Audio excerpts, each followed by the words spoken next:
T-minus 90 seconds and counting. All systems are go. We're about 90 seconds from the launch of Space Shuttle Discovery.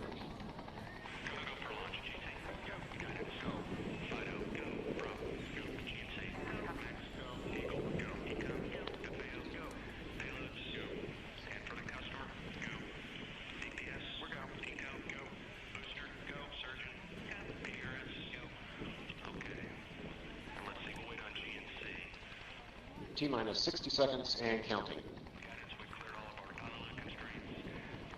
We are transferring to orbiter internal power at this time. Discovery is now running off its 3 onboard fuel cells. Coming up on a go for auto sequence start.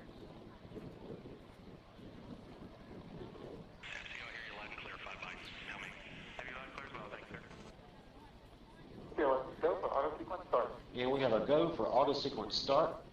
Discovery's onboard computers have primary control of all the vehicle's critical functions. T-minus 17 seconds and counting. 15, 12, 11, 10, 9, 8, 7, 6, start, 2, 1, booster ignition, and liftoff of the Space Shuttle Discovery, returning to the space station, paving the way for future missions beyond.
Separation confirmed. Guidance now converging. Discovery's onboard computers commanding the main engine nozzles to swivel, aiming the shuttle for its precise target in space for main engine cutoff. Should have a good forward leg now in S10. Okay, you sound good.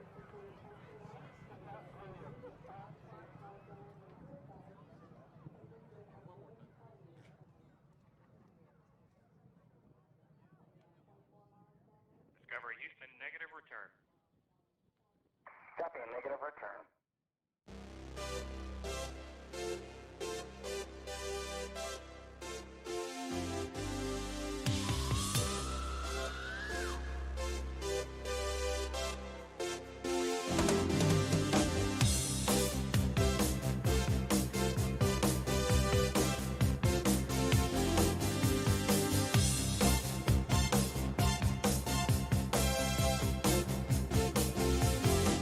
I get up.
Good morning, you filthy apes. Welcome to AMC and ADD, where we buy, we hold, and we screw those hedgies. Screw them! Screw those hedgies! Hope you all had a great weekend. Man, I feel like I had a working weekend. I actually participated in uh, interviews on both Saturday and Sunday. You didn't probably see the interview on Saturday. It wasn't an interview on my part. It wasn't an interview that I gave, but it was an interview that I participated in for somebody else who's starting up a new channel that has to do with political and current events in the United States. And, if that's something you're interested in, uh, let me see if you go to the playlists. Well, I really should give you guys a link. Hold on a second here. Let me find this. I really wasn't prepared to say this. I'm just talking. Let me find it here. Hold on one second. I want to give you his channel name, but he's just starting out, and it's a long talk. We talked for like I think 2 or 3 hours. It was really long. It actually went by though, really fast. I think sometimes when you're having good talking amongst 3 or 4 people, time can actually really fly. If you go to my playlists under interviews and presentations, you'll find it there, I believe. All right, here we go. Let's see here. Maybe not. I don't recall if I put it there or.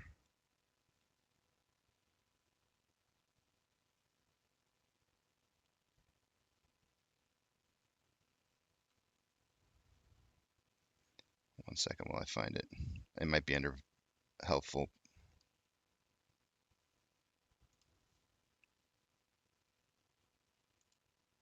Oh, this is it.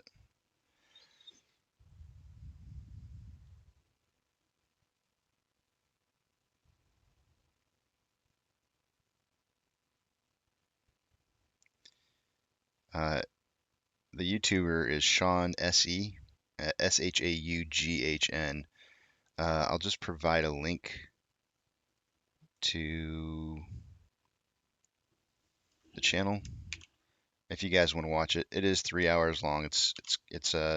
But we are trying to cover the topic of cryptocurrency, which I obviously, I've never tried to even remotely suggest I'm a familiarized with the intricacies of cryptocurrencies, but I was asked to be a part of the show anyways, so I did, and I talked about it. So and I feel like I learned some good stuff along the way. So that's good. But I did have an interview on Sunday, which is really the one I want to talk about. Keto's saying, funny Casey trying to explain 2 weeks to Froggy. Yeah. They just won't get it until they're on the receiving end of it. Maybe one of these days we're gonna have to get them with one of those 2 weeks. But Joe came in saying I started early today. Joe, or some of you out there who were kind of surprised to see me on early. Here in the United States, we have daylight savings, which is where we, in the springtime, push our clocks forward ahead by an hour, and in the fall, we push our clocks back by an hour. Don't ask why. It's the dumbest thing ever, and it's so archaic that we do it. It should be completely destroyed. If you go up and look and see what the history is on why we do it, it's such an old thing. The reason that we do it, a lot of people think that the reason that we do daylight savings is for one particular reason, and then if you actually look up and see why it is we actually do daylight savings, it's for a reason completely the opposite of what you may think it might be. However, we still do it, and so here we are. What for some people may see as this being early, it's actually the correct time for where we're at. Thank you, Active, for the shout out on the interview yesterday, and Splinter too. Appreciate that. The interview with Froggy Styles was yesterday. If you guys missed it, I think it might be like an hour and a half long interview. I always try to make them 45 minutes. I always tell everybody I'm gonna try and keep it to 45 minutes, and I try to rip through the questions as fast as I can, and it always ends up being longer every single stinking time. And it's just like I really got to figure out a way to like streamline the questions or really ask just the most important ones. The problem is that I there's so much to talk about, right? If we're gonna get to know somebody inside of our community, uh, how do you get to know them fully with just scraping just the bare edge? I feel like there's just so much you got to ask, and it takes longer than 45 minutes.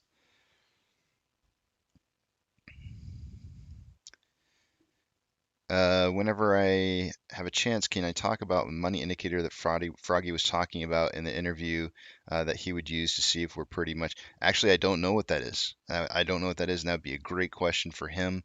Um, my understanding is that he starts streaming at 3:45 Eastern Standard Time. Since I stop at 4 Eastern Standard Time, he comes on 15 minutes before I end. So if you want, you can just straight drop in out of mine channel to into his channel and ask him that question. There, he was very precise about saying that there was one specific indicator that he didn't want to talk about because it was a secret, I guess. And so, that's his trading secret. So it might be Ichimoto. Who knows?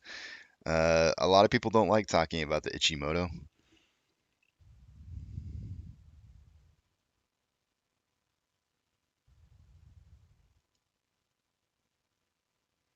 Yeah, it's a great question for him, Danny. We should go over and pick his brain.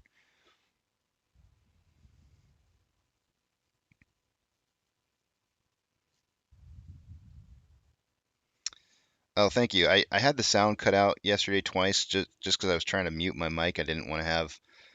I had family coming over and um, it was really kind of a weird situation. Normally on Sundays I'm kind of like by myself. So I used that time to do the interview because I expected to be by myself. But my wife took off Saturday, Sunday, after I had set up the interview, and then we had family come over, and so it was kind of like a belated birthday celebration for her. And so like they had come over through halfway part through the interview, so I was muting and unmuting my mic, so there wasn't a whole lot of commotion going on. And so it made for two awkward moments in the interview where there's some just dead silence. But yeah, I liked the interview. The interview was really cool. I really thoroughly enjoyed having a chance to talk with Froggy and finding out who he is.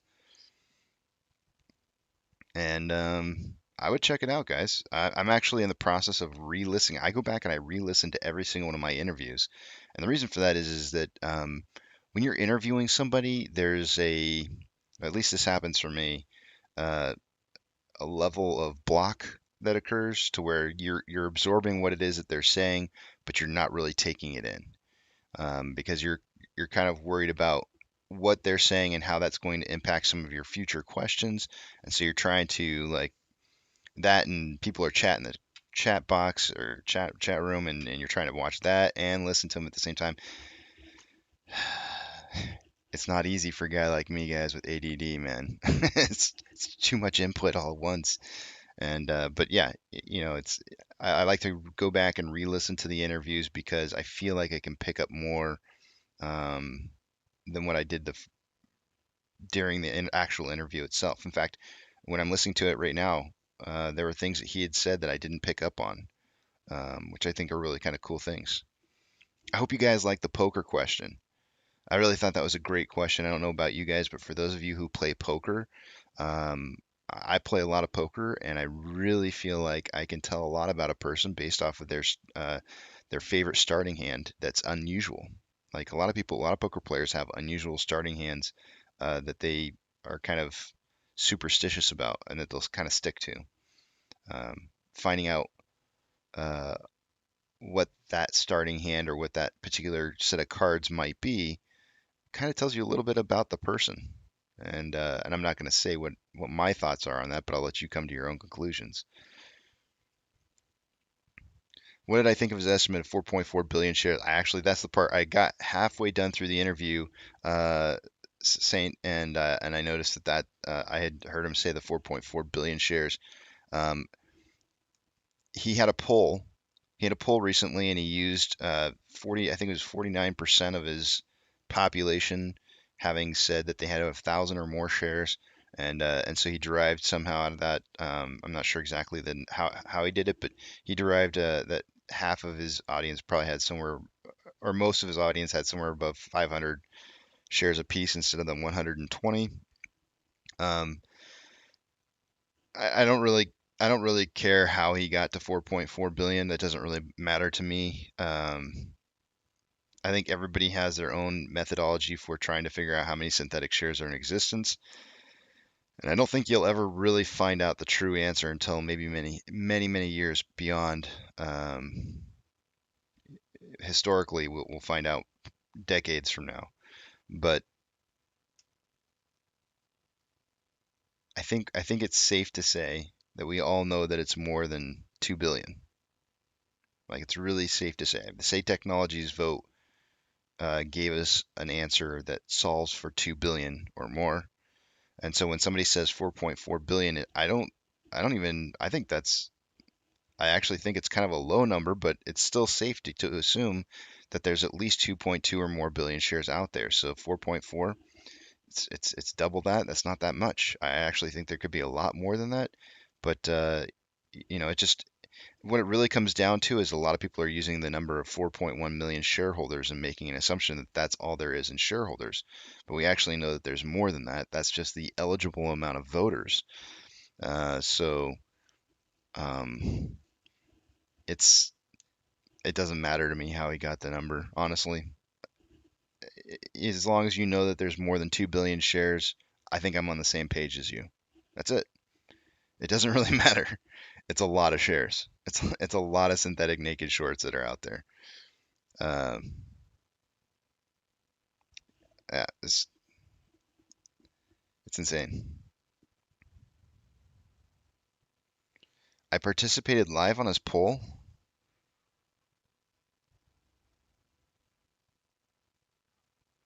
I am not a 6'9" suited kind of guy. I am a no. I'm a Queen 10 suited. Queen 10 suited is my favorite.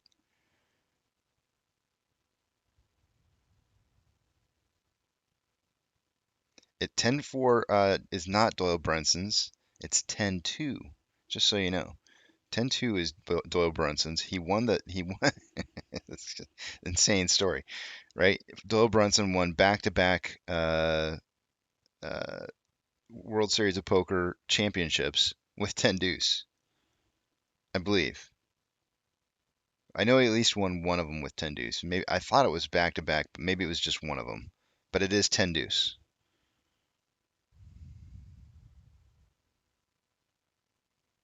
I don't remember Keto. I don't remember participating in it live on his poll.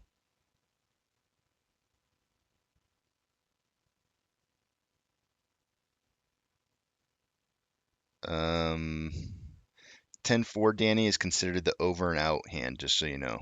10-4, like radio speak. And not a problem, man. I understand.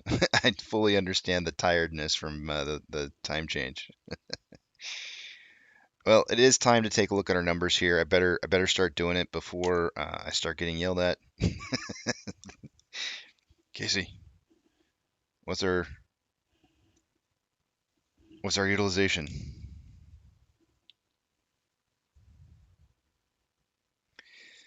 I don't remember this, Keto. I'm wondering if somebody was pretending to be me. Yeah, I remember it was a few different screens on Twitter. Oh,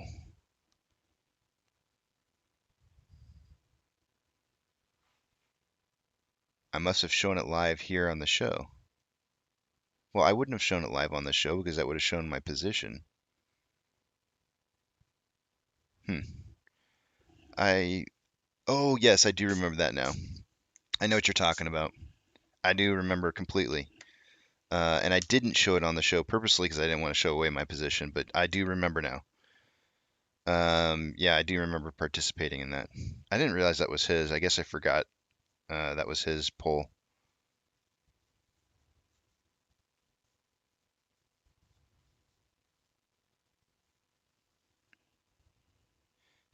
Here comes Tim.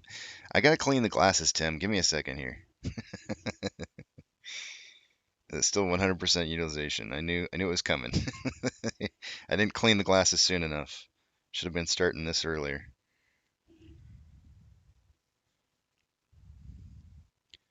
I do remember. For some reason, I thought that was somebody else's poll. I don't know why. Well, that's not the first time that I've participated in with somebody on screen before and then not uh, thought about it or recognized who it was until later. I did that with Stonkomaster, or not Stonkomaster, AMC Stockmaster, long time ago. All right, the glasses are going on, guys. I think it's time. Time to take a look at our numbers. I haven't refreshed any of the screens yet, so all the data that you're seeing there is from Friday. So before I do refresh, I just want to write down the total amount of borrowed change. So I have that written down. Of course, I think that's going to be slightly off. Because I didn't update it until, or at all, later that day. So I'm sure there was more activity that occurred I just didn't capture.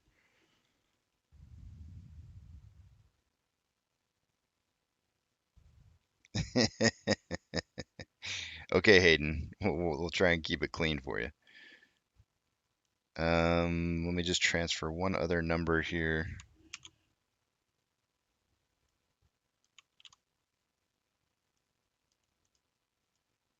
And then I'm gonna have to log into Fidelity, of course, because I didn't already. Why would I do that? I never do.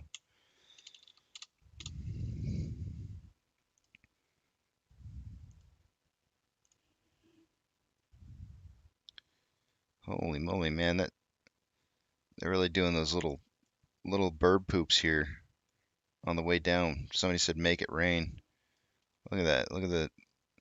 To me, this always looks like a sign of low liquidity in the market. Whenever you see movement like this, it's just not a whole lot of shares moving hands. We are at a volume of 30.6 thousand shares traded so far for the day, which is actually just a tad bit higher than what we're used to seeing. Let me log into Fidelity and I'll take you over to the other screen. Boy, it doesn't feel like Monday to me at all. Not in the slightest. I would call this weekend a working weekend for myself.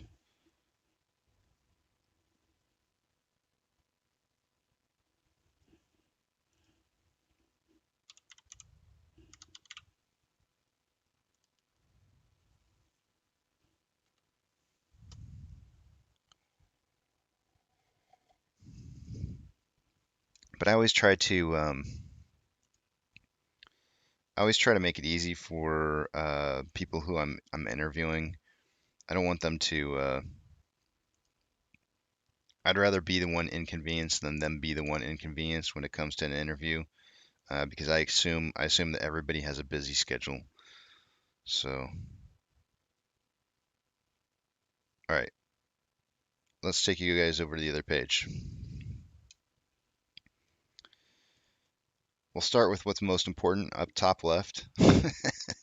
If you're new here, guys, price predictions don't mean anything. They don't mean anything at all. It's just four people trying to, within the community, trying to outdo each other. I just noticed that my name looks like it's just slightly higher than everybody else's. I'll have to fix that later.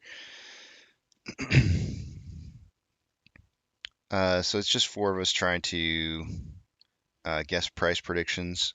I had 1550 to 1850, so no point for me. Eric had 14 to 17, he'll get a point. Keto had 1578 to 1878, no point. And Monty had 1535 to 1835, no point. Eric is the only one saving us from getting a missed tally mark for the week. and also completing back-to-back weeks of getting the price prediction right every single day. So if he's had 10 straight trading days in a row now of price predictions being correct. And he actually was one of the family members that came over to my house yesterday, and I had a talk with him. And I said, Eric, I think you're cheating. I said, I think you're taking the previous day's price, and I think you're going $1.50 under and over. And he laughed a little bit and he said, it might be a little something like that. I said, you're going to get caught. One of these days when the price actually starts moving big, you're going to get caught and you won't be getting the price predictions right anymore. He laughed. You just wait, Eric. It's coming. It's coming for you, sir. All right. So Eric's the big wiener for the week last week with his 5 points, just absolutely dominating. Moving down to True Demon's MOASS trigger indicators, which are right underneath that. Let's take a look at those. Part of the reason why I asked Froggy the question about, what indicators does he look at is that, if he had a specific indicator that he wanted to add to this, I would have definitely entertained putting that up here. I think it's always kind of interesting to see what other people have as ideas for what the what the what they see as the possible outcomes or indicators that they see that will move share price. I'm trying to fix something on my screen here. It's not working. Fix. Huh. Oh, there we go. But he didn't have anything to add to it, so I'm just gonna leave it. I'm not gonna be adding anything to the screen here, but we will take a look at True Demon's data here. Let's see what we got.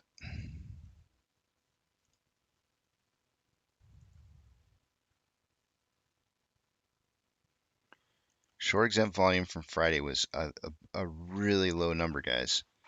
21.8 thousand. Super low.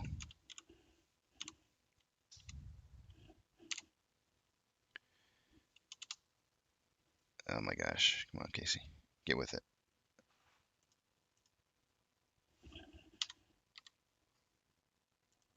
There we go. All right, utilization. Let's check it out.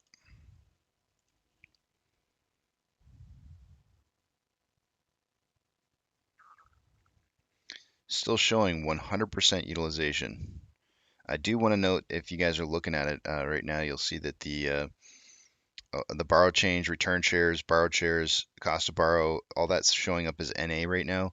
I had noted last Friday that they had those numbers starting to show up as early as this time in the morning last week, which is very unusual. We never get data reporting that early in the morning. So it's back to normal. So nobody's up super early in the morning doing trades, which is interesting. But we are on now day number 24. 24 straight trading days, not just days, but 24 straight trading days of 100% utilization. And then you guys are going to love this one. I saw this when the market closed last week, and I was like, oh, that's a bad one. Day over day price increase, we had a negative 6.66% down. The market, the devil. Ugh, no good. I was like, yuck, that's gross. How did they nail that one right on there? But they did. They nailed it. 6.66. Moving on down to the off exchange, you'll see the final numbers refreshing right now. So 44.42%. Now I want to note here that this is like, I mean, you can see right now that it's 6% lower than the 30-day average. But the 30-day average has been coming down because we've been decreasing. Because I want to say the 30-day average was around 52 not too long ago. So it's more like 8 points down. So 8 percentage points down on the off exchange being traded. That's super, super low. Very, very low. Like I said before, I feel like there's players that are not trading in the dark pools on this stock like they used to. However, the CBOE EDGX, which is the ETFs, price discovery is heavily being used, way more than the 30-day average. So they are definitely stuffing a lot of price discovery into the ETFs. That's at 15.14%. Those are the numbers from last Friday.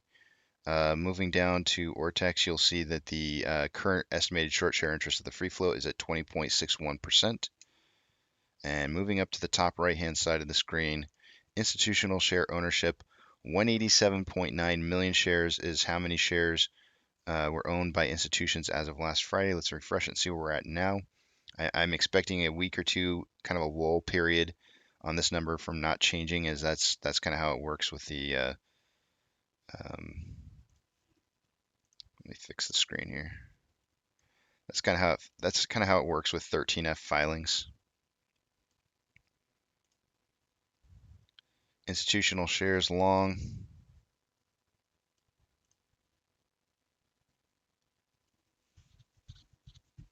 $187.915. So it looks like it changed just slightly because it was 924 before. So somebody reported a little bit of a decrease. Max Payne. All right, so this is the week, guys. This is the week where a couple weeks ago, Max Payne coming into this week was going to be I believe it was $23, if I'm not mistaken, if memory serves me correctly. Let's go ahead and refresh that and see where we're at. I'm going to guess 20. Just throwing it out there. Wow, I nailed it. 20 it is.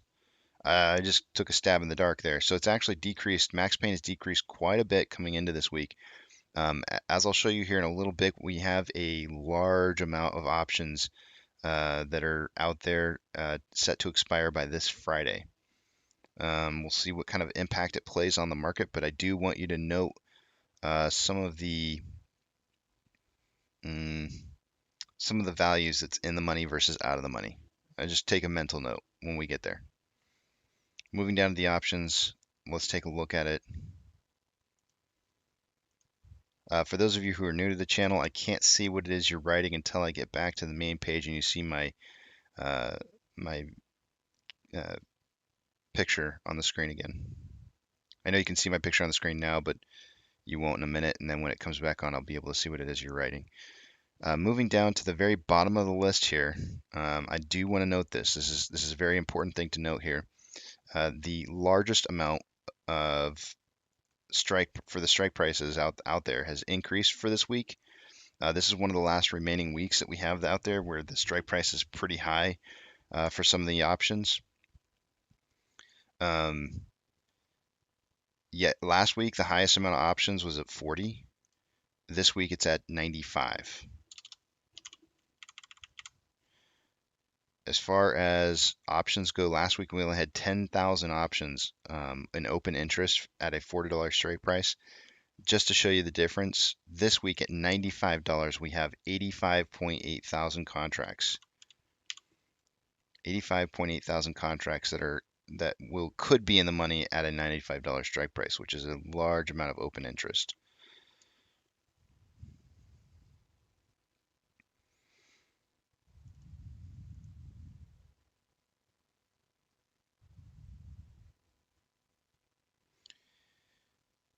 I want you to note something very important here. When we talk about the options and in the money and out of the money puts, what I want you to see here in short interest, in the options, under a $10 strike price, there's quite a bit of open interest that's open right now, just for this week alone.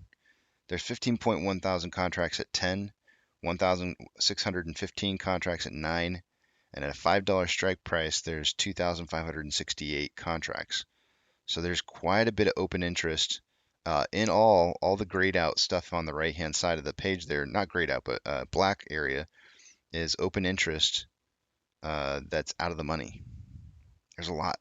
There's quite a bit. So let's take a look and see where our highest amounts of open interest is, because there's a lot this week. There's an absolute monstrous amount. You can see why they wanted to put us just under 15. There's like 32,000 in open interest for the puts, but let's look at the calls real quick here.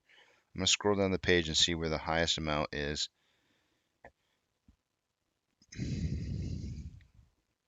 At a realistic number. Okay, it looks like the winner is going to be a $30 strike price. But a runner-up is 20. And I'm going to use the 20 number just because it's a little more realistic to where our current price is.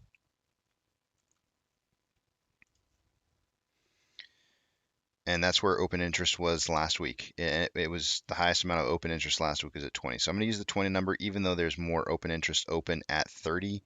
I'm just going to use the 20 value. So at $20 last week, we ended open interest at 14.7 thousand contracts. This week we're starting the week at 20 with 16.9 thousand contracts. On puts, the highest amount of open interest is at a $10 strike price. No, I take that back. It's at 15.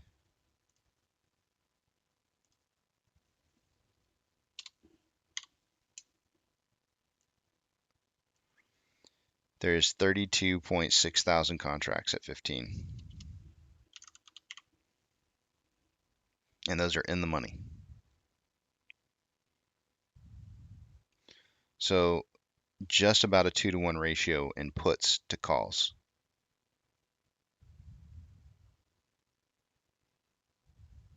Between 20 and 15.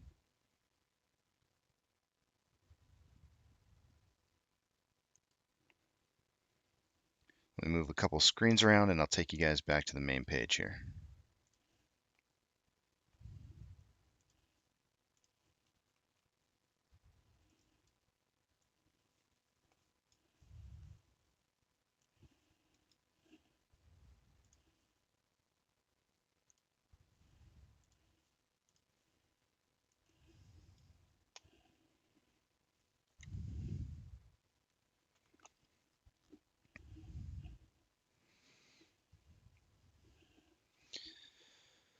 All right, let's take a look at our norms.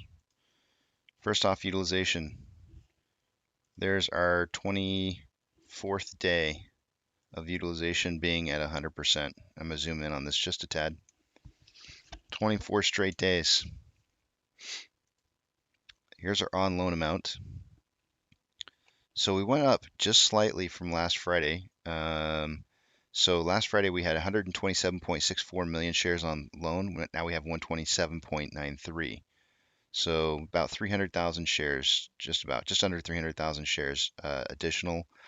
That's probably not going to cause the on loan number of or average day per loan to decrease. It'll probably be increasing that number. But let's look at the short share interest of the free float first, acting very similarly to the on loan amount. It does look like, I mean, if you were to just look at this trend of short interest, you would see that short interest is following, for the most part, the on loan amount. However, it's starting to take a little bit of a dip, meaning that there's more on loan amount. There's not as much short interest as there is on loan. And so if we take a look at our on loan average age per day, yep, there's the increase. The only way you get a decrease out of this number is by seeing the on loan amount going down.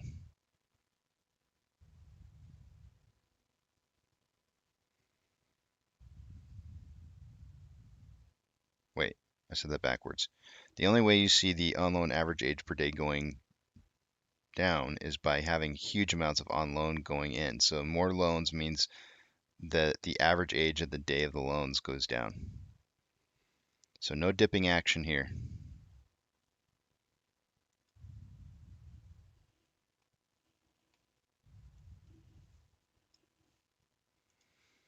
Orders by Fidelity customers as far as volume goes in trades.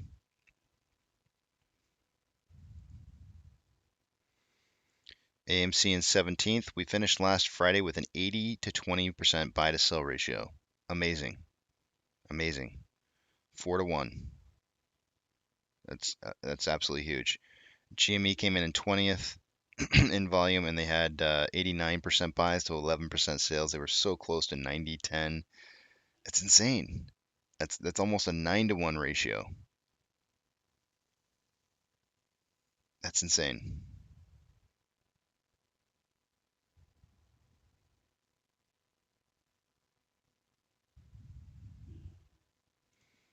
It's good numbers. Means we're buying the dip.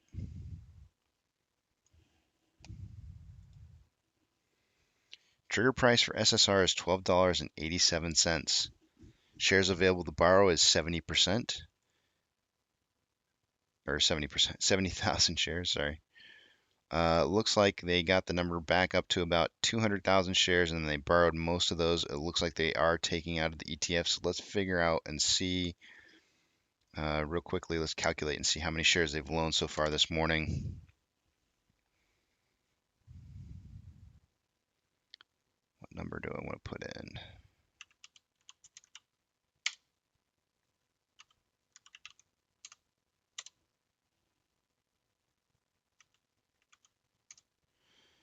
Okay, we're just going to call it 1.3 million shares having been borrowed for the day today. Super low. Let's see here.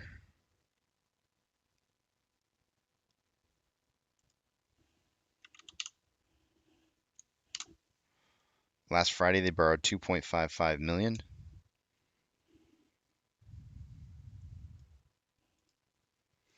The fee for borrowing is still at well, I shouldn't say still at 0.9, but it does say 0.9 on here.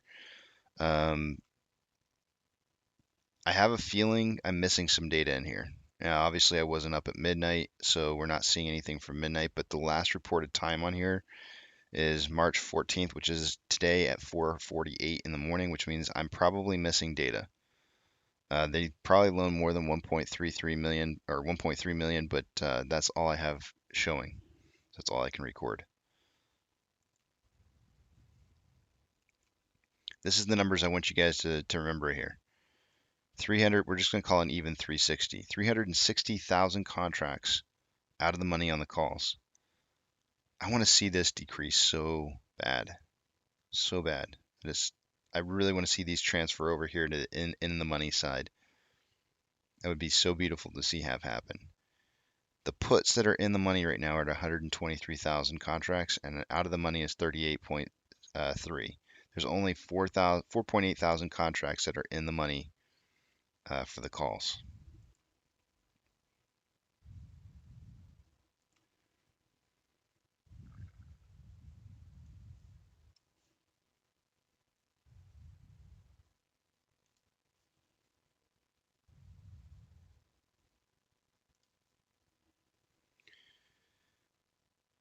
Asia having a rough time, man.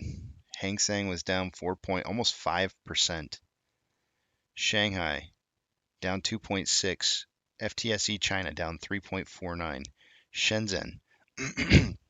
Just so you guys know, I received notification. I believe I may have reposted it on Twitter. I don't recall if I did or not. But the Shenzhen was shut down for trading into the U.S., I believe. I don't know if it was a full stop. But yeah, Shenzhen was shut down for American trade. 3.08% down. Everything west of that was all up. Today's going to be an interesting day. I'm really can't wait to see what happens. Tomorrow, I believe it's tomorrow, is the interest rate hike. That's going to make it even more interesting. It's going to get weird around here. It's going to get very, very weird. IWM is up 0.34 in the pre-market. Tesla is down 0.94. Amazon is down 0.33. Cinemark is down 3.44. Doge is up 3.06. Bitcoin is up 3.07. GME is down, up 0.38. Hood is up 0.27. AMC is taking a little bit of a plunge here before market opened down 1.33%. as it stands right now. Let's move our SSR trigger point to the right one. I think I can turn that on. Hold on 1 second here. We got to get this down here to 12.87.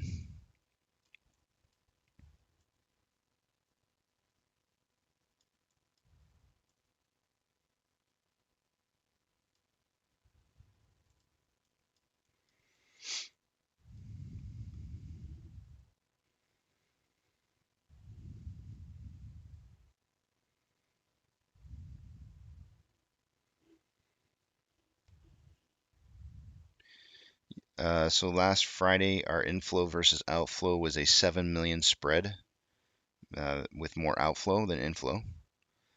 We are currently at 33.32 thousand contracts with about 11 minutes to go before we have our 7 a.m. pokey stick of volume. On the daily, just looking at the vortex indicator and the RSI, we currently have more buying pressure than selling pressure with an RSI of 35.68. On the hourly, we have more buying pressure than selling pressure with an RSI of 33.82. On a 30-minute interval, we have more selling pressure than buying pressure with an RSI of 33.8. And on a 5-minute interval, we have more selling pressure than buying pressure with an RSI of 34.75. So we have 2 long-term indicators that are saying more buying pressure, and 2 short-term indicators, a 30-minute and a 5-minute, that are saying more selling pressure.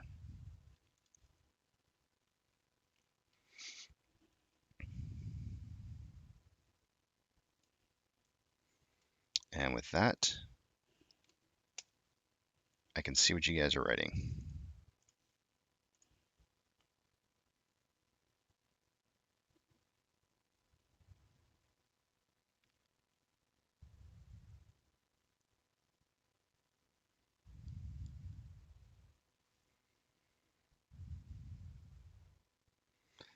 Yeah, I agree with what Sammy Boy is saying. Don't worry about the market. It's all manipulated. Their day of reckoning is coming. Just be patient, relax. I couldn't agree more. I mean, it's just sit back and enjoy the roller coaster ride. I got a message from somebody this weekend on Twitter.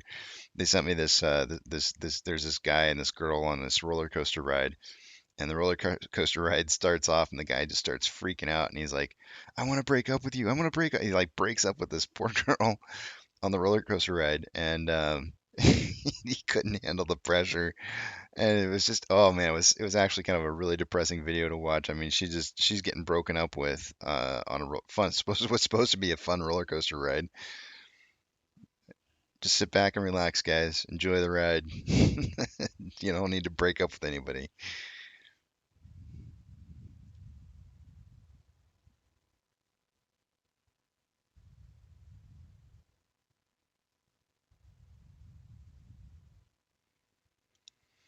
Keto, I got you down 1439 to 1739.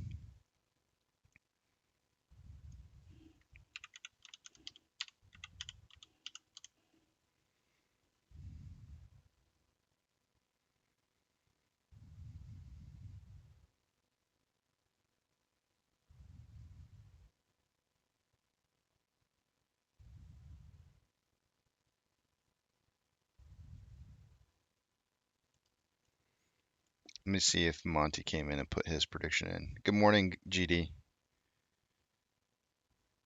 He gets his price from Pelosi.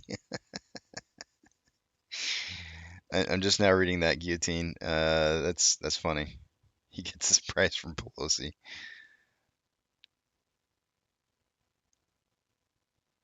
Want to make sure Monty didn't sneak in here and put in his price prediction someplace. I'm kind of scrolling back up. Okay, I don't see it. Just want to make sure.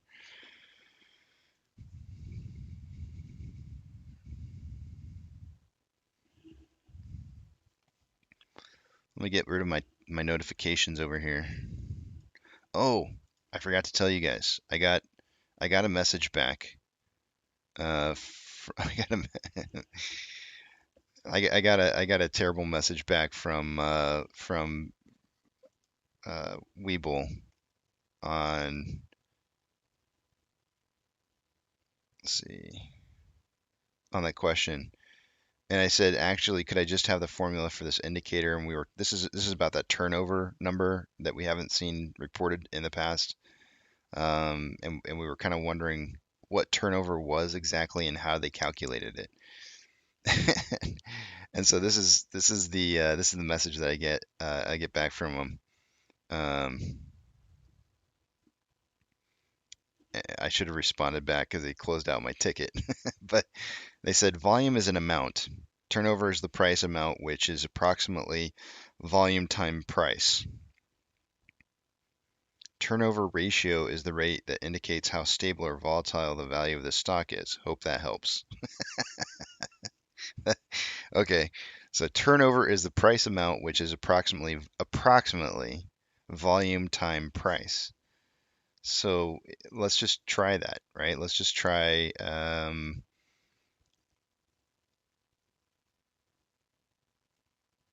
Oh, they just deleted it. I'm so glad that I don't know if you saw that or not, but the conversation history. Wait, let's see.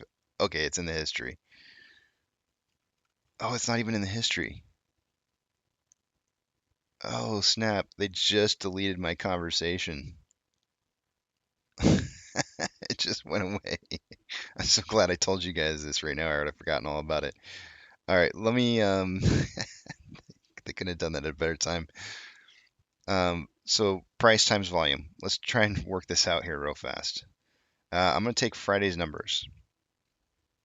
I'm going to take the adjusted close amount times the volume.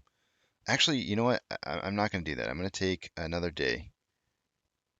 Turnover. We'll have to do it at the end of the day today and see if it works out.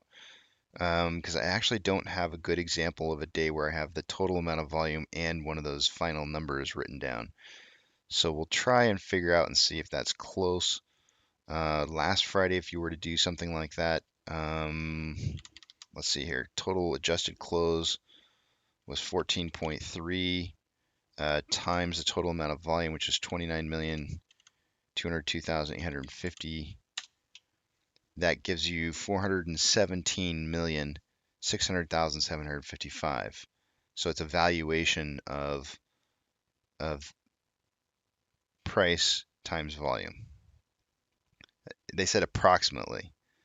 So it's not 100%. So they obviously don't want to give away how it is that they calculate it completely, but that's a close approximation. So we'll watch it today. We'll watch price, we'll watch volume, and we'll see if those numbers jive. It'll be interesting to see if that's the case.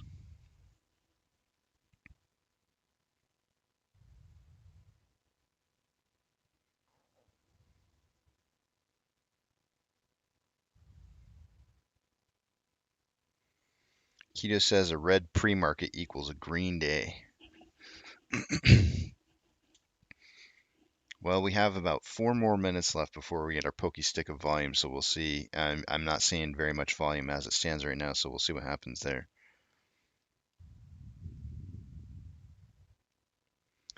I'm gonna screw up this word every single time. Rehypothecation, GD. That's how. They're loaning out shares that they don't have.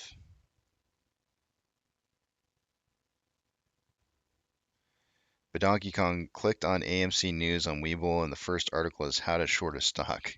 Is it really? Let's check it out.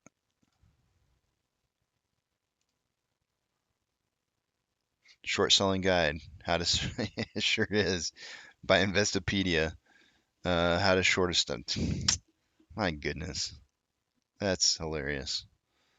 It's not really. I mean, it's actually really, really sad, but wow. I like using Webull. I like my Apple iPhone. Do I like the practices that the companies use on their customers? No, no, not at all. Yeah, I covered the $95 calls already, Blue. Those are at there's currently at a $95 strike price, 85.8 thousand contracts that are at a $95 strike price. This entire week is big, Blue. There's 300 and what did I say, 360,000 contracts that are out of the money right now. There's a lot of in the money puts and a lot of out of the money calls. There's a lot. There's going to be the last time that we saw this was in January 28th, was it? I want to say January 28th ish. And nothing happened. Nothing happened at all. We didn't see anything happen from January 28th's large amount of call and put volume. I've said it time and time and again. I really think the derivatives are being milked by long institutions. I don't think that options are a smart play for myself. It's just strictly thinking for myself. I don't think options are a smart play for this stock. They're trying to milk money out of the options as best as they can. So there was an interview between Jon Stewart and I don't know who the other fellow was, but that interview basically he's like, yeah, options are not great for retail. They're really kind of stinky. So I don't know if you guys saw that or not. I could try and find it.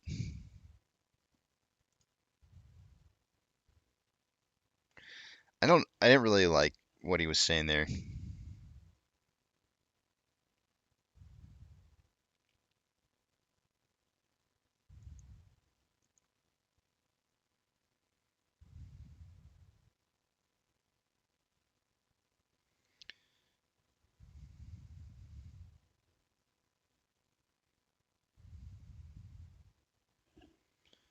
Oh boy, there's our pokey stick of volume kicking in. Look at that thing go. It was hard missing that out of the corner of my eye.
I'm looking to see if I can find that Jon Stewart interview.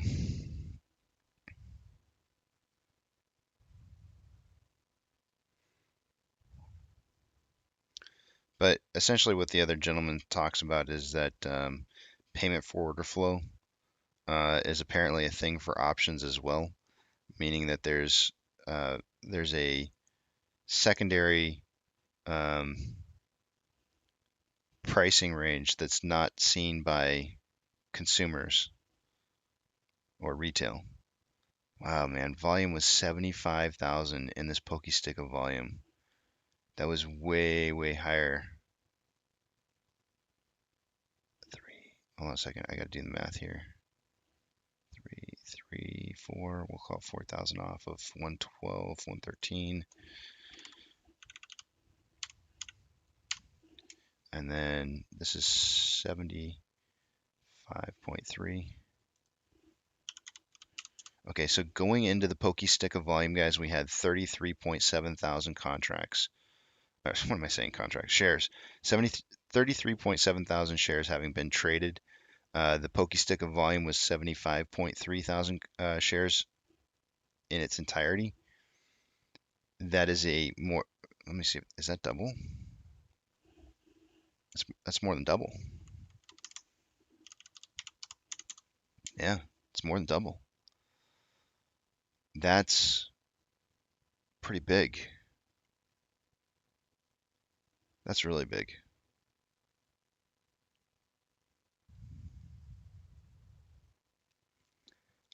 I don't know what to make out of it because all I really do is I just look at the total volume and then make a guesstimate on shares traded for the day. Uh, in this particular case, I'm going to say 20 to 40 million shares will be traded for the day today. Now, I do expect that that might be, since this volume on the pokey stick of volume was so high, we might actually see something unusual happen. We might. I'm not saying that we are, but that's an abnormal amount of volume.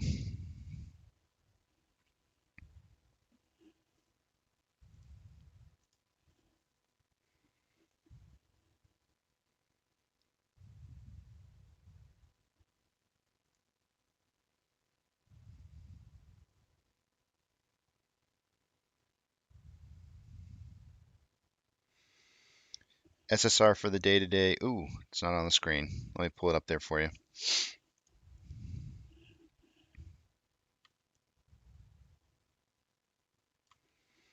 No, so it was fun seeing you. It was fun seeing all y'all. It was fun seeing all you guys on either the Massalorians or Froggy's channel or wherever channel I see you guys at. I always have fun talking to you over on other people's channels. I feel like I'm one of the group, um, and I like it. I just like it. It's fun.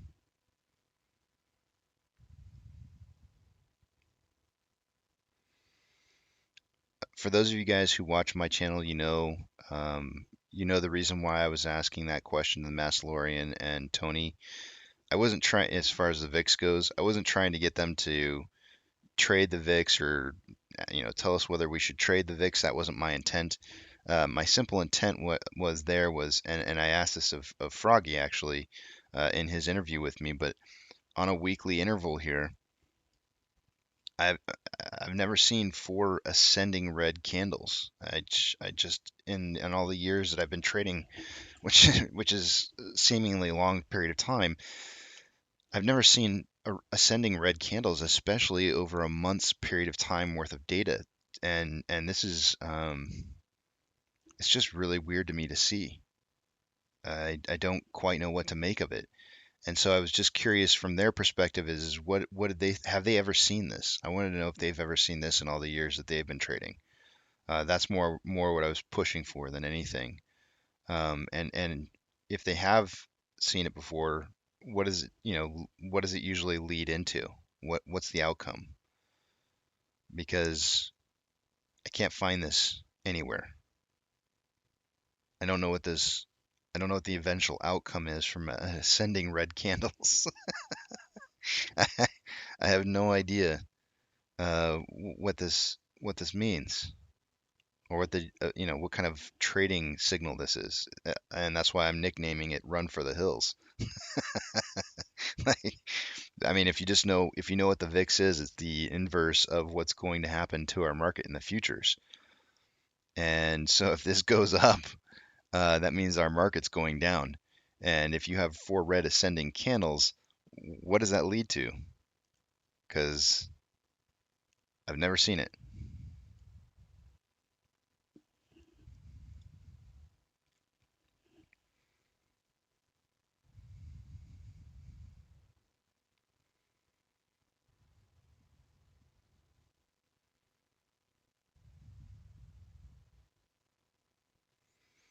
No, Keto, I don't believe that they will. They won't close on their own. Think about it like this. If they get the price down low enough to where they could actually close, then why not just bankrupt the company? And that because the whole objective in bankrupting a company is that they get to walk away clean and free of their taxes from their revenue that it cost them to drive the price of the company down to zero. So then you have to ask yourself, like, why would they miss out on that? Why would they close their positions and miss out on that tax evasion? It's not really evasion, but why would they miss out on that tax opportunity? Um, it doesn't make any sense. Just bankrupt the company and then they win. It's not in their business model to cover. That requires massive losses. at that point, if you're going to take those kind of losses, you just lose. You're done. You're over. That's how their business model works. They're all in.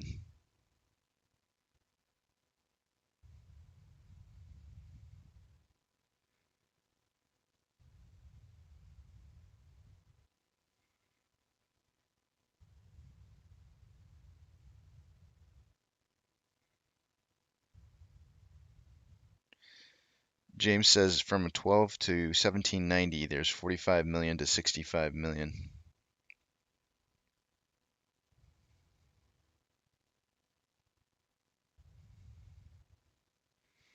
Not necessarily, Sammy, because once it gets under a certain price, and I forget what the price is, I think it might be under $1. It might be under a dollar. I don't remember what the price is, but after they get the price under a certain value, it just has to remain there for a certain period of time, and then AMC gets notification that they're going to be delisted from the market, and that's the beginnings of the bankruptcy. And then once they get delisted, our shares become worth nothing.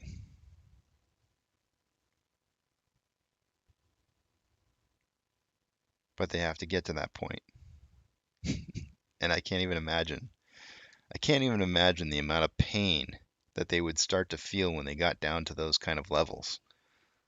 Because there will be so much buying pressure that, I don't know, make up whatever number you want to. Whatever number it is, anything less than what we're at currently, the buying pressure just becomes more and more and more and more. And, you know, it just becomes ridiculous. They're stuck. They're absolutely stuck. And they know it. And they want to try to do everything psychologically that they can to us to get us to leave because it's the only way that they can win this thing.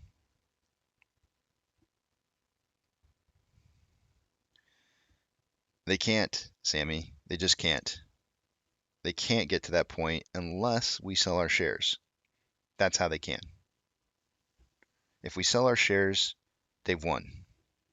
If we don't sell our shares, we win. That's what it comes down to.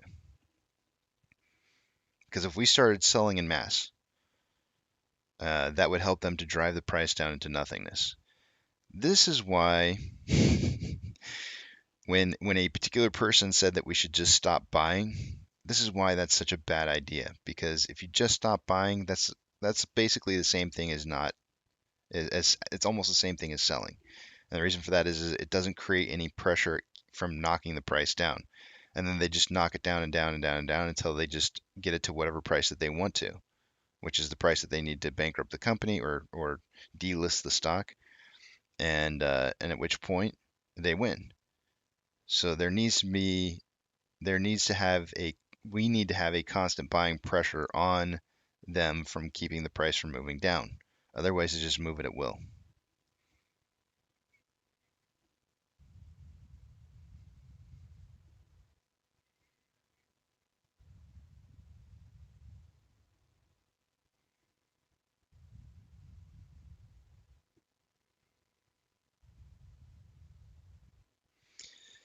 Hey Casey, tomorrow is the Ides of March. The end of March is the beginning of automated margin calls and liquidation. The end of the quarter means Citadel investors can withdraw another 6.25%.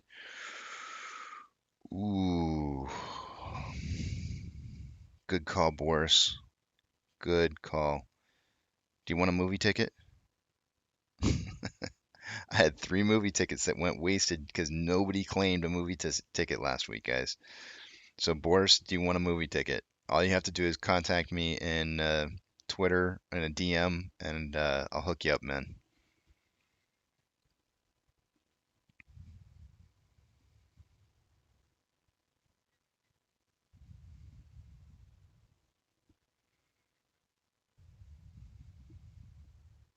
Oh, I know, James. James said that wasn't an accident that we were told to stop buying. If you hear a bad idea, then don't listen. Here's how I like to think about it. If somebody tells you to do something, you have to think about 4 or 5 steps ahead. Okay, if I do this, then what happens to this? If I do this, what happens? Almost like we did our 5 whys. Like why are we in this play? Every time somebody throws an idea out at you, say why, why, why, why. Come up with 5 things that can happen when you look at the idea, and play devil's advocate. Like do a pro cons list if you want to.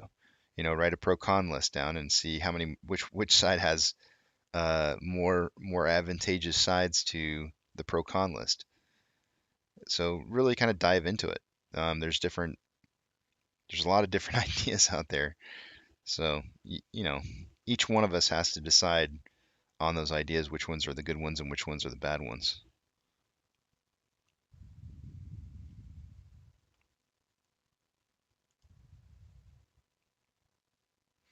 No, I don't think everyone's tapped out, Justin.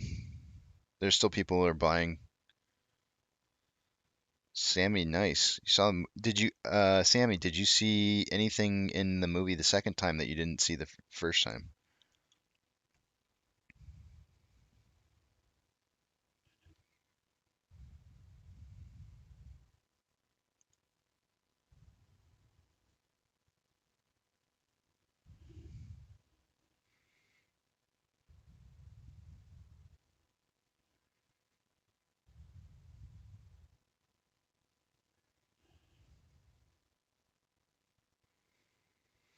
I don't know that this is quadruple witching. Trying to think back to last year. Let me look and see. I don't, it may be because I mean, with the amount of options that are out there.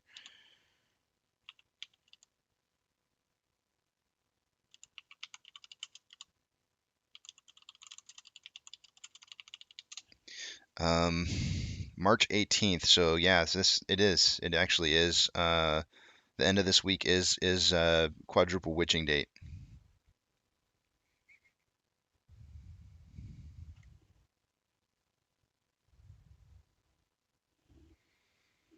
Oh shoot.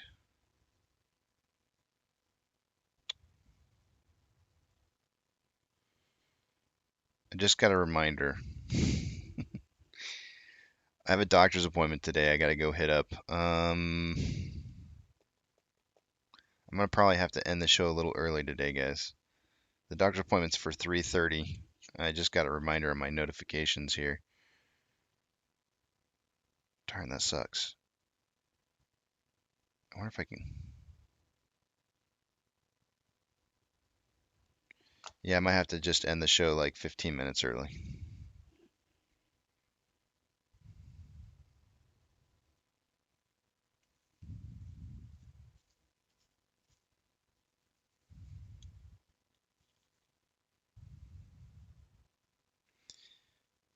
So where was it? Somebody was saying, Justin was saying, you think the buying pressure will slow down? I don't know, maybe, but I think everybody's seen. So here's the deal, Justin. I have like a lot of items in my house, and I've said this before. I am tapped out. I am definitely tapped out right now, Justin, but I have items in my house that I could sell for quick cash, and I'm talking like I probably have a few high-priced items in the house that I wouldn't mind letting go that I don't use, to where I could probably instantly find somewhere around 5,000 bucks if I had to guess. I would if this stock price got back down to that $5 range again or $6 range, I'm selling those things. I'm selling them. You bet your bottom dollar I'm selling. What does that turn into? Um, yeah, that's 1,000 shares, man. That's 1,000 shares. 1,000 shares. I don't know why I'd math it. It's too early in the morning for me. That's 1,000 shares. If you just, I'm just throwing out a rock bottom number here. Let's just say we get up to just what GME got up to, right? GME got up to, let's see here. GME's highest value was 514. So let's just say 500 bucks a share, right? I would turn my $5,000. Why is this not going away? There we go.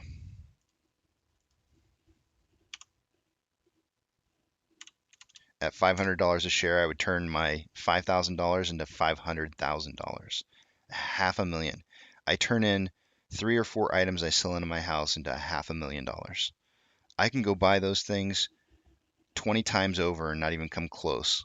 Not even come close to the amount of money that I would make. So I am not tapped out. I'm not fully tapped out, and I guarantee you, they try to push us down to those kind of levels, and there's going to be all kinds of crazy amounts of buying going on.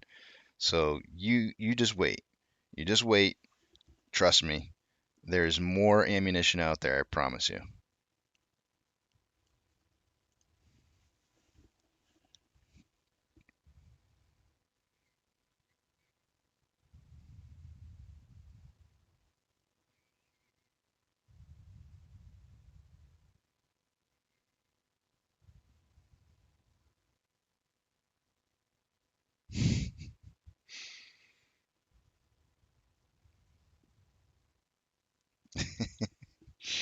I mean, seriously, like who wouldn't do that?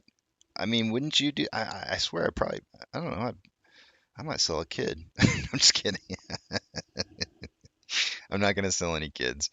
But I mean, there's so many different ways that if you really start thinking about it. I mean, I haven't started eating top ramen yet. I mean, I have, but I haven't really like turned it into like a main staple, and I've done that before.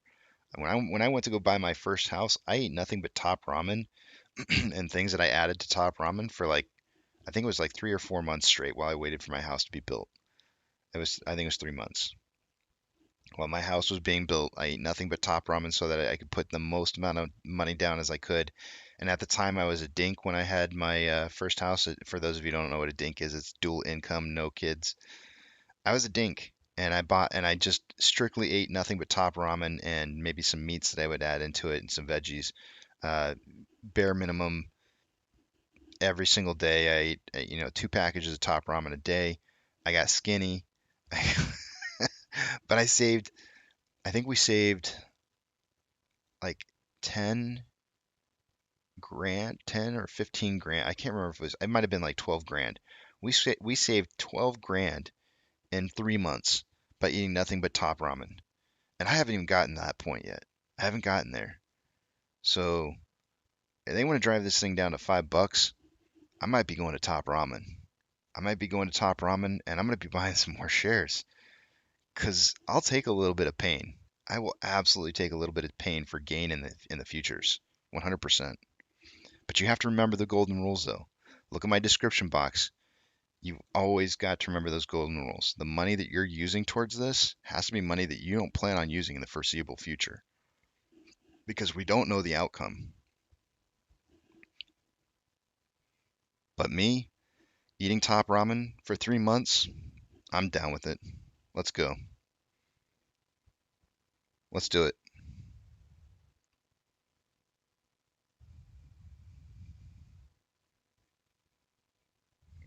Domingo, how's it going, man?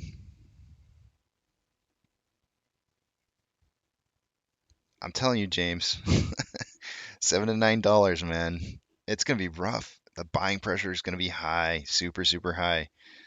I remember it like it was yesterday when we went down to $6 and I had put in my fun money in there and I was like, no, man, no.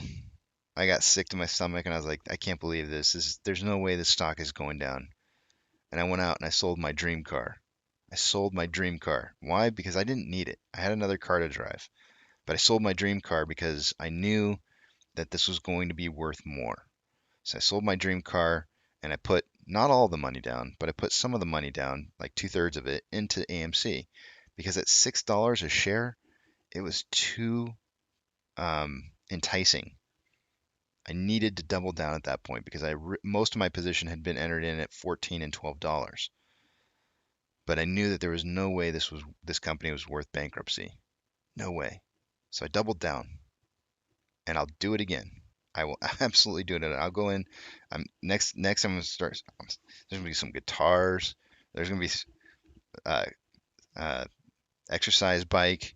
There's gonna be some other things. I don't know what. I'm gonna start going through my. I might go find some old baseball cards. I don't know. It's gonna come from somewhere. Dang it. Because honestly, that just it sits in a box in the garage and it doesn't appreciate in value hardly at all. I'm gonna go sell those baseball cards. They don't mean nothing to me. They mean nothing. Monty's got 1248 to 1548. I'm writing you down, Monty. Thank you, sir.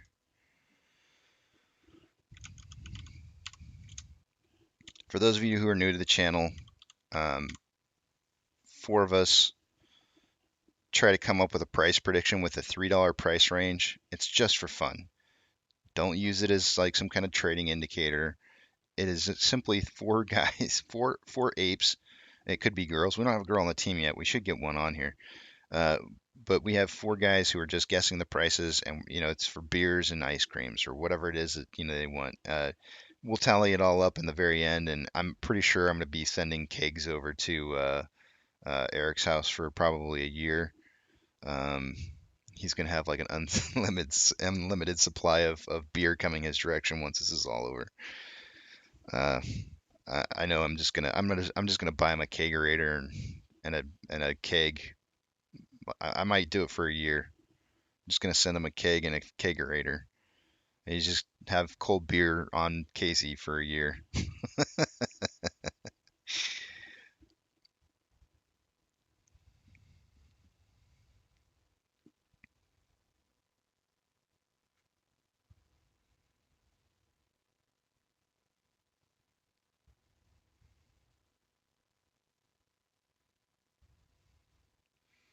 I hear you, Remtac. Um, I've been in plays before where I said never again. This I'm back.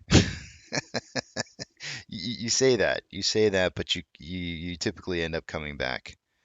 Um, I'm back. I don't know.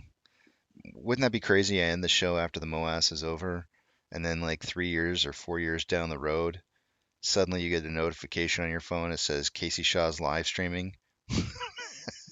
What would you guys do? Would you be like, oh shit, oh damn, we're back, baby, let's go? You never know. You never know.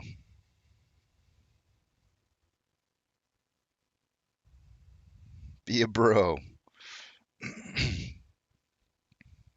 There's a 2 weeks, bro.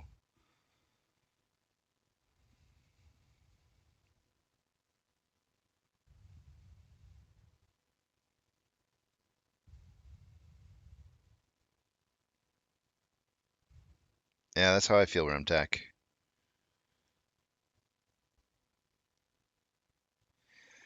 James, what you're looking at there is what I like to refer to as the pokey stick of volume. It happens every single day at 7 a.m. Central Standard Time or 8 a.m. Eastern. It's a very common reoccurring pattern.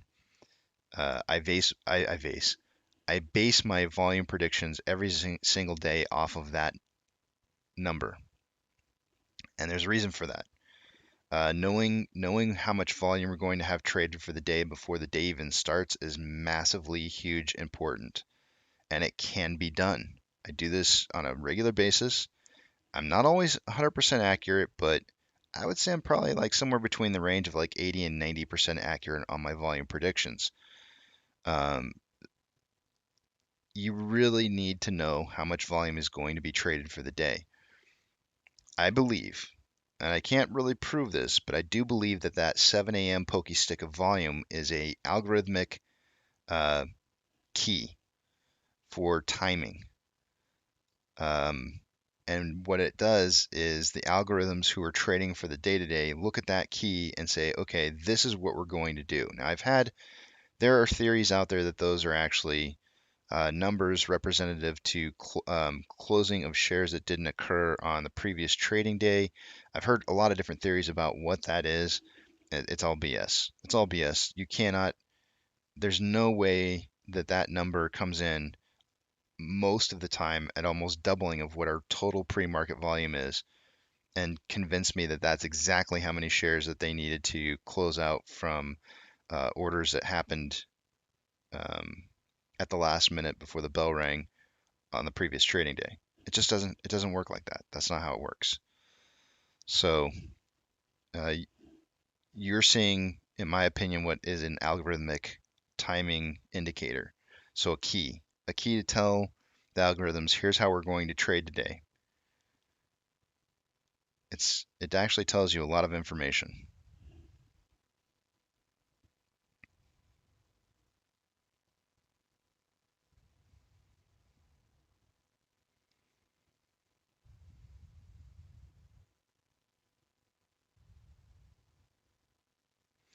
It was good seeing you too, Michael. I really had a lot of fun. Um, it's it's fun being on the other side. It really is fun being on the other side. I talk for I talk to you guys for like 9 hours of the day every single day, and sometimes I just like to listen. Uh, you guys don't always know this, but sometimes I'm in the chat rooms and I just don't say anything. My level of participation depends on how I feel. Um, but it is always really good to see you guys. I enjoy so much walking into a chat room and seeing the names I'm so used to seeing all the time on here. It's just fun. I don't know why I can't explain it. It's just cool. It's like it's like walking into your favorite bar. Cheers. You walk in, everybody goes, "Hey, Norm." You know what I'm saying? Like everybody knows your name, right? Like I know your names. I know who you are. It's like family. You walk in, you have a beer, you talk about what's going on, you leave. It was fun. 2 weeks bro says how high you think the pokey stick will be when this starts to run. I don't necessarily think of it as a height issue.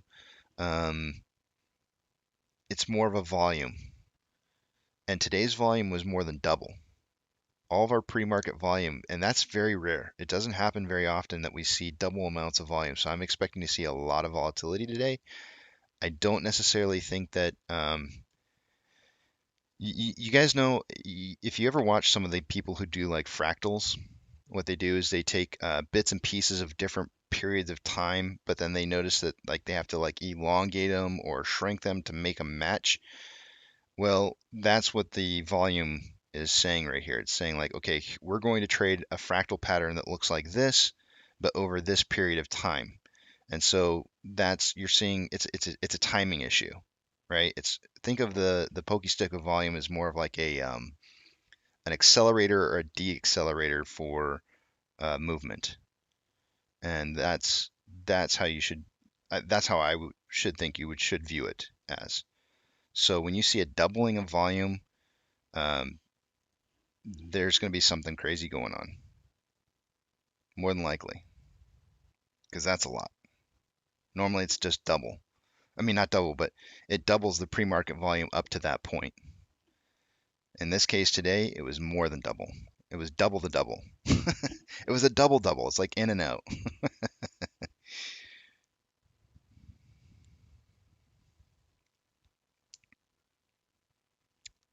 Oh, good morning, Amanda. Sammy is. I'm just talking about like any of the. If I join like a live stream or a space call, just any place where I see you guys. Need for Speed said people must be selling. Yeah, I don't think that's the case. They all woke up at 7:30 in the morning and said, "Let's sell." No, not buying it. It's going to be a red day on the market today, guys.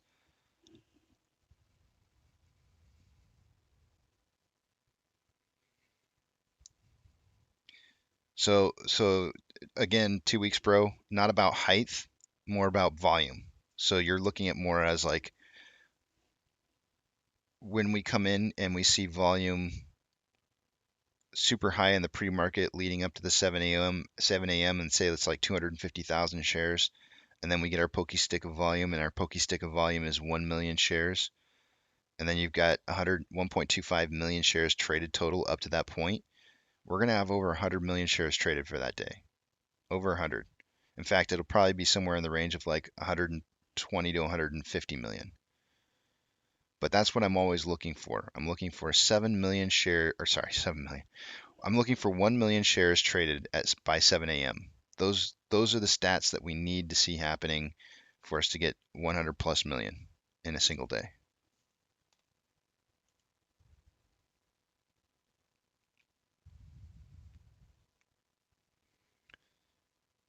Good morning, One Love.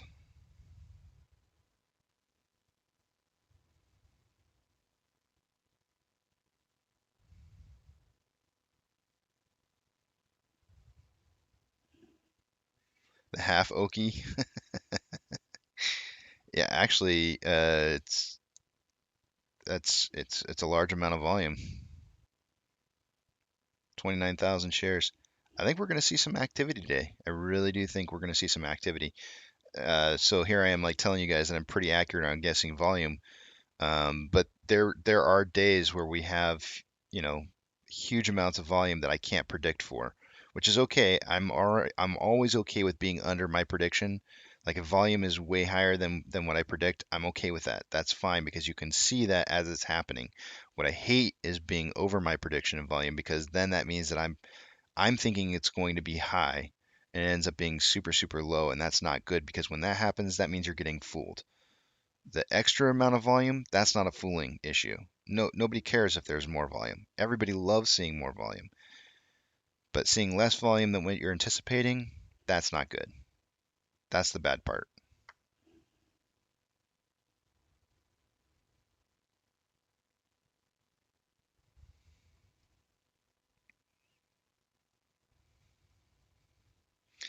He's also he's also leaving Donkey Kong. I don't know if you know that or not.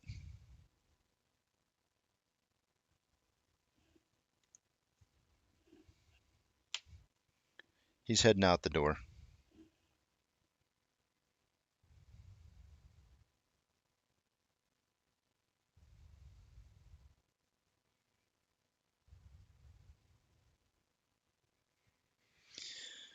Tom, good morning.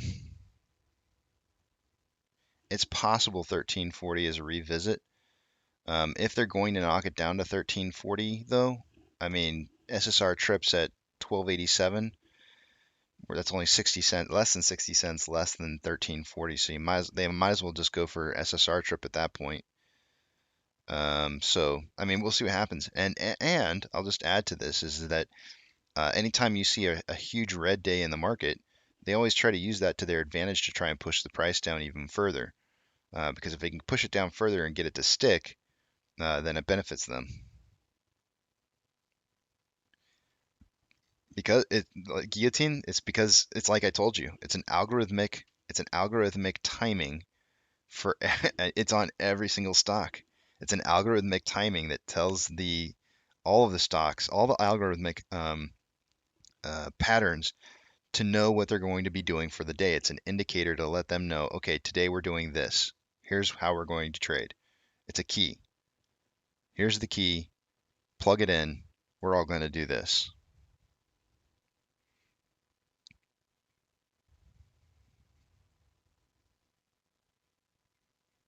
Absolutely no sub. 100% it will show it. 100% it will show it.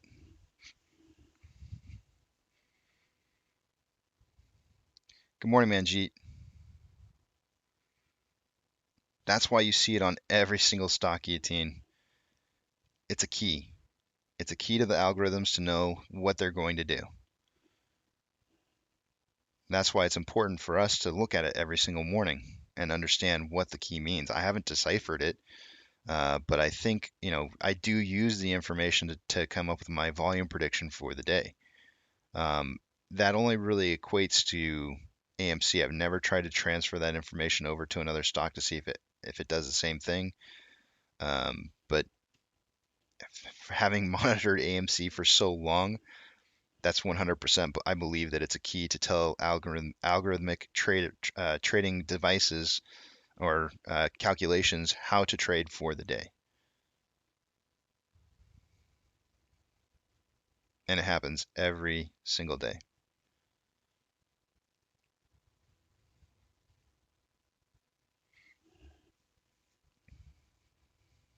All right, guys, I'm gonna take my break. It is time. It's actually past time for me to take my break. I keep getting later and later on my breaks. I don't know why.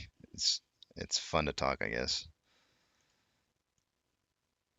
Let me set everything up here and I will be back 15 minutes before market opens.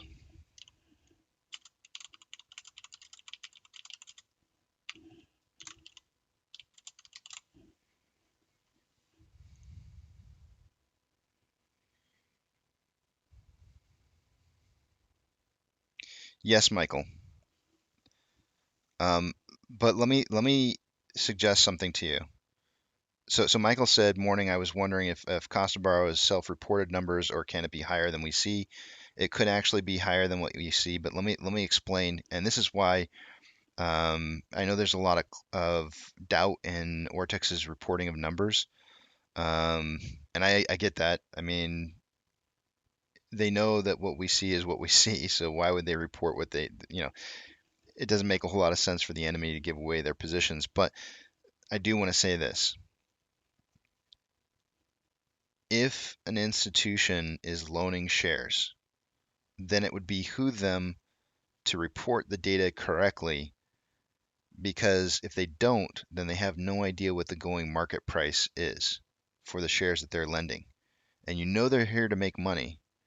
So in order for them to make the most money out of their shares being loaned, then it behooves them to report the correct values so that other institutions can see what they're lending for. Because if they're lending for too little, then they can up their lending amount to try and make more money. Now, right? It makes sense. If you're a car, I hate the fact that I'm starting to use car dealerships as a reference all the time, but I've never worked on a car dealership. But if you work on a car dealership and you know that you have a competing car on say your Honda dealership and there's a Toyota dealership next door, and you guys have a Civic versus I don't know, what's the closest thing to a Civic on a Toyota, Corolla? I don't know. Let's say you have two competing cars. If you know you can undercut the other guy by just a little bit to get more business, you might do that. And so it would behoove you to report what it is that you're getting so that they have to compete with you. Now, if demand is just driving up cost to borrow, then they're just going to start reporting higher and higher numbers. And if your competitor is reporting let's just see what it is right now. Your competitor is reporting 1.9% and you're only charging 1.53, you're sitting there going like, ooh, I could be making some more money and still undercut that guy. So you might raise your cost to borrow to 1.75, and then it becomes a bidding war. We haven't seen that yet, but it'll get there. Once scarcity starts to happen and there's less and less shares to borrow, that'll definitely start happening.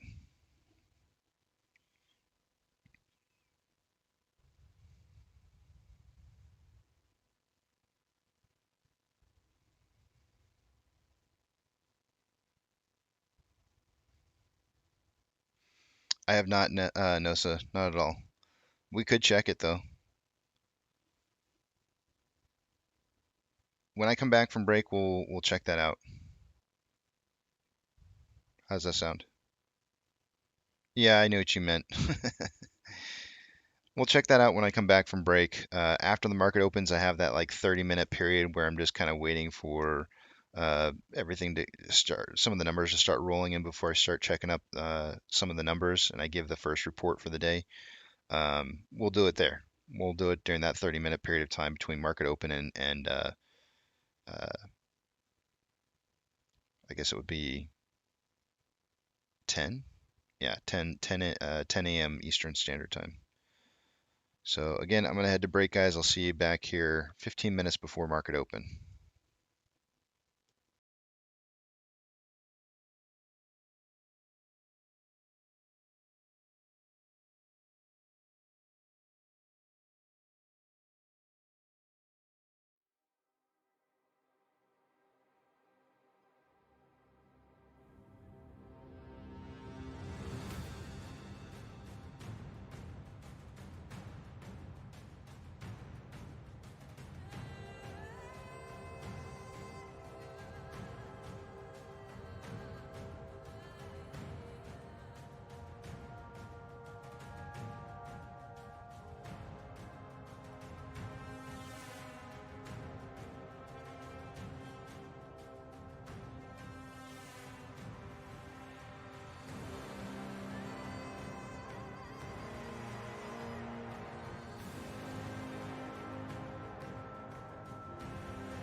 Alrighty, I'm back. We got about 15 minutes more here before market opens, maybe a little bit less than that. Let's see, it says 12 minutes. 12 minutes left. Let's see here. Looks like I need to adjust my times. My clock here. 1 second.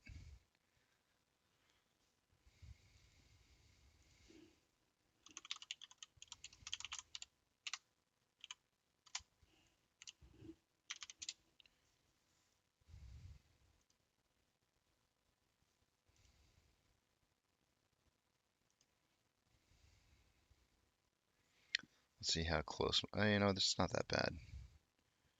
My clocks are off by like 20 seconds.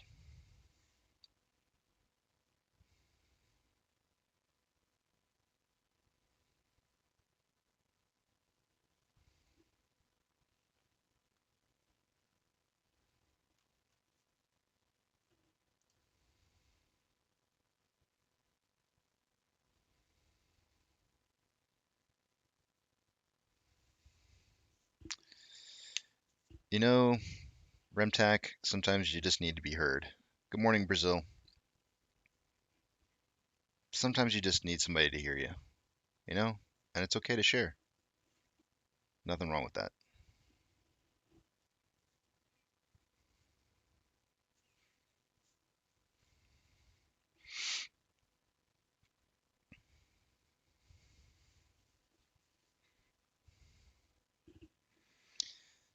Let me just check something real quick here. So I'd sent my mom a message yesterday. This was posted by somebody named Eric Young on Twitter. He said, "I hate to be the bad news bearer, but Shenzhen, a major manufacturing and distribution hub in China, just announced full lockdown. RIP U.S. supply chain." I have not received confirmation, although people within the tweet said that they had confirmed it and that it was true. Um, that was what I was talking about earlier. Thanks, Sandy. It's thank you for bringing it up. Even the background is the one that I used for the interview with Froggy yesterday. I just wanted to have kind of like a studious looking background. It is fake. It's completely fake, but it's taken from a movie. See if any of you guys can guess what movie it is. It's a movie. It's maybe a little less popular, but it is indeed from a movie. It might help if I move my head so you can see the backdrop there a little bit. See if you can recognize what scene from a movie that's from. I'll be really impressed if you get it and you want a movie ticket. I will award it to you.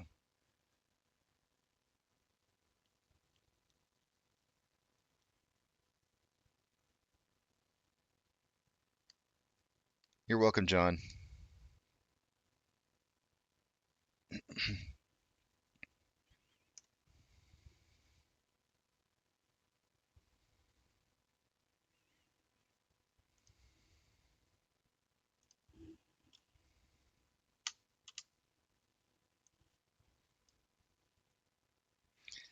Nope. You guys, I feel like you're gonna just start randomly guessing like crap tons of movies.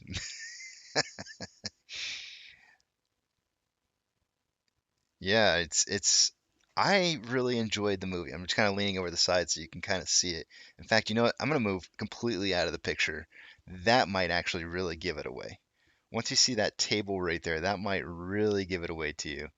It's probably the tables is a key, probably a key indicator. And it's not Harry Potter or League of Extraordinary Gentlemen. But I thought it'd be fun to do something like that, you know, just kind of throw a little something studious in there, but also make it something related to movies.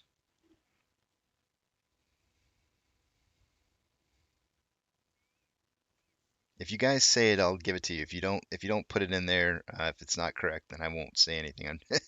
That way, I don't have to read what it is you guys are saying. Indiana Jones is a great pick, ABC. I kind of wanted to go along those lines. There was a couple different scenes in Indiana Jones that I would have loved to have picked from, but it's not that. It's less popular. Maybe not a whole lot of people have seen the movie. So if you picked a movie like Indiana Jones, you would be wrong because a lot of people I feel have seen it's kind of a I would consider Indiana Jones to be a blockbuster. I actually don't know if this. I don't think this movie was a blockbuster at all.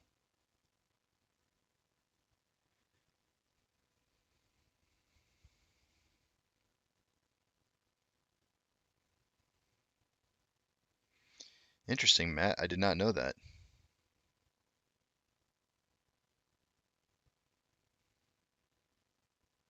That is interesting.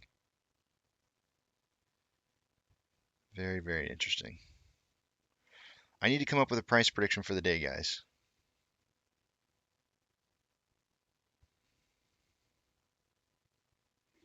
Let me think here for a minute.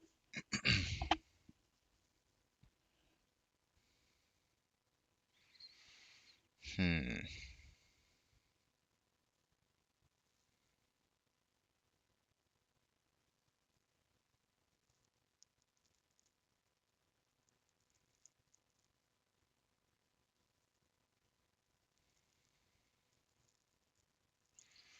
I'm gonna go 13.15.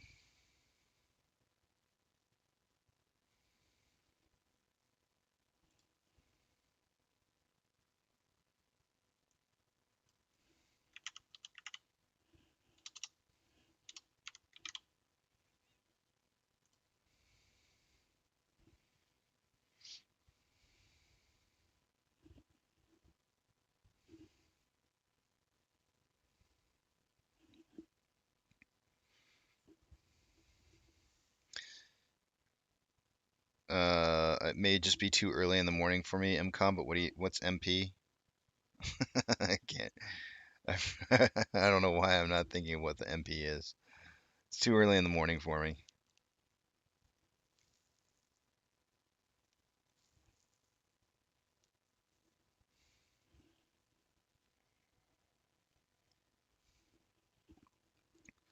I didn't finish my coffee earlier this morning. We've definitely had a few spikes in volume here. We've got since our pokey stick of volume that came in at 75,000 shares, we had another spike here at 29 or almost 30,000 shares right here, and then an additional 30,000 right here as well. So there's definitely been some spikes in volume going on today. The order book you can see is just riddled, absolutely riddled with single-digit orders on both sides of the book. But there's a much larger perceived wall on the buy on the I should say it's the ask side.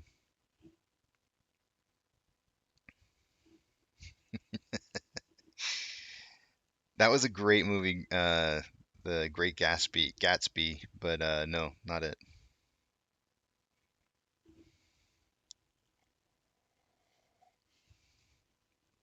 I wasn't a huge Leonardo. I think wasn't that was Leonardo DiCaprio, right? Pretty sure it was.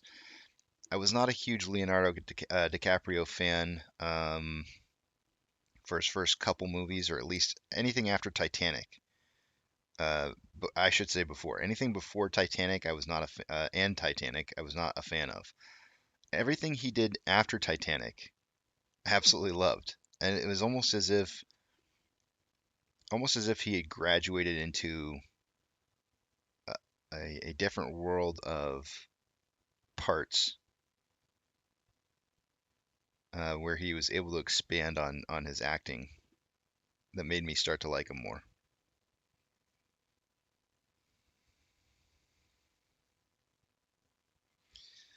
Nicolas Cage is not in the movie I'm talking about. In fact, there might only be one actor that I know of. I'm gonna have to look it up here.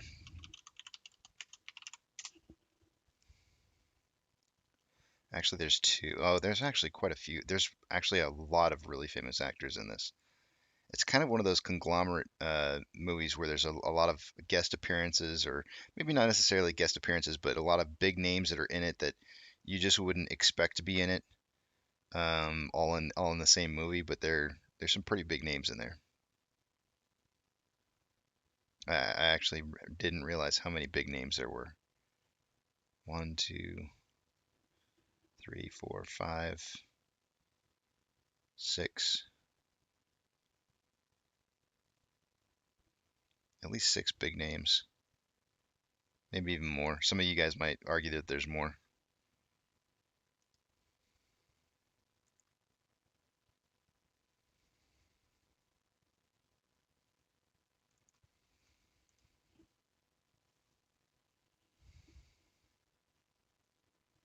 Oh, we have a winner. We have a winner. Are you ready? Luke got it. It's Knives Out. Luke got it. It's 100% Knives Out. Luke, if you want to contact me, and my DMs on Twitter, I'll pass you on a movie ticket to a movie of your choice, setting, scene, everything. Just one ticket though. But good job, Luke. Way to get it. All right, guys, it's time to start the morning. I will see you guys on the other side of market open.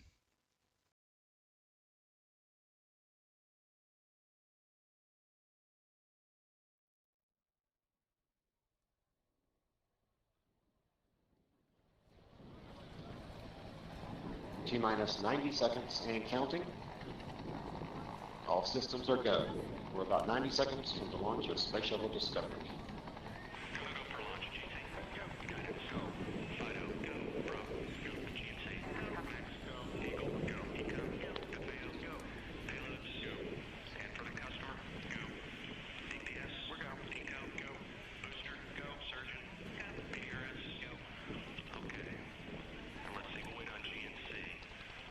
T-minus 60 seconds and counting. We are transferring to orbiter internal power at this time. Discovery is now running off its 3 onboard fuel cells. Coming up on a go for auto sequence start.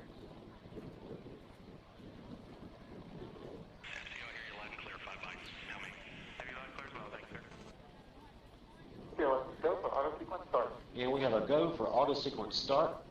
Discovery's onboard computers have primary control of all the vehicle's critical functions. T-minus 17 seconds and counting.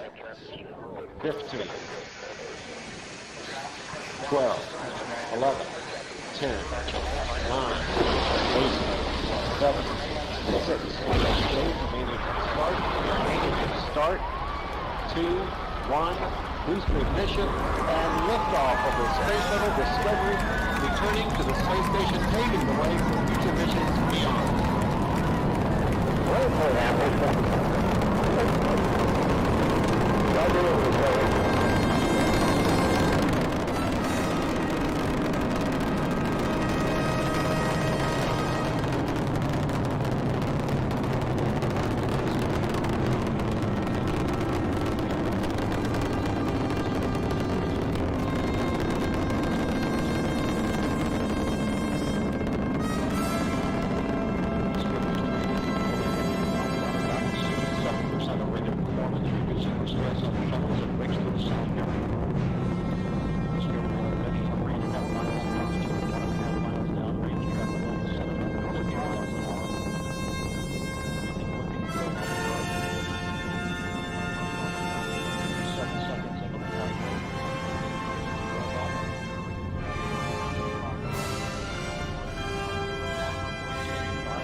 Separation confirmed. Guidance now converging.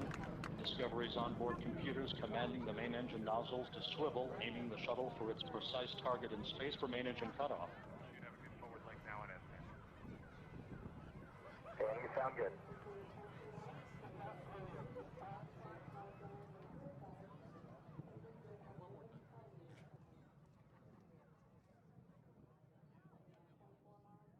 Discovery Houston, negative return. Copy, of return.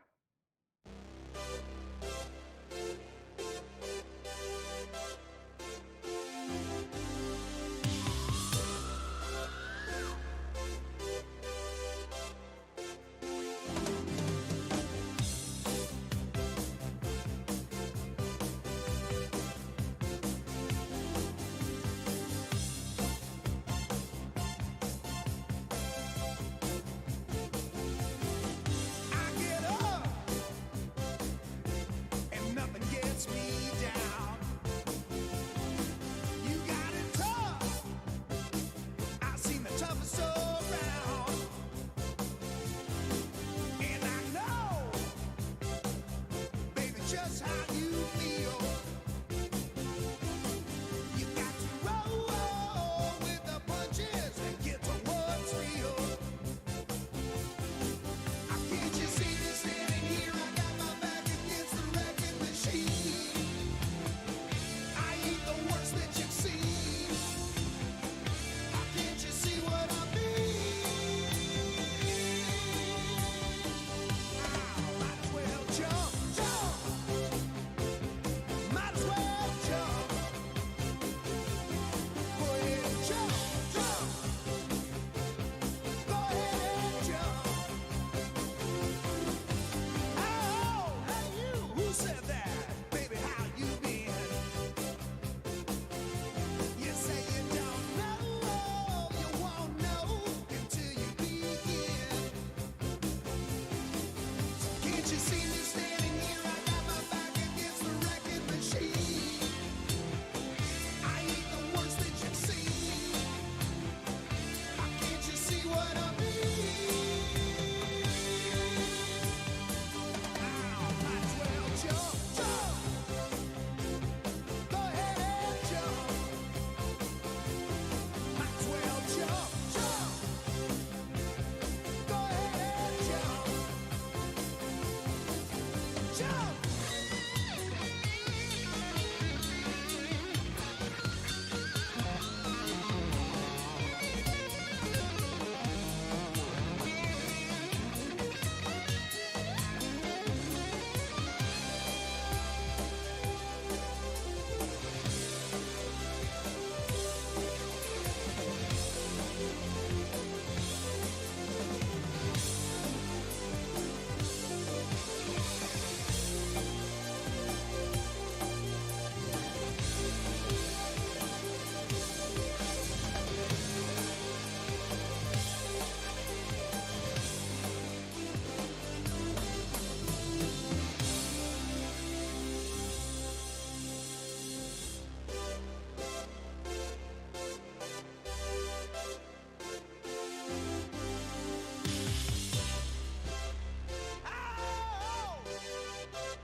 Might as well jump.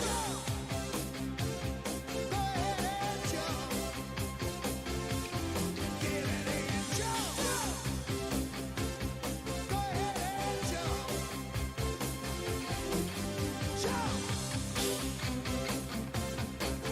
Jump.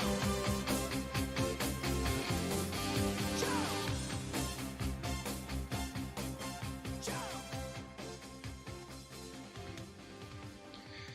Good morning, you filthy apes. Welcome to AMC and ADD, where we buy, we hold, and we screw the hedgies. Screw the hedgies! Screw 'em!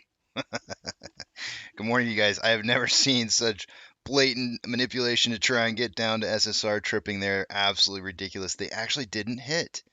I'm seeing 1292 on the book here. 1287 is the number that they would have had to have reached. They tried really super hard in a single minute there to just drop it, and it just absolutely just way outside of our 3 sigma Bollinger Band here. That usually requires a price correction back to the simple moving average at the very least, and they don't even want to let that happen. They really, really need the liquidity in the market. You can tell this is a do or die moment. This is a do or die moment, not for us, for hedge funds. They absolutely need this liquidity. They're attacking super, super hard here. They really need the liquidity, and you can tell. Look at the amount of volatility. Shares having been traded. We're, let's see, 7 minutes into this, and we're almost at 4 million shares traded. There's a lot of volatility going on here. as expressed through the Bollinger Bands. First minute was almost a million shares, second minute almost a million shares, then dropped down to about 341, 214, 364, 189, 360, and 327 is what our current minute's at. Some very high amounts of volatility here. We have not recovered from our initial synthetic price failures that we hit back in the 15 range. So we're still looking for new lows. So if they trigger SSR here, we may see a new spike off of SSR and a run upwards. So I need to go ahead and plug in these new values because these are new lows for us. 12.92 at least, which from 1943, which was our last high, it's down 33.5%.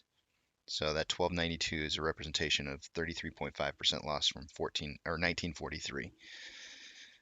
If we do have a bounce off of 1287 or the SSR trigger point, what we would be looking for is at least a very minimum of a 15% increase in price.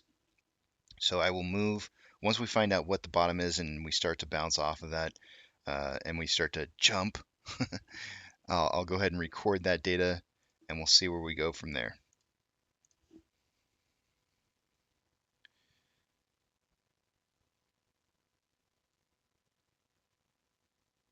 I had Domingo said, bro, how can I become rich? Any ideas? If you're holding AMC shares, there's a good chance, I can't tell you there's a 100% chance, but there's a very good chance that might make you rich. Very good chance. Depends on how you trade it. Your money, your choice. Starting an OnlyFans, depending on, I don't know. I don't know. That might work for you. Who knows? I don't know what sells anymore.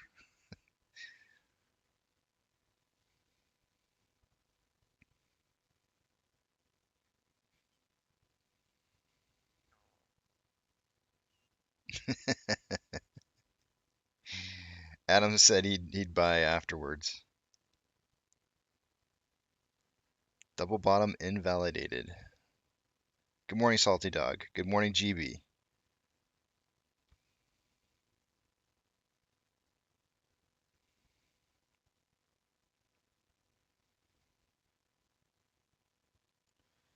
I hear you, Watcher, and I will consistently stick by that. You know, if this is painful for you to watch and you know what your convictions are anyways, and mentally you think this is challenging, walk away. Walk away. I'll still be here when you come back. If if you come back a week, if you take 2 weeks off, doesn't matter how long it is, set yourself up some price indicators, or not price indicators, but price triggers that your broker will contact you. Maybe set it at $50, maybe set it at 75, maybe set it at 100, who knows? Whatever you want to see. And if those triggers go off, you can come back and you can take a look at it and go like, yeah, sweet. Glad I took that time away.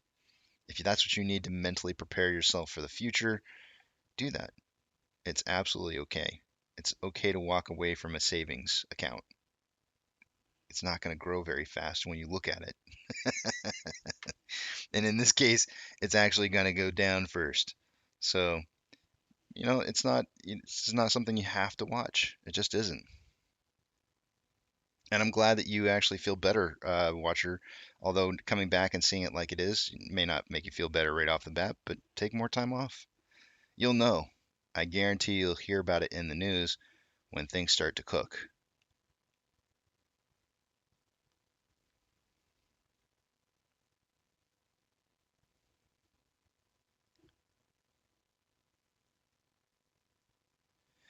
I'm not trying to make it sound like a good thing, Justin, that they get SSR. I'm just saying that they absolutely need to hit SSR in order to create liquidity. I mean, look how adamantly they're trying to hit it. I mean, they really need to get this down. They're defying. I mean, you could see it in the pre-market. You could see the whole order book was set up with short ladder attack down, or down ladder down attacks. Sorry, ladder down attacks in the order book. So the necessity to try to get it there, you could see how it violated the Bollinger Bands here with the 3 sigma. I mean, normally a Bollinger Band's set up for 2 sigma, but 99.7% of your data is supposed to be within a 3 sigma. Does that look like 99.7% of your data? Nope. There's some very unusual trading activity going on right here. Very unusual trading activity. They really tried to shoot it down and get it right down to that number, and they couldn't quite hit it. They'll try again, I guarantee you.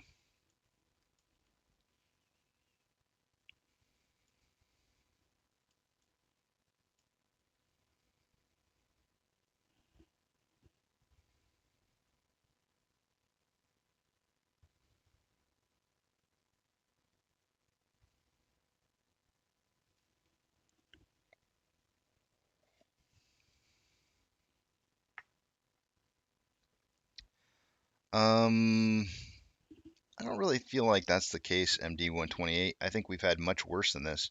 We're only down 6.78% as it stands right now. The push down to 1290 something uh, really is, I mean, SSR trigger is at 10%. We've seen much worse days in the not too long past, so I don't really feel like this is very unusual at all, actually.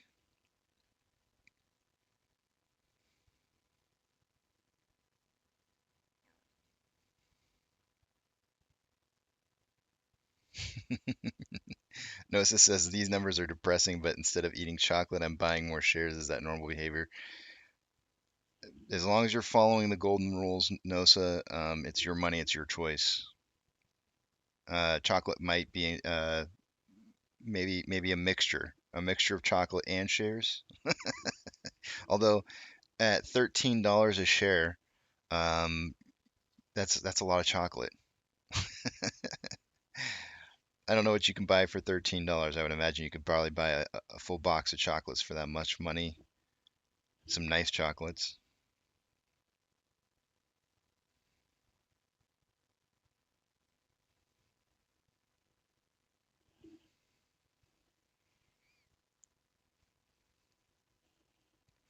Just to mention this, guys, I do have a free chat in here. I don't moderate what people say. If you don't like what it is people are saying, you can always silence them. You do not have to read what it is that they have to say. There are dots next to their names, and you can click on those dots and hide what it is that they have to say if it bothers you. So I let you kind of decide what you want to hear and what you don't want to hear. There's always going to be people who say things you don't appreciate, and it is what it is.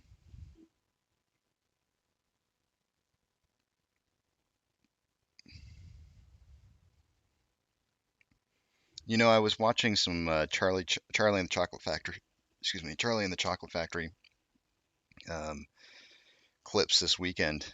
No, so I love that movie. I really do.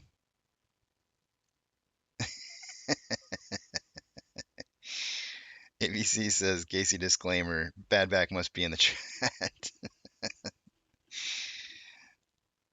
That's funny. Bad back is in the chat.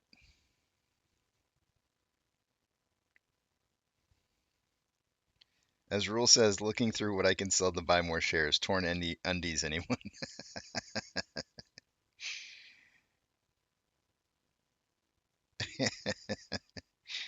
Okay, here we are getting really close to hitting the simple moving average. Once that does touch, you might see a push back down for that SSR trip.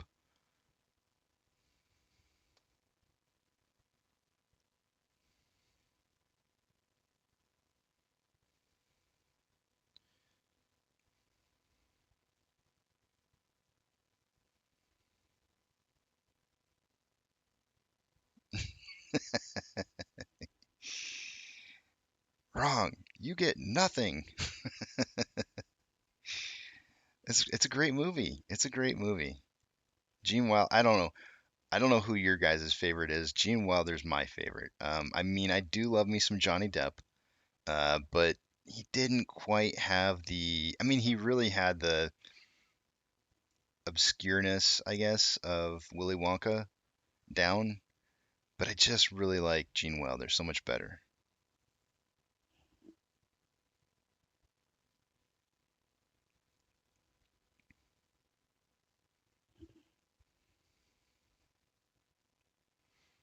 So this will be the determining point, typically speaking, with price when you see it move into this range here. Now I promised NOSA, I believe it was NOSA that I promised that I was going to start looking into BBBY as far as their pokey stick of volume when they've had some of their rips. I think that was one of the ones she had mentioned.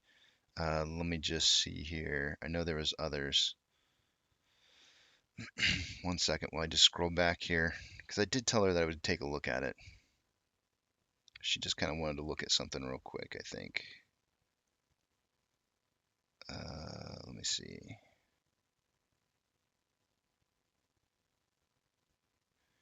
Nickel, Tesla. Okay, so we'll take a look at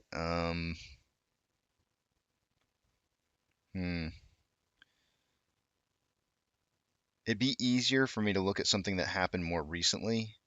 So maybe perhaps like MULN, because you want me to look at BBBY and nickel and Tesla. Nickel's kind of recent. We could take a look at that one. Give me 1 second here.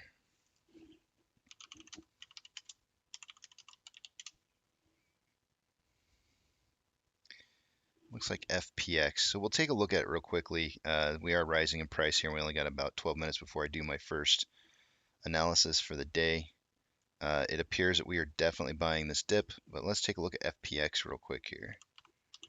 I think that might be, oops, that's the wrong one.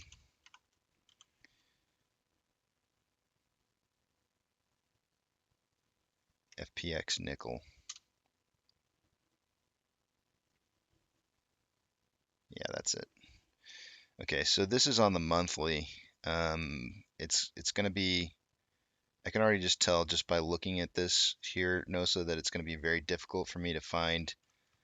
Like I would have to, each one of these, I'm on a daily right now, each one of these I would have to drive back to in order to see the pre-market volume for the day for each one of these days, but you'd probably want to see like in this time frame right here. What I can do is I can pull this up on TradingView, and I do have a pre-market indicator that shows kind of some of the movements in pre-market. It's not the best indicator, so let me do that on the side real quick here while I let you guys continue to watch the price on AMC here. Let me pull it up on the side, and then I'll swing it over and we'll take a look at it here in just a second. Let me just see if I can't find it. FPX.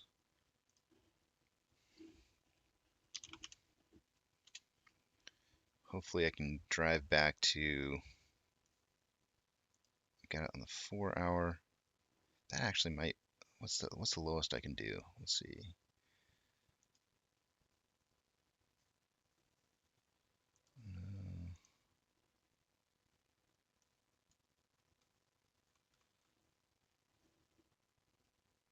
I think I have to go.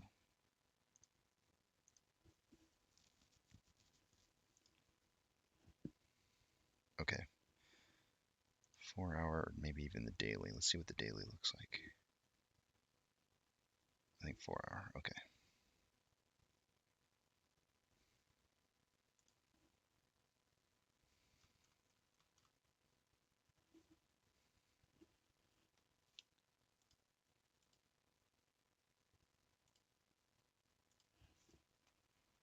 Huh.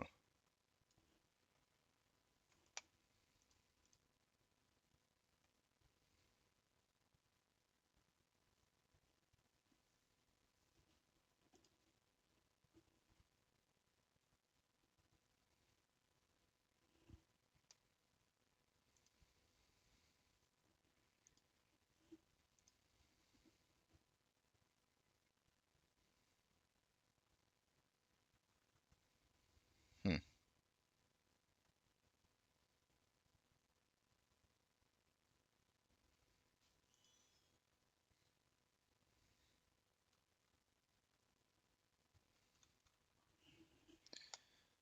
Let me just check one more thing. I gotta go back to this real quick.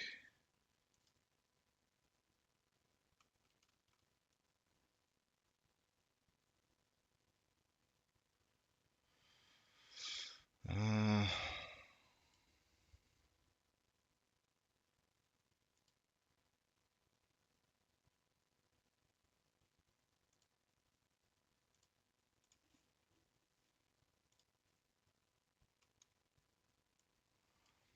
So what they're trying to do right now with AMC is they're trying to dry up volume.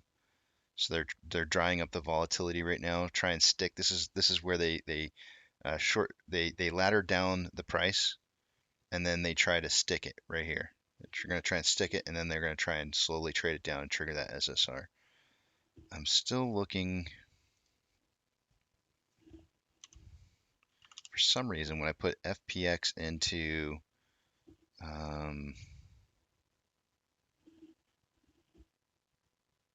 maybe since AP is watching, whenever I put FPX into TradingView, I get what appears to be the NYSE ARCA First Trust U.S. Equity Opportunities ETF, and I don't think I want that.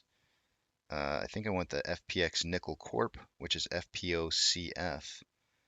When I pull that up, it doesn't look anything like the FPX that I get when I search it on Webull, which I think is the correct one. So now I'm kind of confused what's going on here. So the FPX that pulls up on TradingView does not look like it's supposed to.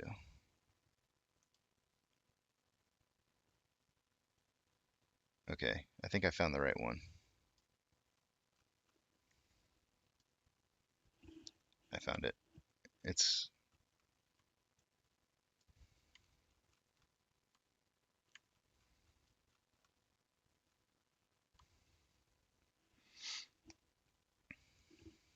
all right. So as far as nickel goes, I'm going to go ahead and get rid of my vortex indicator down here so you can just see just the pre-market down here. You can see the pre-market volume is right down here at the bottom. Let's see if I can make this a little bit bigger for you. So the big move on nickel was right about here, and you can see in the pre-market hours that volume did start to pick up compared to previous days. Pre-volume market started to pick up, but nickel didn't move very much. But then you can see the pre-market volume for the day of, where the price really starts to drive, is almost 3 times higher in pre-market volume for the run. So it definitely showed it in the pre-market hours. Then you also have the pre-market data right here for the next day, which is double the 3 times amount. Then it drops back down again. So this, when I talk to you guys about what you're looking for to know that you're on the backside, is day over day volume decreasing. This is it. These are the kind of signs or the things that you're looking for to know that you're on the backside of a squeeze. If I were to shrink this down to a more smaller time scale instead of a 4-hour time scale, what we'll probably end up seeing is some of those dip over dip size decreases in price.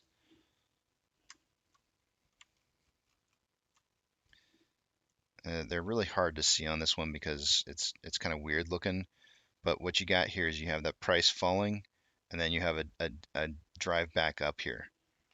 I'd have to, what is this time frame? 7th to the 10th. Yeah, okay, so this is it right here. If I come into an even tighter time frame, it's going to be really difficult to see because of the way that this is traded in volume. It's really difficult to see it. But you can see dips going on the way up, and then on the way back down, there's dips. There's a dip right here, a price rise back up, another dip down, and a price rise back up. This is the point right here where you'd want to sell at 0.87 versus 0.96, because that now you have falling volume and dip sizes starting to decrease as you're going down.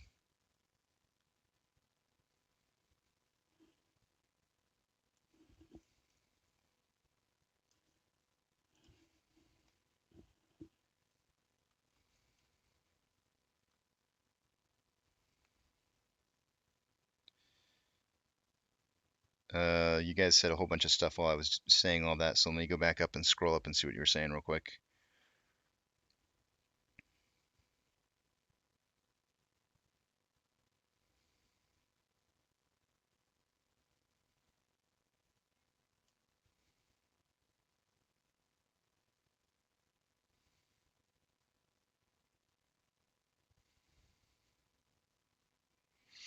Yes, GD we should. And he was actually supposed to come in on Friday last week, and we had trouble. He finally sent me his Discord, so I'll try to get him on this week here, and so we'll get Father to talk. Uh, we can get him on here.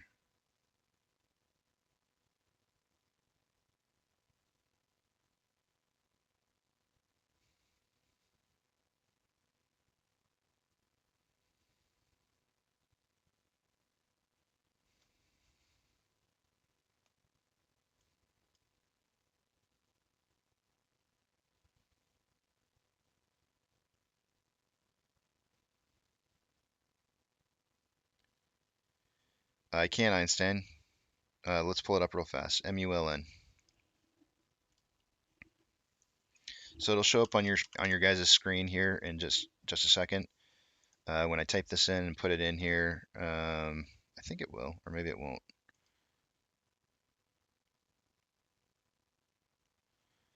On loan amount is currently showing 6.18 million. So let me get rid of info off. Let's see. Let's pull it over and see it here.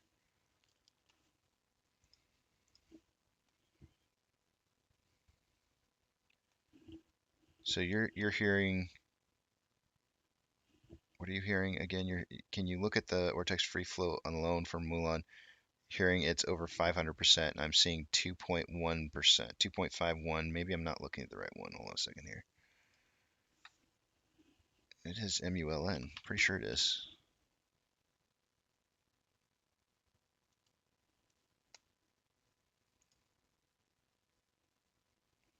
Hmm.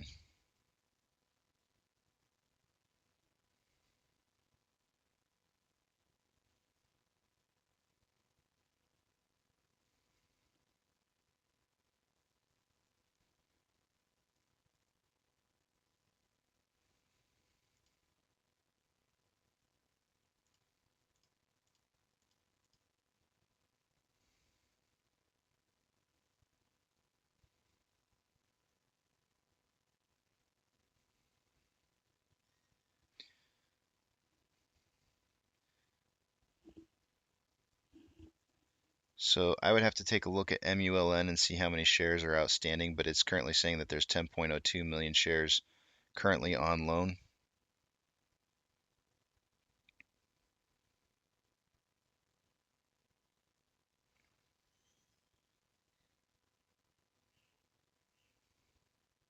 You're welcome, Nosa.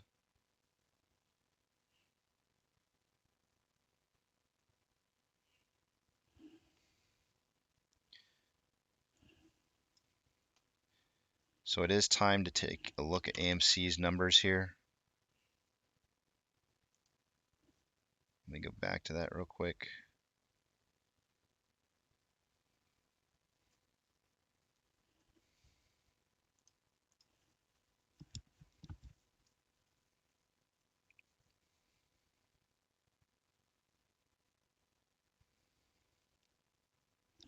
And then we'll just pull up MULN just real quick here and just see.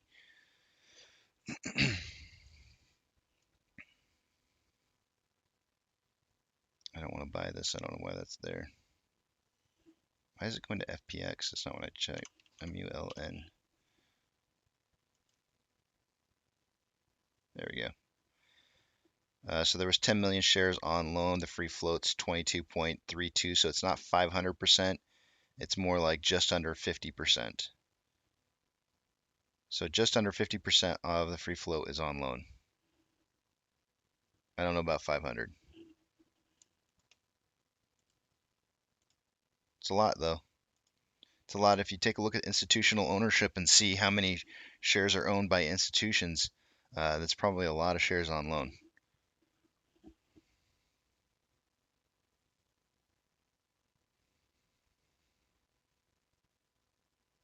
Good morning, Gary. All right, let's take a look at AMC's data here. It's a little bit past 9.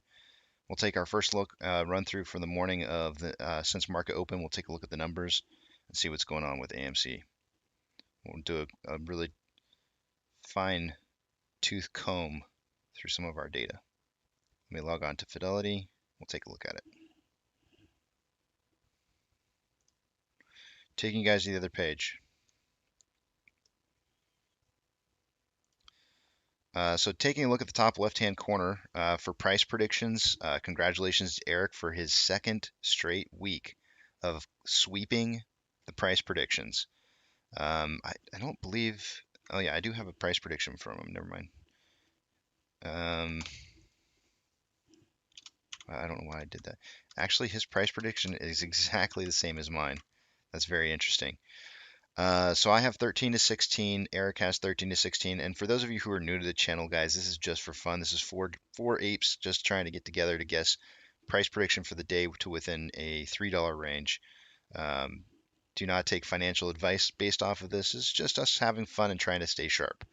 I said 13 to 16. Eric said 13 to 16. Keto said 1439 to 1739. And Monty said 1248 to 1548. You can see I did terrible last week. Only 2 days. Keto and Monty had 3, and Eric had 2 straight weeks in a row with right guesses. He's on 10 total straight day streak. It's incredible. It's a great streak. He's done it before. The question is can he make it week 3? So we'll see how today turns out for him. Looking at True Demons MOASS trigger indicators for AMC, short exempt volume was extremely low on Friday. 21.8 thousand shares for short exempt volume. Utilization was 100%. That is now day 24. We're on day 24 of trading days of 100% utilization. The day over day price increase last Friday. The devil's number, 666. That's what it was down. 666, 6.66%. Taking a look at the off exchange. So let's update those numbers. The numbers you're seeing right there right now that are right next. Are they right next to me? Yeah, right here next to me. In the off exchange, those are the numbers from last week. Let's take a look at what they are now. I would expect about 43% in the off exchange and 10 to 11 on EDGX. So we're at 44% in the off exchange and 14%, 14.6 to be exact, on the EDGX. So for those of you who don't know, there is a dark pool for ETFs, and that's called the CBOE EDGX. So a lot of price discovery is being hidden right now from AMC through the ETFs, and we can see those going through. They're there, and it's 14.61 with a 30-day average of 12.51. So it's already 2% higher right now at this point in time. Now the off exchange has been lower in the last week or two, and it's been much lower. Maybe 5, 6, 7% higher or lower than our 30-day average. And I contend, I will stick with this until I'm proven wrong, that I believe that somebody is no longer trading in those dark pools. I don't know who, I don't know why, but somebody or some people, some institutions are no longer trading in the dark pools like they used to. It's the reason why we're seeing less dark pool activity. But yeah, 43% is normal for off exchange at this time of the morning, and it's 44, which is, considering that somebody's dropped out, already very high, super high. Moving down to Ortex's data down there at the bottom. Let's go ahead and give it a fresh update, even though I know I just updated it. We are currently at 1.18 million shares being loaned according to Ortex. And that's going to raise our estimated short share interest of the free float to 20.71%. Cost to borrow looks pretty normal. We'll take a little bit of a deeper dive here into Ortex data in just a minute. Moving on to the top right-hand side of the screen, you'll see institutional share ownership. We're kind of in the gray or dead zone for 13F filings, so we're not going to see a whole lot of activity on this. It did slightly change a little bit this morning by like maybe 30,000 shares going down. But as of the last update this morning, we were at 187.9 million shares owned by the institutions. Let me refresh it.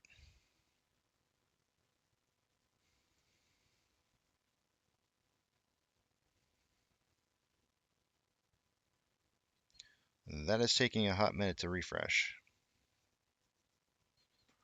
Let me make sure I'm not just talking to myself and the stream is still going. Am I getting internet connectivity?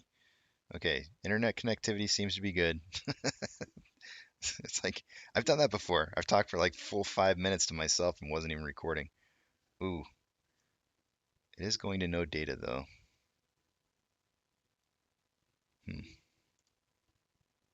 Let's check on it again.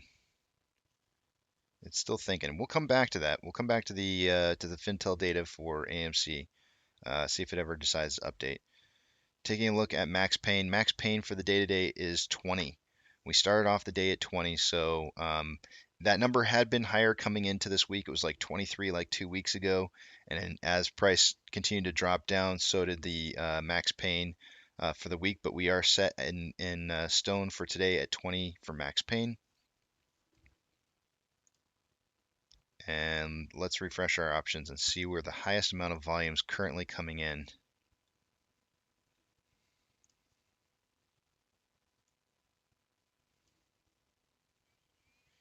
On the call side of the options at a $15 strike price. That's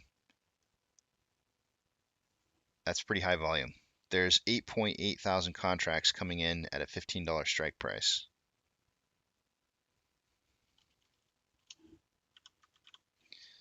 On the put side of things, highest amount of volume currently at a $10 strike price. That's down from 14 last week. There's only 2,000 contracts, so there is a lot of contracts opening up for calls to move up, for the price to move up here. The spread is a $5 difference, which is kind of throwing an indication that there's a possibility we close somewhere in between at maybe like 12.50. Although there is a 4-to-1, more than 4-to-1 ratio in volume. It'll be interesting to see how that plays out throughout the day.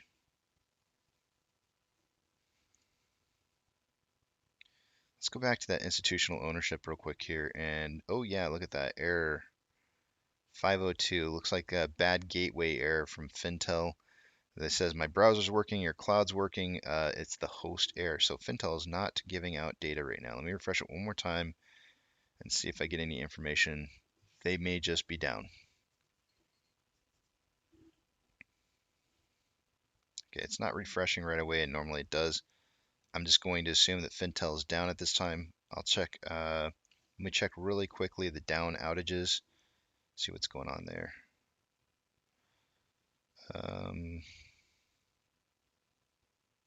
There's a few things, but nothing that would make me think Fintel would be having problems.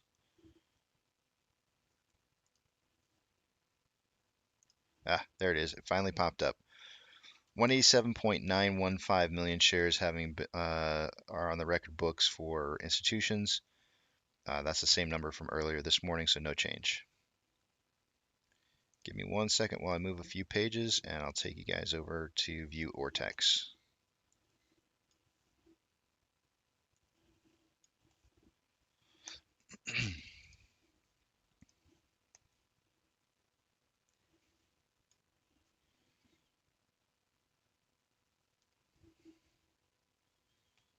All right, let's take a look at this. Utilization. In case anybody's wondering what 24 days of utilization being at 100% looked like, there it is. A nice flat line. It's beautiful. Here's our on loan amount day over day. We had an increase from last Friday. We went from 127.6 million shares up to 127.9. That's going to cause our on loan average age per day to go up because I think about 1 million shares is what we need to go flatline. So usually we need at least 1 million shares, and so there's your on loan average age per day, driving up from 73.81 to 74.52. And then here's your estimated short share interest of the free float. Also, kind of following along with what the on loan amount's doing. I had a different size. There we go. There's a different sizing right there.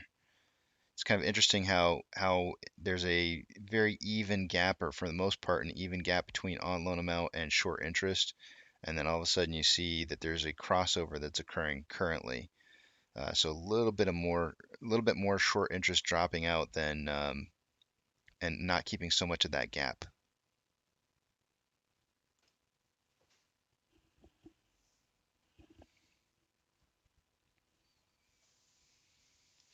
I would give you guys how many shares are available to loan, but when your utilization's at 100%, it shouldn't be able to loan higher.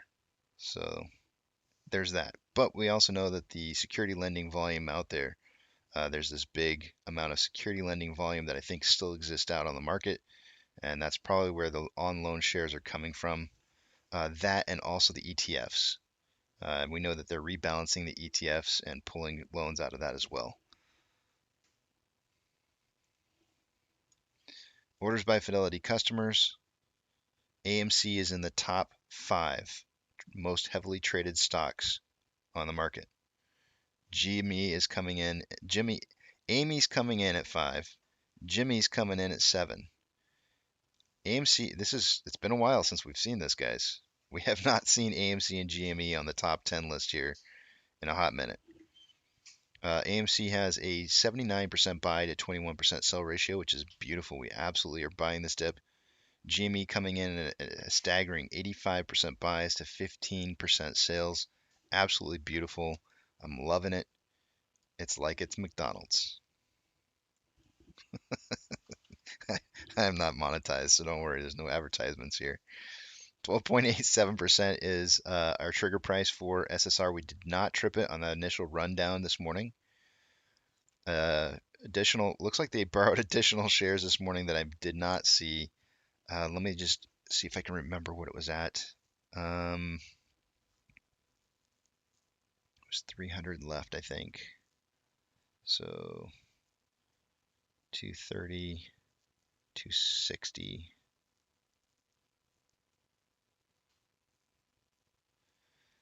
Looks like they've borrowed about 260,000 additional shares from this morning. I'm just going to call it 1.5 million. 1.55. So based on Stalker Tracker's data, they've borrowed about 1.55 million shares for the day today. An average day in the past used to be about 4.5 million. Fees are still at 0.9. 360,000 shares were the ones that were out of the money. It's gone up just slightly since we looked at it earlier this morning. 2.8 thousand contracts are in the money on the calls. 35.4 thousand contracts are out of the money on the puts.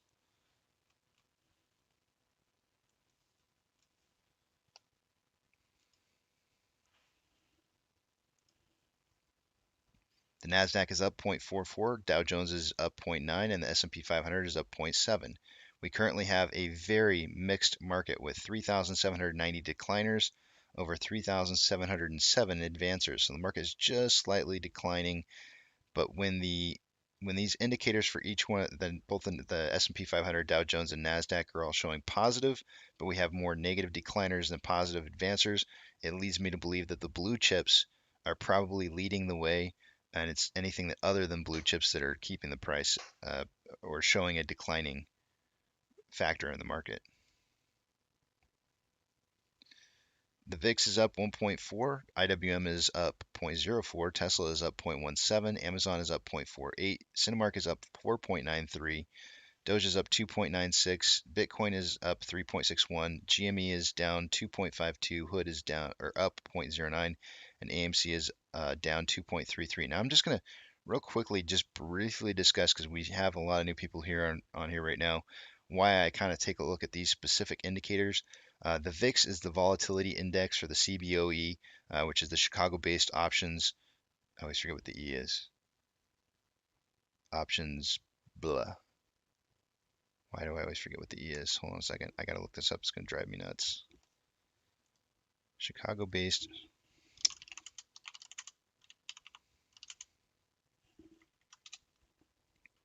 Exchange. Why do I always forget exchange? It's just an easy word to remember.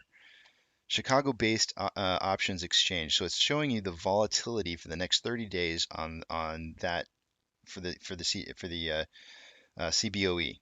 And so basically what it's telling you is how much volatility are you going to see in the futures. When this is up, then the stock market's going to go down. When you see this down, the market's going to go up. So it's kind of like an inverse indicator to market movements. IWM, it is the highest held AMC ETF out there. We tend to have um, a similar movement reference to IWM. So when it's down, we go down. When it goes up, we go up. A direct relationship.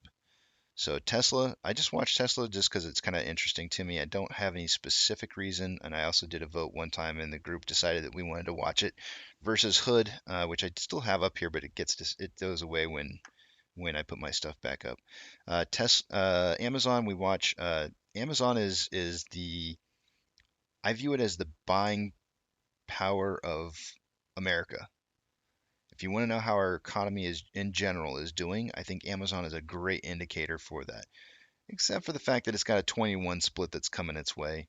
Um, I do think that it's a good indicator. When Jeff Bezos stepped down back in, God, I can't remember when he stepped down now. When he did step down out of his CEO position within the company, the price was 3,500 even. I've been monitoring it since then. It's been down ever since. It was up a little bit while he was out of the position, but for the most part, it's been down. Cinemark, if you want to know how AMC should be doing, you look at your competitors. That's the only reason I monitor it. Dogecoin is the blue chip or the blue collar cryptocurrency of North America, and so I monitor it for that reason. Bitcoin also being the OG cryptocurrency is the reason I monitor it, and GME, of course, is the OG of everything that's happened with meme stocks. So we watch that one. Robinhood, I just want to see it burn. It's the only reason I watch it. And then we know why we watch AMC. Taking a look at inflow versus outflow. 21 to 25 million, so there's a 4 million difference, a little bit less than 4 million difference between the two with more outflow than inflow. Our volume currently at 10.52 million shares having been traded for the day today. I'm a huge fan of knowing what volume is going to be because volume means everything to price discovery for us. The more volume we have, the more price discovery we will have. It's best to see volume moving up. Currently, we're at kind of a low pace for the day today. I'm expecting somewhere between 20 and 40 million shares traded for the day today, although we are currently moving at a much faster pace than normal or what would be expected. So let me just do a quick calculation here and see what kind of pace we're on. Let's see here.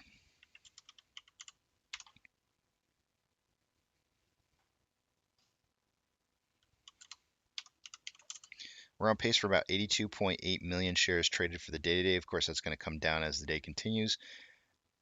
We might see volume in the 44 to 45 range based on these numbers. So I might have estimated a little too low, but considering I did it pre-market, I'm not unhappy with it. So I'm always more happy with a low prediction on volume than a high prediction. On the daily interval, all I'm looking at is just these three lines right here. Forget the noise up top.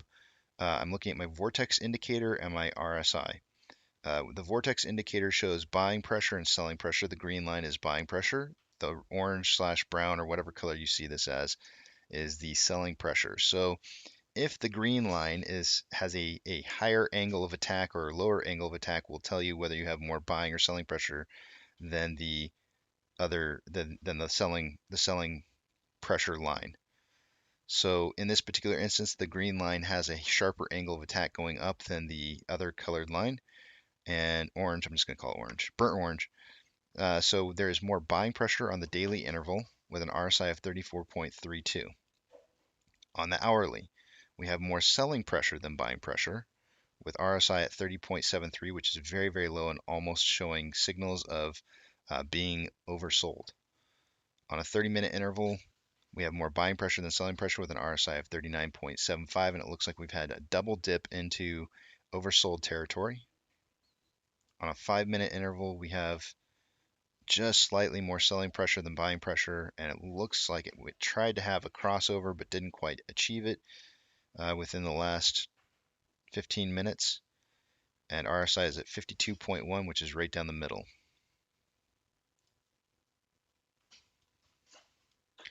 Price is consolidated around the simple moving average.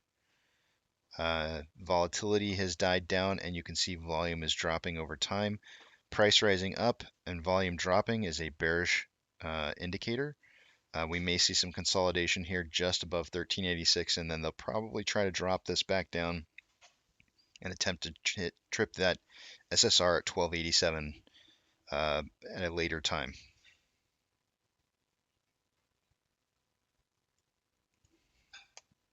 And with that, once my picture comes back up after I run through the numbers, I can see what it is you guys are writing again. Unfortunately, when I go through all the numbers, I can't see.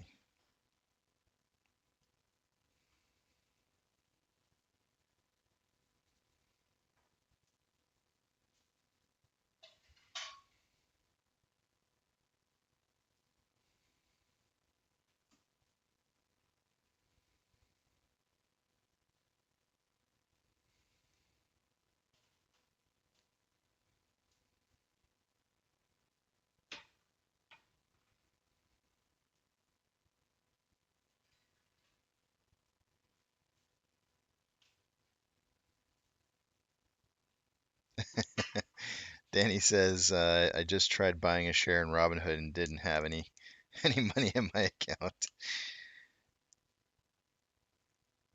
Duke said, did I miss anything? I did watch Frog. I'm assuming you meant to say didn't watch Froggy yesterday. I thought it was a great time, a great chance to get to know Froggy. You know, if you haven't had a chance to take a look at it, um, if there's one thing that I would have to say from my experience, and I can't say this for everybody, but from my experience, um, since I'm streaming for 9 hours, I probably talk more about myself than maybe other YouTubers might. And so we don't really get a chance to get to know people from other YouTube channels, like really get to know the person and their outlook and understand like where they're coming from.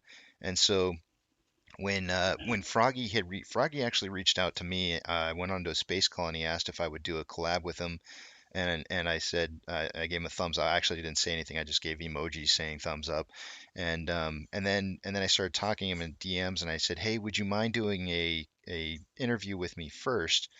I always think it's really important to just kind of find out who the person is, find out what it is that they believe in, just get to know them.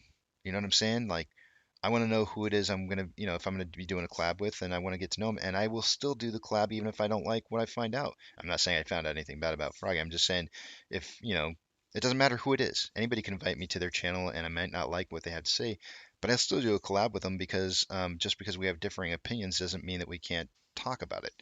I think discussion is definitely, uh, I appreciate discussion. I really do. So as long as somebody's willing to debate something with me civilly, I don't have a problem. Let's talk about it. I am totally for that. But I had a great time getting a chance to know Froggy a little bit better, and I'm really looking forward to having an opportunity to be able to come onto his show and talk with him a little bit more about different things that he's seeing. I think it's worth watching. I mean, it's a long hour and maybe 30-minute interview, but if you want to know who he is, there it is in history for you to see. And I need to put it more towards the top since it's a recent interview, so I'll fix my page here in a bit. But you'll be able to find it under my playlist under interviews.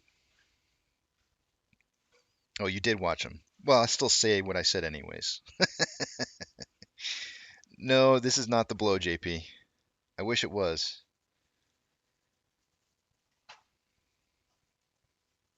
Congratulations, Duke. ABC says, Casey, great interview with Froggy. Would love to see more like that. Well, Tony DeNaro, I don't know if you guys know who that is. He actually commented on the interview and said it was a great interview and that he enjoyed it. And I said, so are you next? And I was kind of kidding, half kidding. I kind of put him on the spot by saying that. But he said that he's on vacation right now, and when he gets back, he wouldn't mind doing it.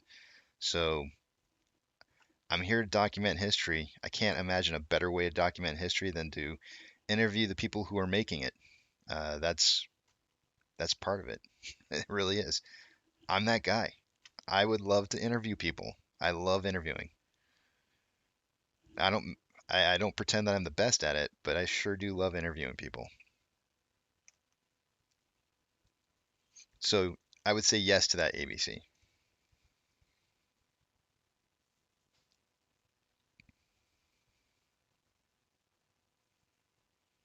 Yes, for those of you who are not here in the United States, we had a time change. I meant to talk about that earlier, and I'm sorry I didn't. We had a time change. In the spring, we push our clocks forward an hour. In the fall, we push our clocks back an hour. It's archaic. It's probably one of the, if you think you know the reason for why that happens, go look it up on the internet and see that it's probably different than what you thought it was. A lot of people seem to think that it has something to do with farming, and and it really has nothing to do with farming whatsoever. The reason that we do this is super, super archaic, and like in my opinion, the whole time shifting thing is we need to get rid of it. It's pointless.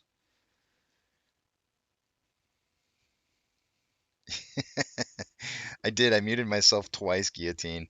In the interview, I muted myself twice. I had family that was coming over. When we had scheduled the interview, it was normally during a time when I would have time to myself to do an interview, but then things changed, and so I didn't want to.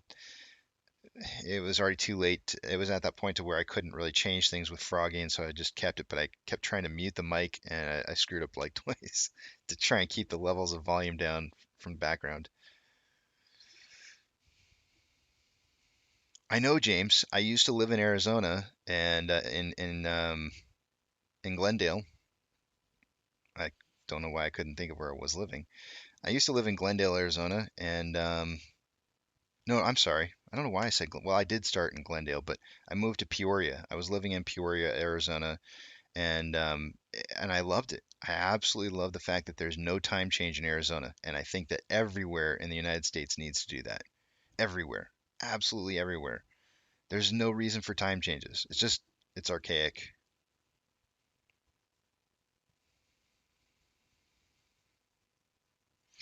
Yeah, Danny, I know, I know. He said Kansas City, and I said KC. I like the Kansas City Chiefs. It's a little bit ironic that I like the Kansas City Chiefs, but the only reason that I started liking the Kansas City Chiefs back in 1994, when I used to play Super Tecmo Bowls, because I had a name affinity to it, and I was just like, you know what? How can you not like a team that's got your same name, KC? I'm like, that's my team. It's perfect. So I've liked the Chiefs ever since then. And I love their coach right now. I think he's an amazing coach. He doesn't do things the way you normally should do them, and I love that about him.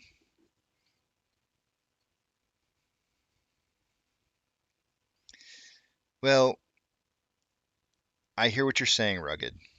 Mixed feelings about Tony DeNaro. I'm not here to judge people. I'm here to I'm here to document history. And if you don't like him, or it doesn't rub right with you or whatever, don't watch or whatever. I don't know, but I'm still gonna do the interview because I want to get to know people, and I want to. Um, the only way I'm gonna be able to interview everybody is if I interview everybody. That's it. So everybody's gonna eventually want an interview. The more people I interview, and I think that's cool. I want to interview people. So you might not like some, you might like more than others. It's just like our trading days. Some days you like them, some days you don't.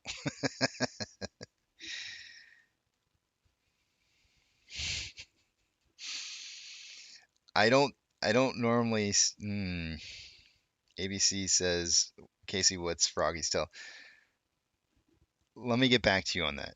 Let me get back to you on that. I'm not finished reviewing my. I actually am going back and rewatching. I'm about halfway through the interview myself. I go back and rewatch it because I always feel like I can critique myself a little bit from having watched what I've done. So let me get back to you.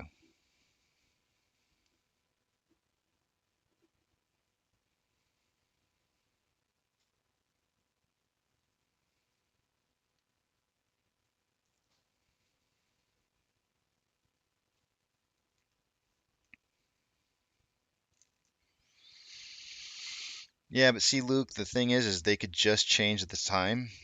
They could just change the time for where you live so that it's like right in between. You know what I'm saying? Like they could always just have the time in between instead of always switching it by an hour on either side.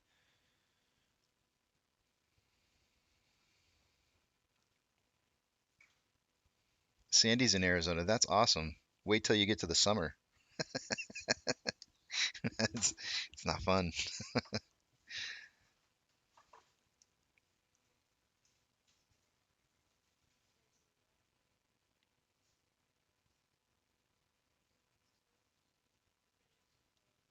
It is very chill in here. Very chill. I think we have a great group of people in here. Salit 019. I can't speak highly enough about the family that we have in here. So if you choose or you don't choose to be a part of the family, just know that we respect each other very carefully in here. Oh, I feel like we try to. So know that first and foremost. Um, just good people. Good people.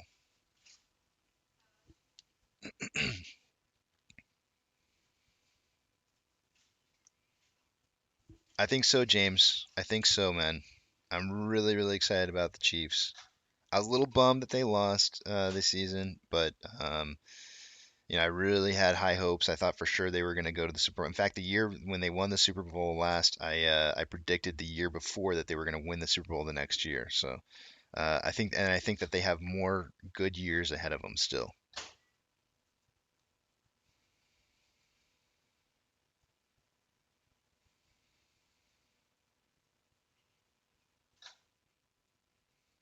Well, Gary, so let's talk about that for just a second. Bad back, you're the interview that would be most beneficial.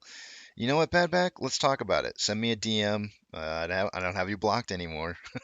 So, so send me a DM and let's talk about it. Maybe we can come to an agreement. But I do want to talk about this.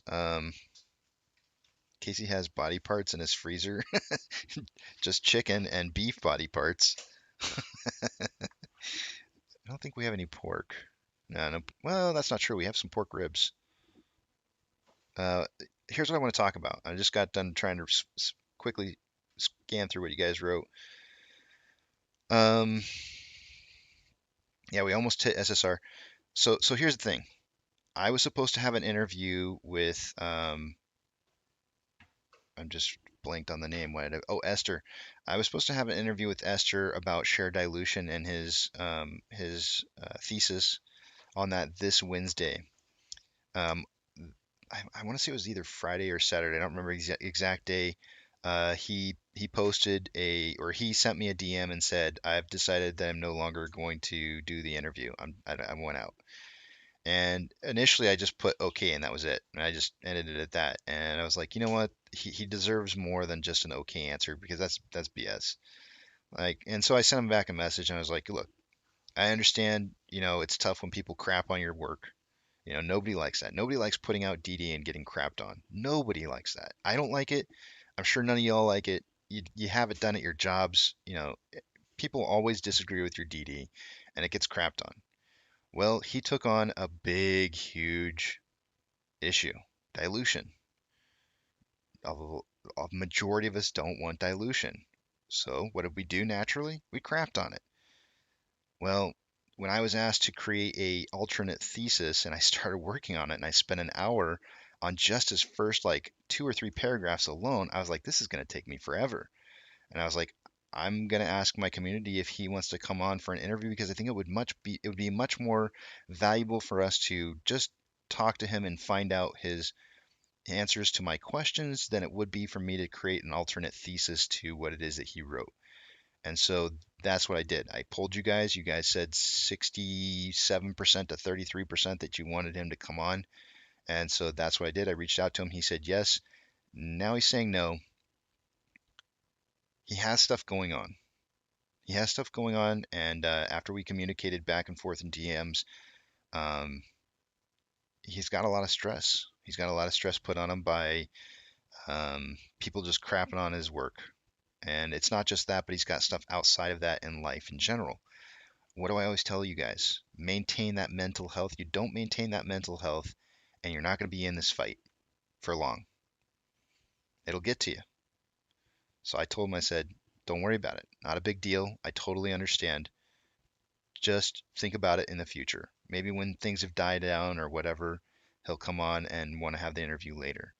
but it is an important topic.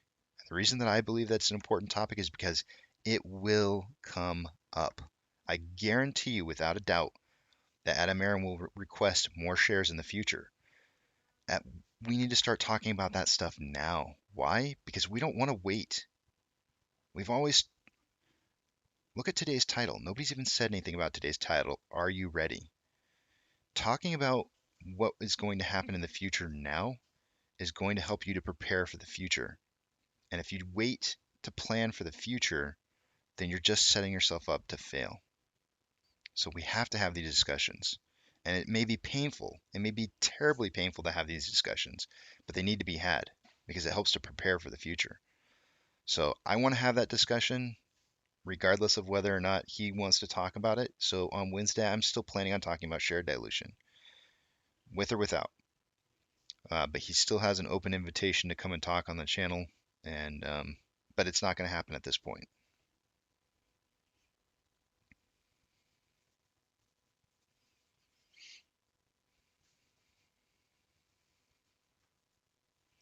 WM, I'm not going there, man.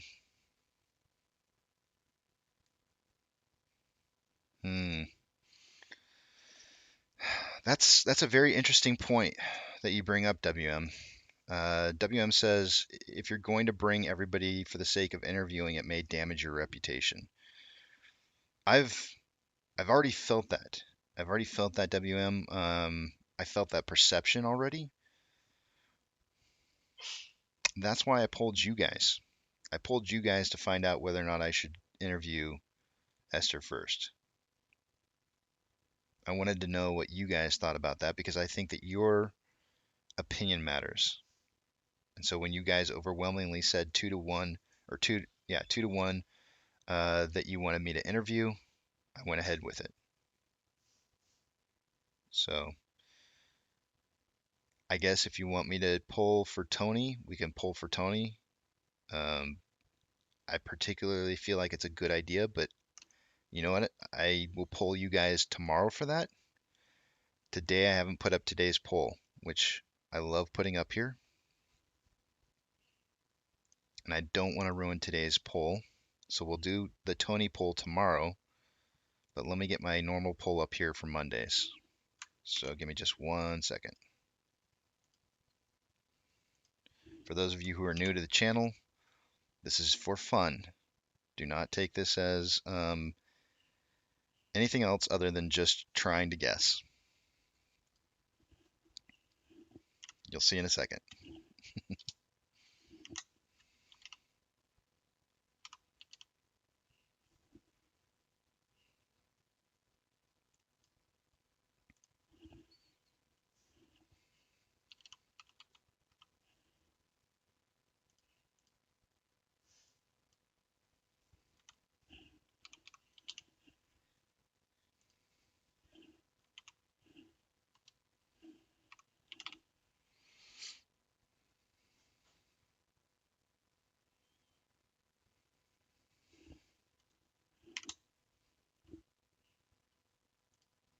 All right, the poll is out.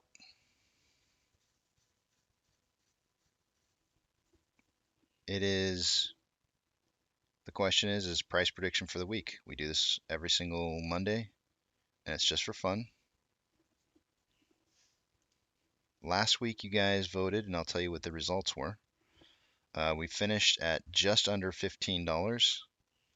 Last week you guys polled. Let me pull it up here.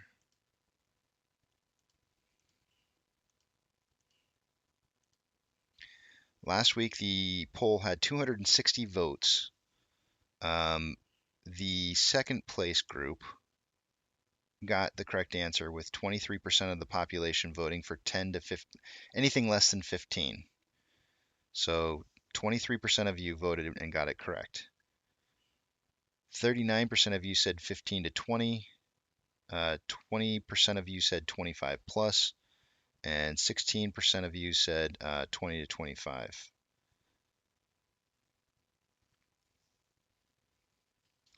So let's see how many people got that right.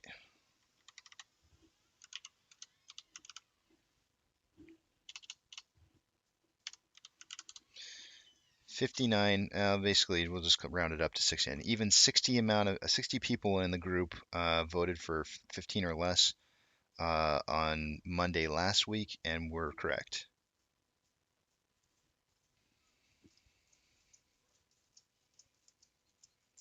Yeah, when the bands are tight. Who said that? I lost my place. Casey, would your wife allow you to interview terrible? I don't think my wife would have a problem with me interviewing anybody. That's not the problem. Um,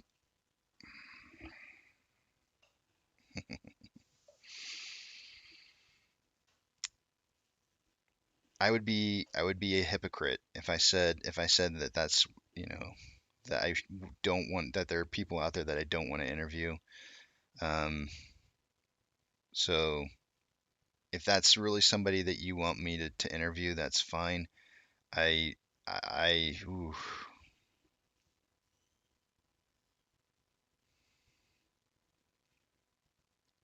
I mean I don't know.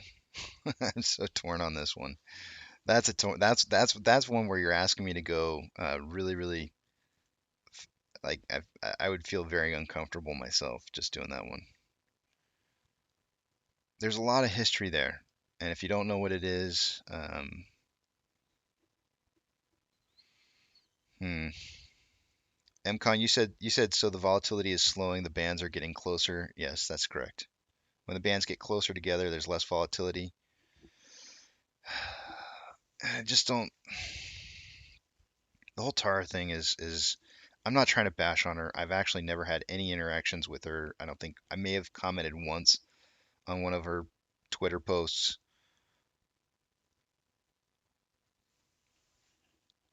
I don't know her personally, but I've heard a lot of bad things. I don't. I believe that there are individuals within the community who just have differing opinions on how things should go. And you know, I shouldn't have a problem with that alone, but there is other things that have occurred as well that I don't know about, and I would simply just be repeating things that people have told me, which I don't think is cool to do. I think it's all hearsay. So for that alone, I should be willing to do an interview with Tara, right? Because it would only be fair. So if that's where you guys want me to go as far as an interview it goes, I could do that. I would just be very hesitant.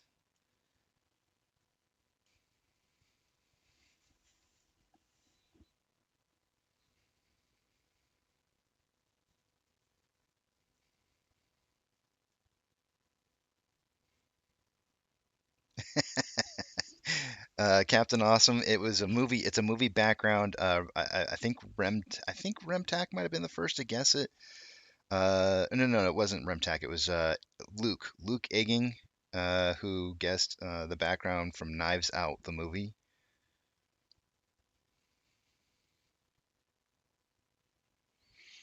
Ooh, yeah, Einstein. I hear you, man. Especially, the reaction that I got from it's kind of it's kind of one of those things, Esther. I think some people handle uh, disagreements with hard work that you've put into something differently.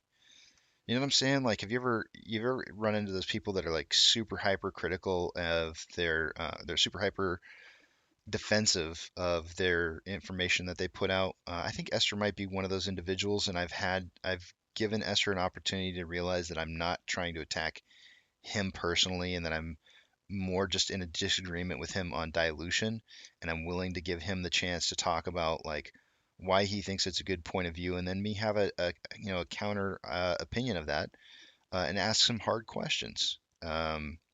So we'll see if he, once he gets once he gets, I don't want to say healthy, but once he gets to the point to where he feels like he can do perhaps an interview, maybe he'll be on and do it. I don't know. I can interview Gal Gadot if she wants to interview. I can't imagine she'd want to.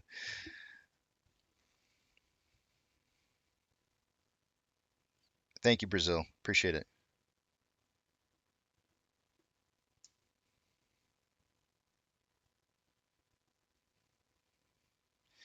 So you know the interesting thing about what you're saying, Jana, is this. You were joking. Well, see, I would if I put it to a vote and you guys said no on the vote for Tara, then or Tara, or however you want to say her name, it was, that would be how it turned out. But let's do Tony tomorrow. I'll put up the vote because he's already kind of said that he'd be willing to do it when he gets back. We'll put it to a vote and make sure that that's what you guys want to hear. But Jana, I want to touch on what you said. You said I saw a lot of people that don't support share dilution, and Trey Trays was even saying how it takes away or takes value away from shareholders, and there are many more ways to get money for debt.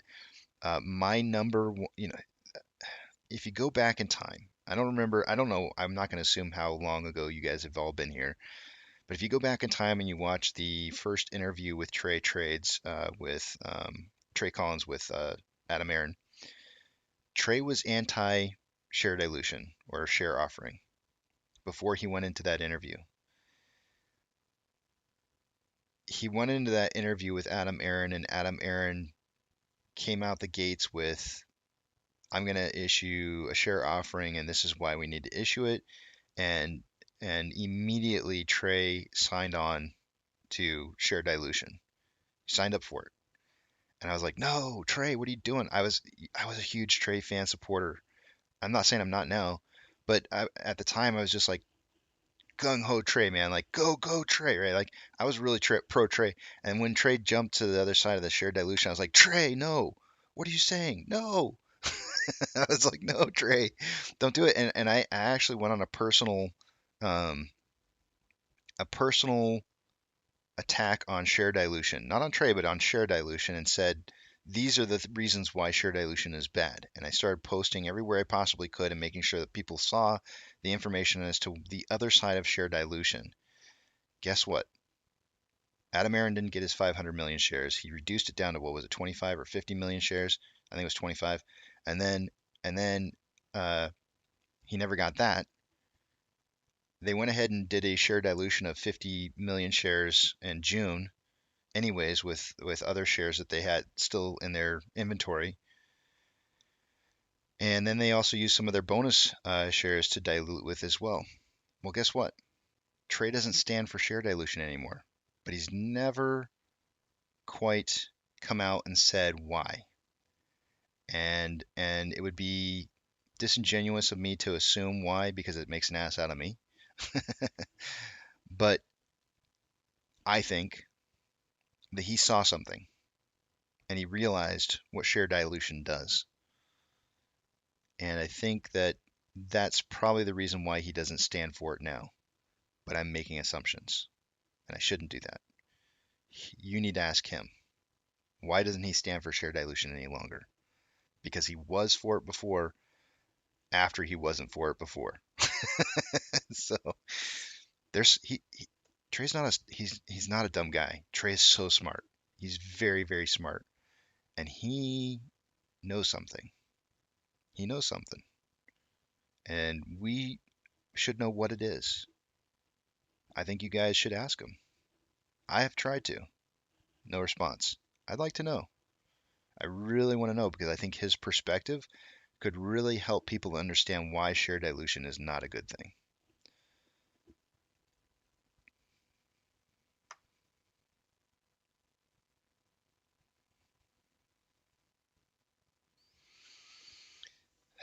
I would have to stand against that one, Nosa. That one I would just definitely not want to do. There was too much nasty stuff that happened there.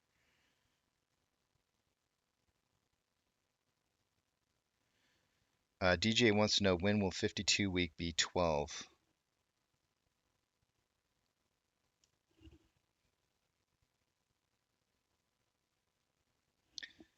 I would have to go back and take a look at that.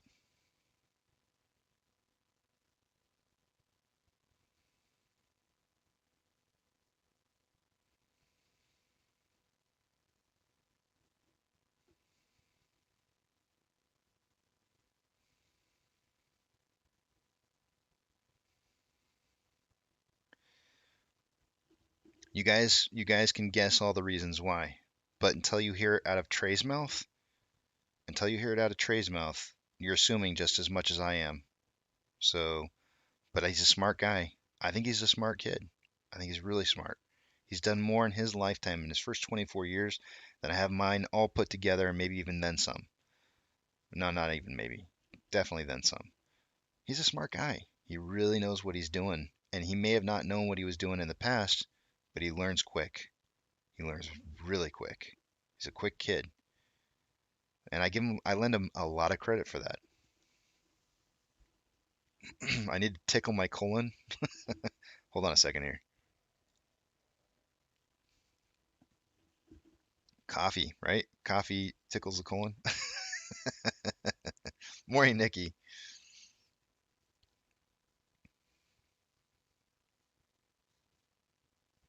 DJ, I'd have to take a look and see when we hit 12 last, when the 52 weeks was.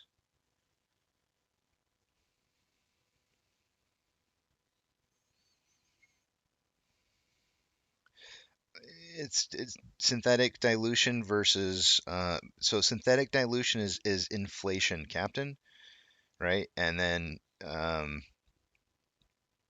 dilution of more shares being injected is expansion.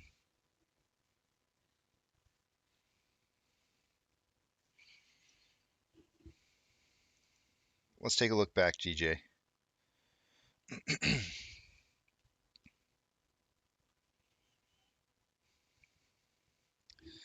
We can go. What was he hit? We hit 1292.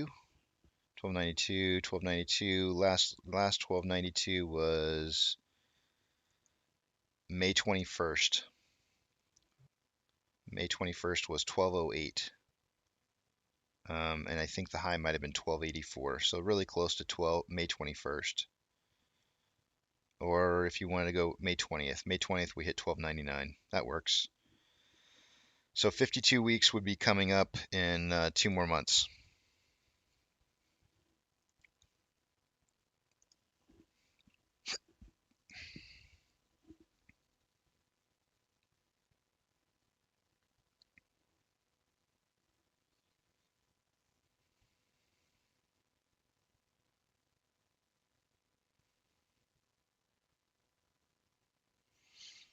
No, I was just saying, Nikki, that Trey, people should go ask Trey why he's changed his mind from he initially was against dilution, then after his Adam Aaron, well, during his Adam Aaron interview, he was for dilution, and then now he's against it. And so I think people should ask him why. Why is he against it now versus why the changes? I think those, why? What did he see? He's a smart guy. What is it that he saw that changed his mind? It may not be pleasant to hear. It may not be pleasant to hear what it is that changed his mind, but he should say.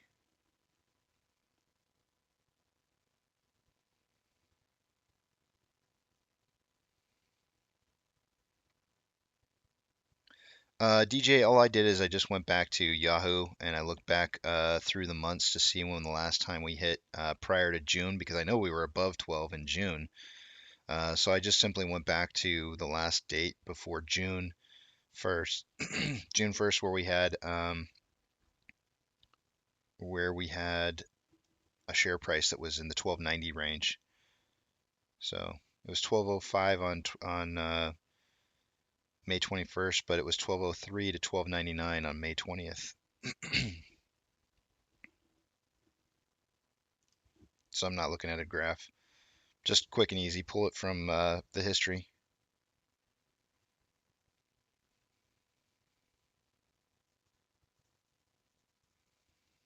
Yeah, we hit a 10-month low.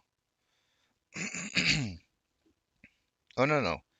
We hit a new low within the last 10 months. Yeah.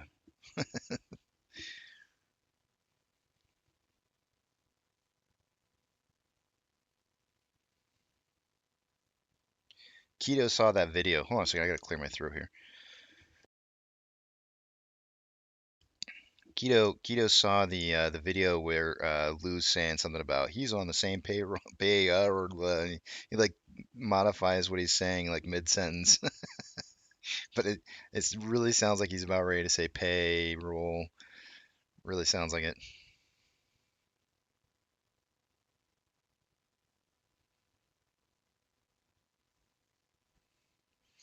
Fed meeting tomorrow, isn't it?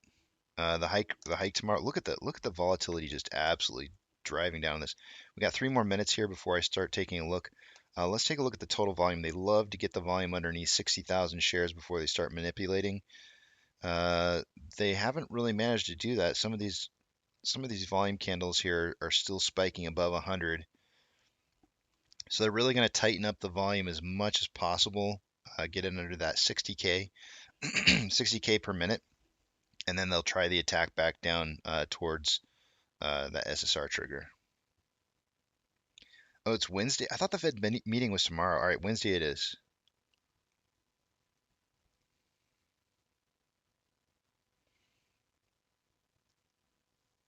It's entirely possible, Sandy. I mean, if you take a look at the pre-market hours and you just kind of like look at, I don't even know what to call these. I want to call it like bird droppings, rabbit pellets. I don't know what you want to call these, but when you start seeing this in the pre-market, all these rabbit pellets in here, to me that shows a sign of a stock that is illiquid. There's not enough liquidity to be able to trade the thing.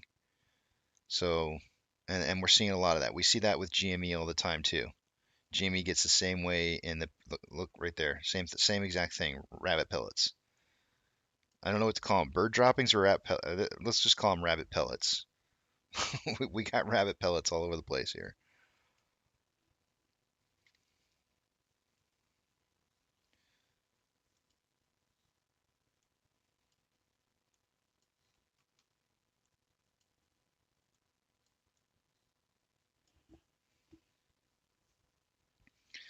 Do you know I posted something about the Ides of March last year.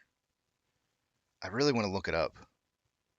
I really want to look it up. Give me 1 second. I want to go check this out real quick. I've got 1 minute anyways until I have to start looking at the data again.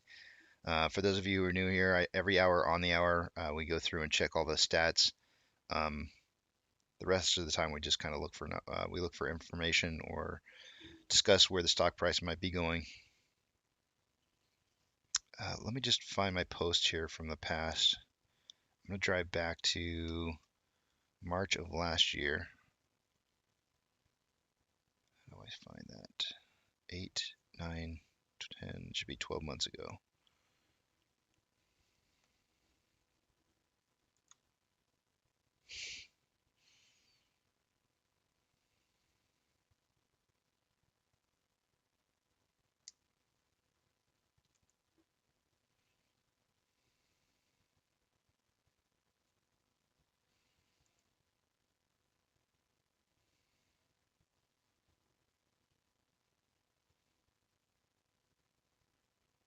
Hmm.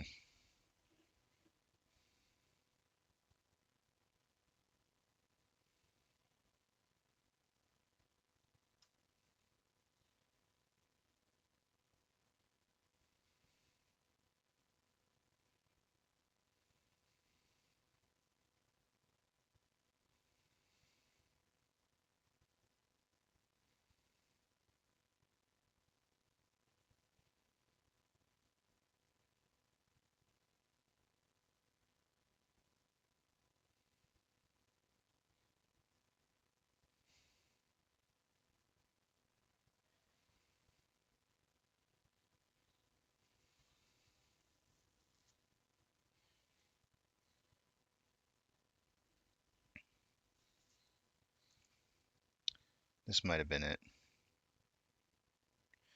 Yeah, here it is. Ides of March is nearly upon us. The Roman emperor must go down, as he must settle his debts. He will say to us, the Ides of March are come, and we shall overwhelmingly respond, Aye, Caesar, but not gone. This is a post that I had way back a year ago. Man, time flies when you're having fun. This is a post I had. I only got 17 upvotes. nobody, nobody really did anything about. Yeah, Ides of March is nearly upon us. The Roman emperor must go down, as he must settle his debts. He will say to us, the Ides of March are come, and we shall overwhelmingly respond, Aye, Caesar, but not gone. And then somebody said, and sling poo, jump all around, grab a 6-pack of bananas and relax. Oh man, to reminisce about the past. All right, let's take a look at the numbers.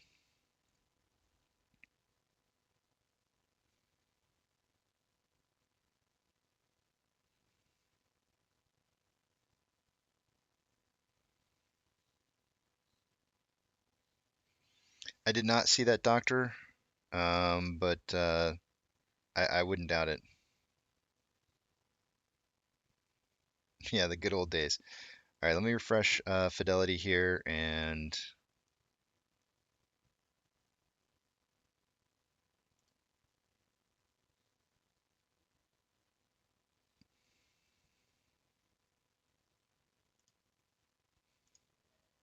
all right, taking you guys over to the other page.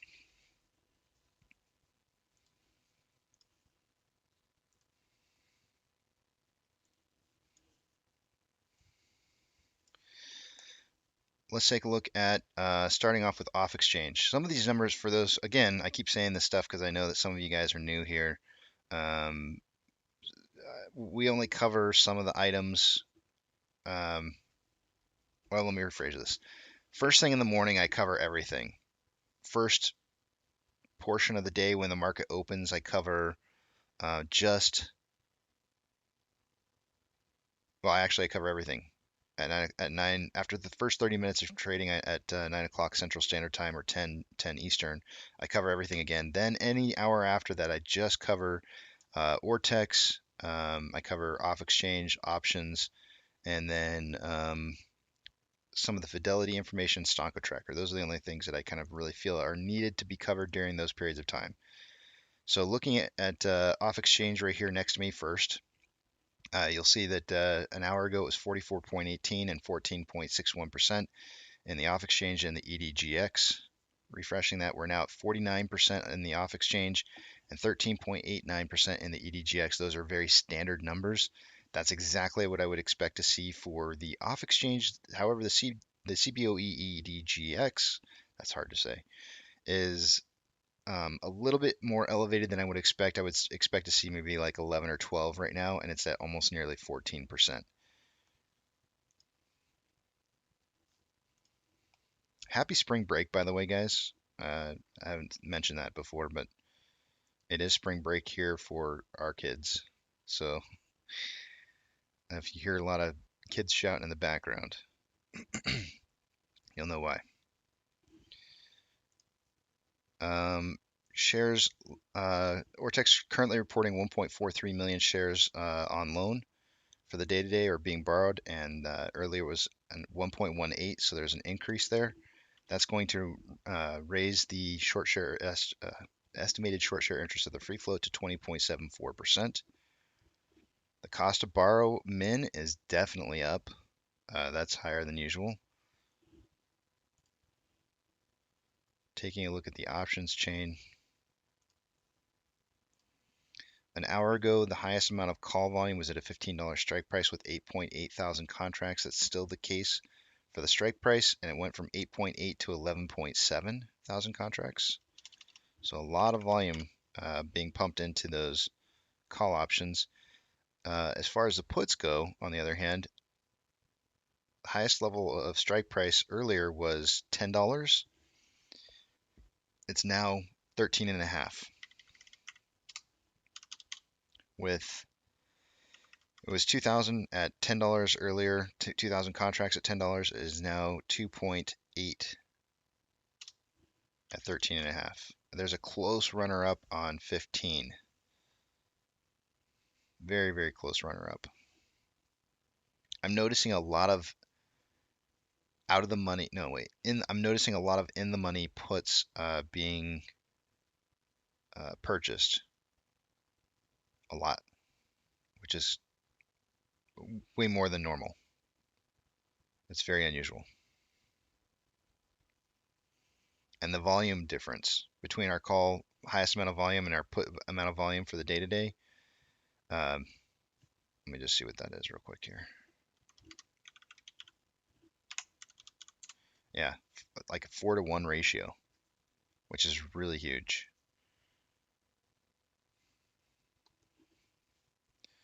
Orders by Fidelity customers, AMC and GME were both in the top 10. AMC slipped down the list there to seventh, or I'm sorry, eighth position. GME is holding strong at sixth. GME has 88% bias to 12% sales, which is really looking good. AMC has 77% buy at 23% sale. Anything over 60/40 is great, so we're looking really good on both GME and AMC for both volume being traded and um, trades that are going through Fidelity, total trades.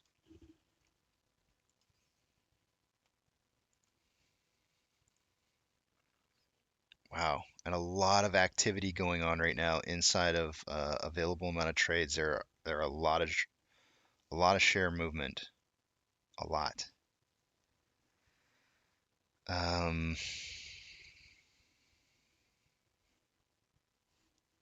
45.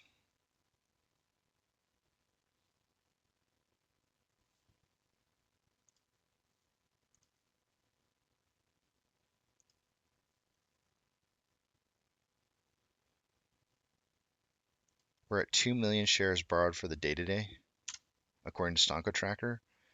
Last Friday it was 2.55 million. Definitely a lot of shares being borrowed. In the money calls, did I refresh this? Let me just make sure I refresh this. Okay, in the money calls is 2.8 thousand contracts, 361,000 contracts out of the money on the calls, 126,000 contracts are in the money on the puts, and 35.4 thousand contracts are out of the money on the puts. 12.87 is our trigger price for SSR for the day today.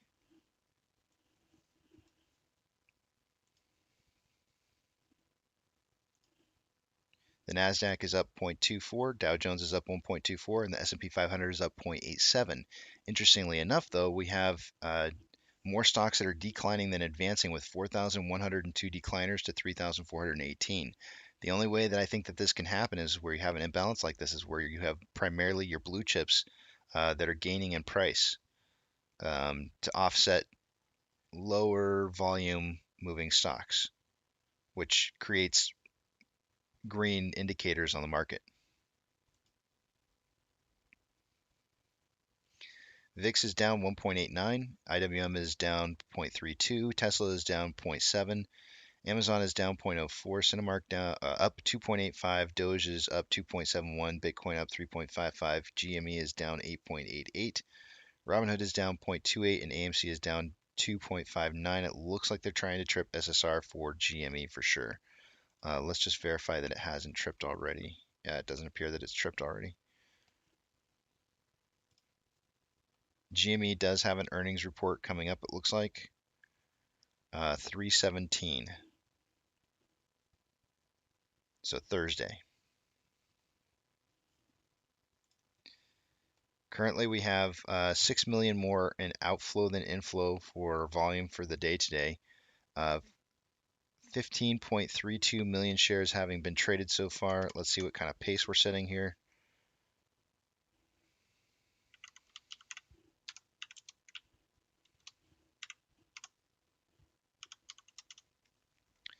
So we went from like 80 plus something million share pace for the day today down to 59.2. So a pretty massive drop on the hour on the total amount of volume that we're going to have for the day today. That's actually really surprising. However, based off of the 7 a.m. pokey stick of volume, my prediction for volume for today is 20 to 40 million shares. So it's doing what it's supposed to be doing. On the daily indicator, we have more buying pressure than selling pressure with an RSI of 34.41. On an hourly, we have more buying pressure than selling pressure with an RSI of 32.22. On a 30-minute interval, more selling pressure than buying pressure with an RSI of 40.93.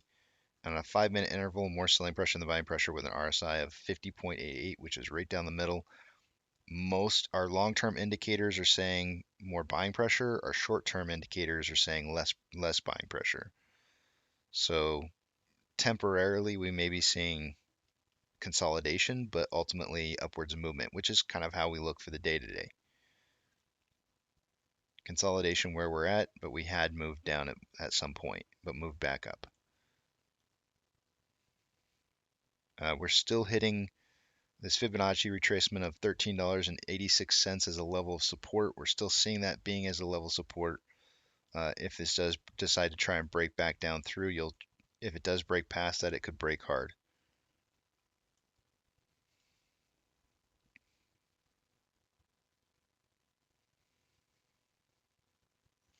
Let me just come back out to the 5-minute here. I just want to check something real quick.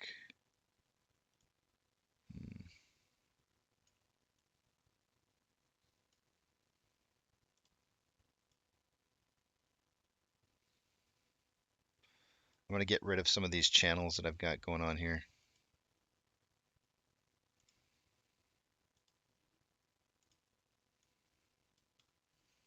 I just want to kind of zoom out just a little bit, get rid of some of this information. I want to see where we're heading here.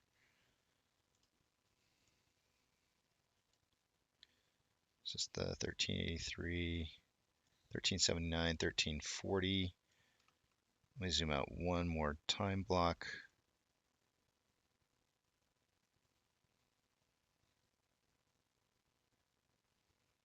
And one more. I need just one more.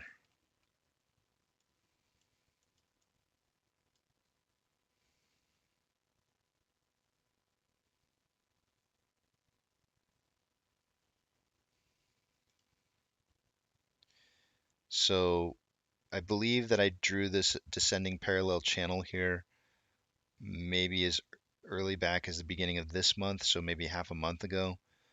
I'm going to maintain that we are still inside that channel, and we just haven't been able to break out of it yet.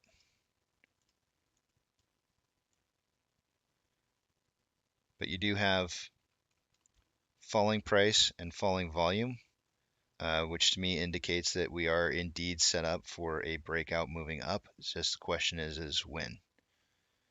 We need to see some kind of trigger happen or some kind of movement in the positive direction. A 15% movement off of our bottom of 1292. Let me see what that would be.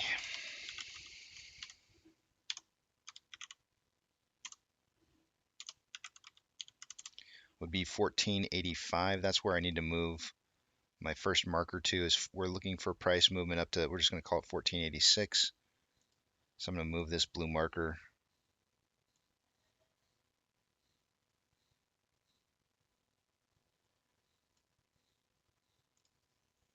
Kind of zoom in on this just a little bit.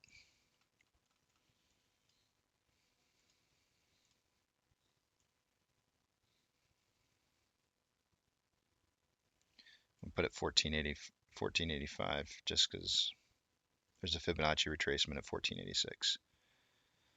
So that's what we're kind of looking for. We're looking for either price is going to continue to hit new lows, or we're going to see a price rise up to 1485, and hopefully it's a strong breakthrough 1485. It's not. If it just goes up and kisses it, then we'll see another retest for something lower, maybe perhaps a retest of 1292.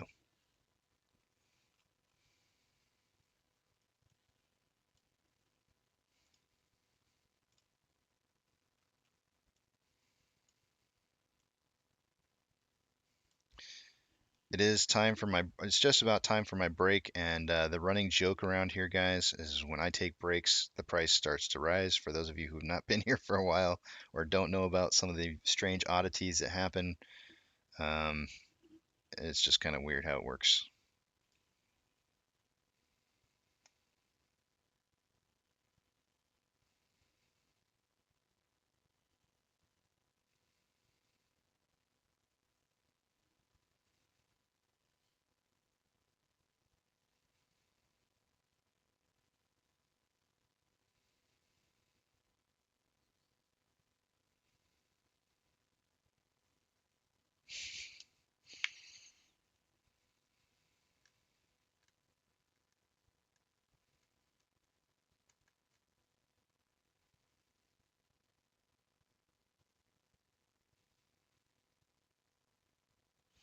Yeah, I hear you guys. You know,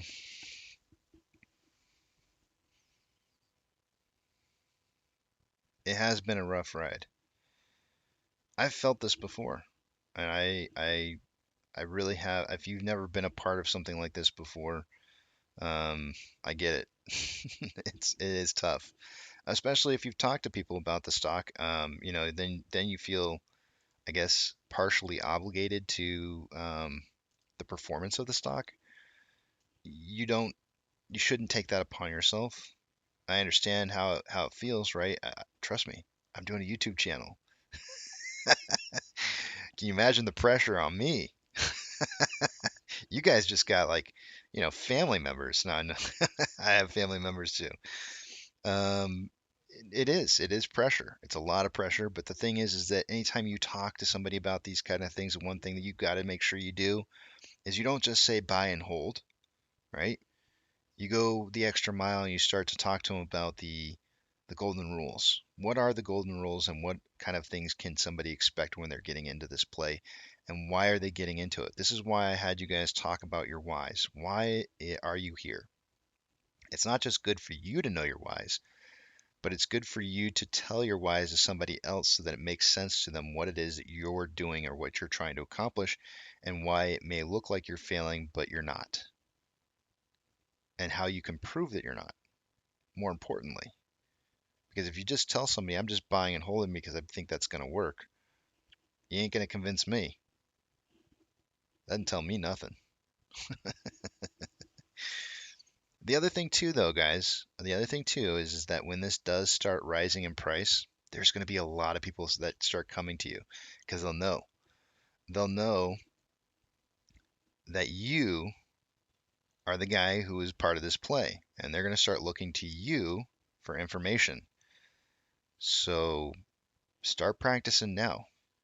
Because if you don't know the answers to your whys, and if you don't understand what's going on with this, and you don't know how to tell somebody what to expect for the future, then you're not doing them any justice. You're just not. All right, I hear you, Red Dog. I'm out. I'm taking my break. I'm out. I'll see you guys back in 40 minutes from now. Take care.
Alrighty, I'm back.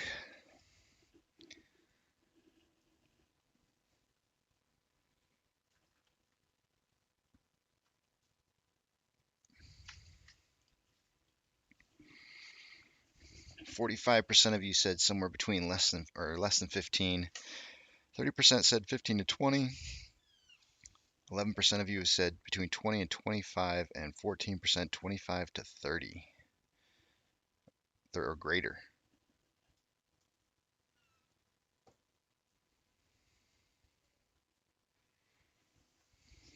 Interesting. Let's see what's being said up here.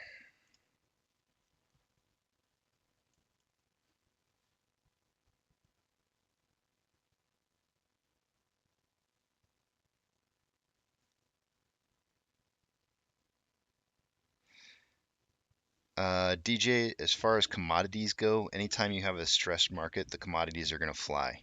It doesn't matter what it is.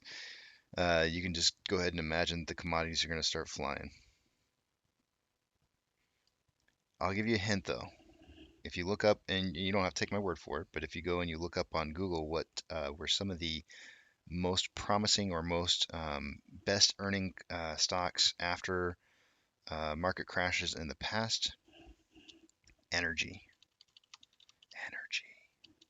That's what you're looking for. The question is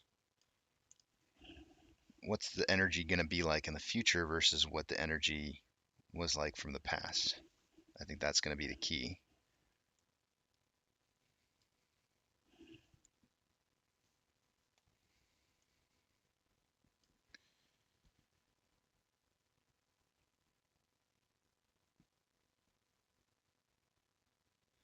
Just reading through some of your guys' comments before I take a look at the numbers here.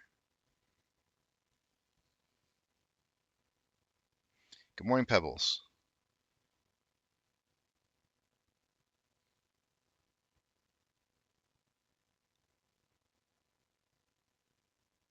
Casey, do you go to the flying saucer? only at night. Sometimes I like sleeping in the flying saucer. What does that mean? I have no idea what that means, Brian.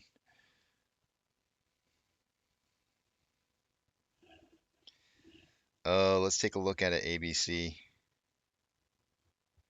You remember Nortel stock? Why does that sound so familiar? That sounds so familiar. Let me look it up. Hold on, I gotta see what this is. What was that? History.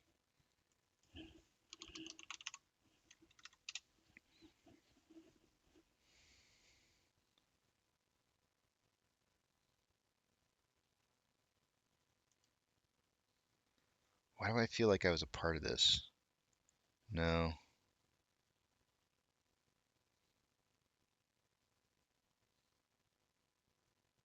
Why do I feel like I was a part of this? I'm trying to remember. That sounds so freaking familiar, and I can't remember why.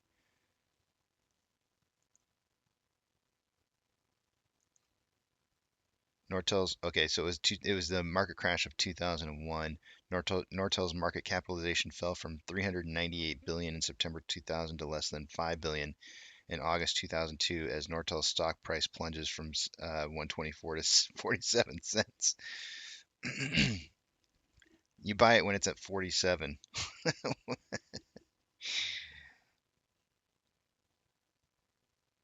After the internet bubble.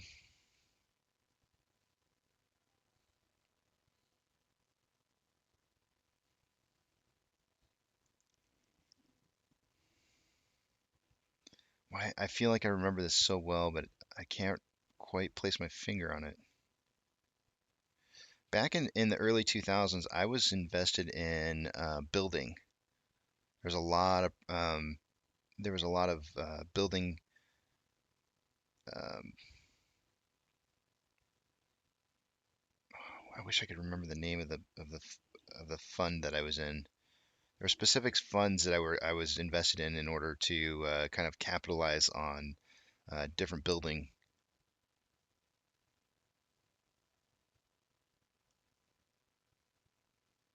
I totally remember this name, and I'm trying to remember what it was specifically about this name that is so familiar.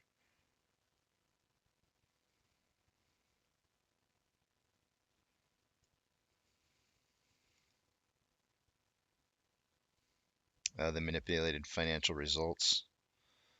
Are you making accusations?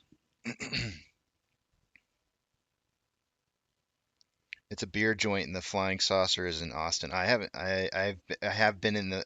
I didn't go in the Flying Saucer. I don't think you can go up in it. Maybe you can. I have been out there though. I've been. I've seen it at the Oasis.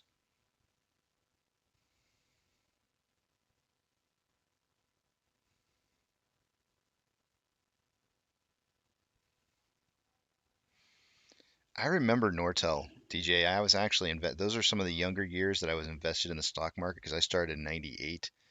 Um, and I really I remember that name incredibly well. I just don't remember the specifics though. Yeah, construction companies. Completely, I was invested in a lot of different builders, a lot of different builders. The building that was going on, well, part of the reason was is that Clinton had signed a couple different bills that made it easy for first-time home buyers. And so we saw this like massive first-time home ownership buyer rates like go through the roof. And a lot of people, myself included, ended up picking up our first homes ever. And because of that, I knew that there was so much building going on. I went ahead and invested into construction companies, absolutely. And I was making, I think my year over year was like 40% up, which is insane. But when the stock market crashed in 2001, that came to a halt.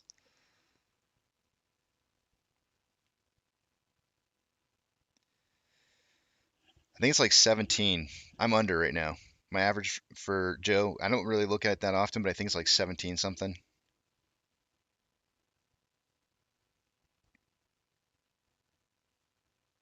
Yeah, it absolutely did start the subprime meltdown.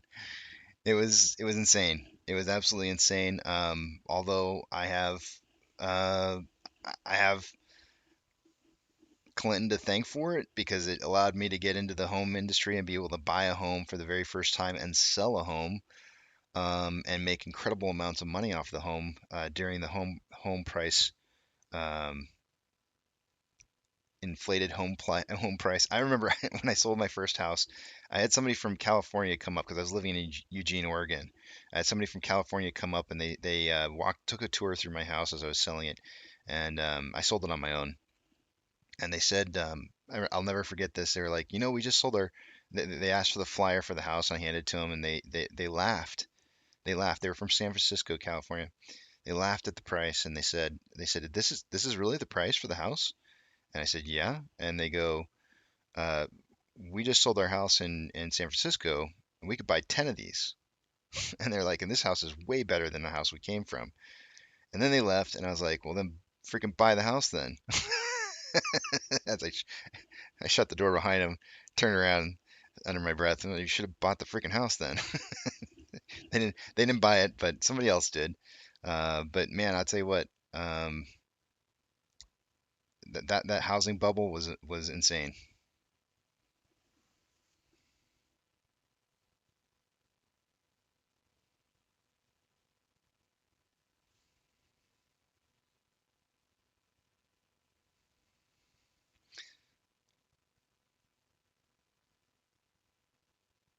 Not, give it some time, Brian. Give it some time.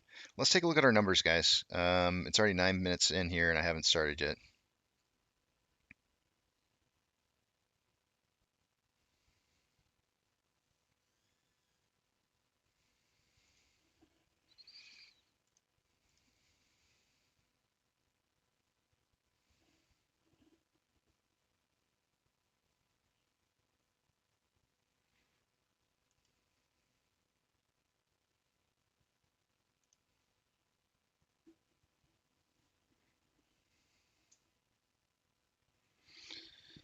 Alrighty, let's check it out here. Let's see what we got going on. Taking you guys over to the other page. Yes, like who are Brian, might have been Brian that said this, or somebody, I don't remember who said this, but the fact that I'm chill, we've been through this. I've absolutely been through this, and it's not. I don't see this downwards price movement as a negative thing. I see it, I see it as if they want to take this down to $6, $5, I'm gonna double down again. I'm gonna double down again, and I'm gonna get myself some more shares. It's just the way that it's gonna be, and I don't have a problem with that. I don't have a problem with them taking this down to $6 or $5 or however much they want to take it down to, because that'll be an instance for me to gain that many more shares. And I bring it on, bring it on. I can't wait. Let's get there. I'd rather just rip. I'm a rip the band-aid off kind of guy, you know. Let's get down there. Let's get down to that $5, $6. We'll rip that band-aid off and up we go again. Not a big deal. I'm ready for it. Taking a look at the off exchange and the CBOE EDGX, 49.19 and 13.89 were the prices or the values an hour ago. I just refreshed it. It's now 49.64 and 13.57. Not too much of a change, and we have seen the off exchange has been again. I've been saying this for a while now, about a week or so. The off exchange has been trading lower, so we've been seeing that down. I'm convinced there's at least one or more institutions that are no longer trading in the off exchange for AMC. The CBOE EDGX, on the other hand, which is where they hide price discovery through the ETFs, is up on the 30-day average to 13.57, which is a full percent higher than our 30-day. But that 30-day for the off exchange is slowly coming down to meet up with that 48-49 range. I tweeted while I was on break that Fintel was down again. And it's now twice today that Fintel's been down, and I'm a conspiracy theorist. Never mind. I don't have a reason for why. It's just down.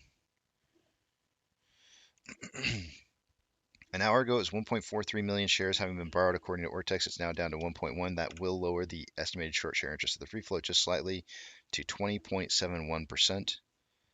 Taking a look at the options, let's refresh that.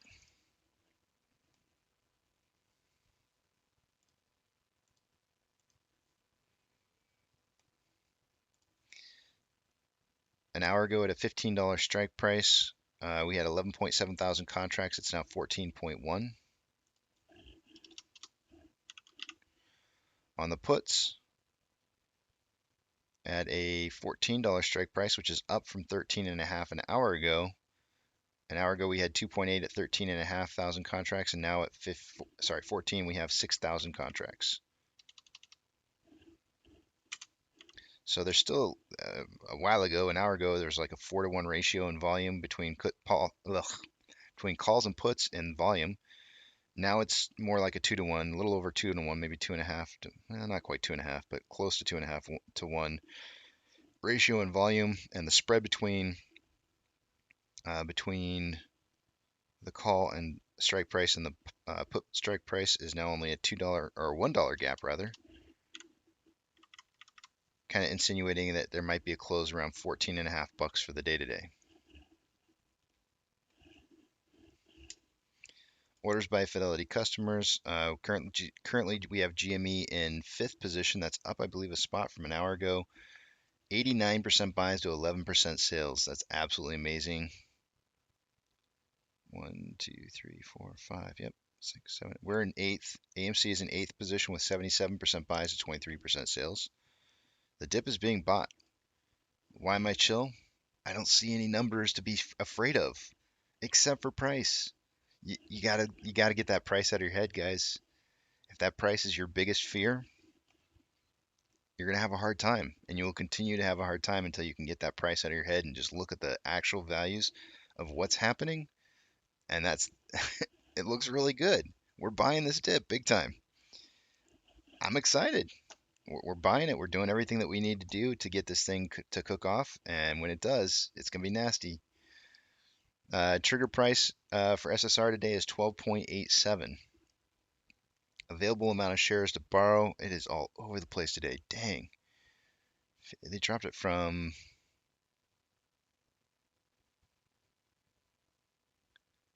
I think I covered that. So they dropped an additional... What is that? 30... 35 there. an additional 35,000 shares dropped. So that's going to put us at 2.35 million shares borrowed for the day today. Is that right? No, that's not right. Hold on a second. 2.05.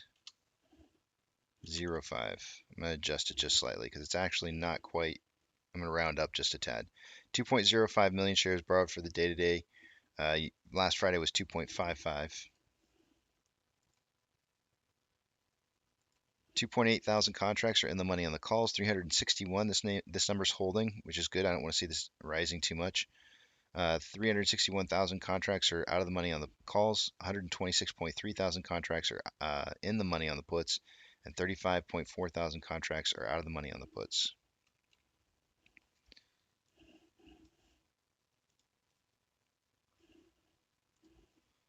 The Nasdaq is down 1.27, the Dow Jones is up 0.48, and the S&P 500 is down 0.21. The market is declining over advancing with 4,832 decliners to 2,683 advancers. The VIX is up 1.4%, IWM is down 1.41, Tesla is down 2.89, Amazon is down 2.07, Cinemark is up 1.75, Doge is up 1.02, Bitcoin is up 2.86. GME is down 8.76. I'm going to look at GME real fast just because I want to make sure. Okay, I'm not sure what price they have to hit in order to trigger. I can look it up. 1 second. 83.42. So they got really super close this morning. I think it went to 83.68. Super close. Usually when GME triggers, we follow right behind. So we may see that happen. Robinhood is down 4.95% and AMC is down 5.49. They're definitely putting on the hurts. Man, putting on the hurts right now. 6 million more in outflow than inflow. And currently we're just about not quite halfway through the day, and we're almost into the bottom side of my spread for volume, which is 20 to 40 million shares for the day today. Let's see what kind of pace we're on. Let's see here.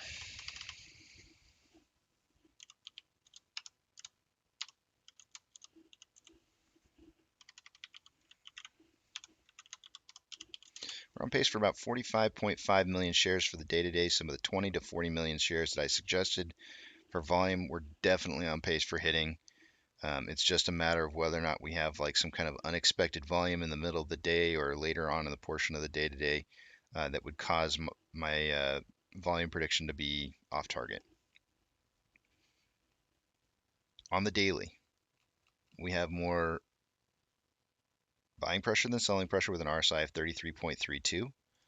On the hourly, we have more buying pressure than selling pressure with an RSI of 26.67, which is definitely showing signs of being oversold. We are highly oversold right now on the 1 hour. On a 30-minute interval, we have more selling pressure than buying pressure with an RSI of 34.94. On a 5-minute interval, more selling pressure than buying pressure with an RSI of 38.33. So there are some signs of heavy selling pressure. You can see us bouncing off the bottom down here.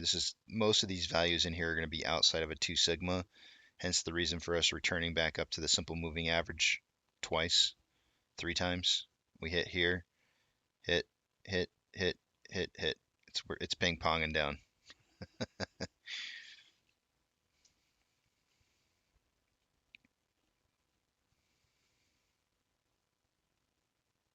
And with that, I should be able to see what it is you guys are writing.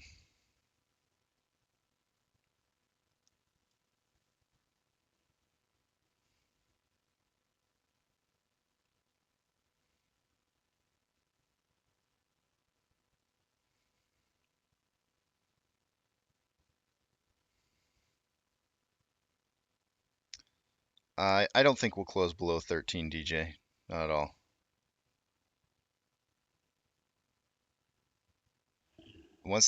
If they were to trip the SSR for the day today, which is sitting there at Well, how come it's not up on the screen? Hold on a second. 1287. It'll likely bounce off of that and start heading up pretty quickly.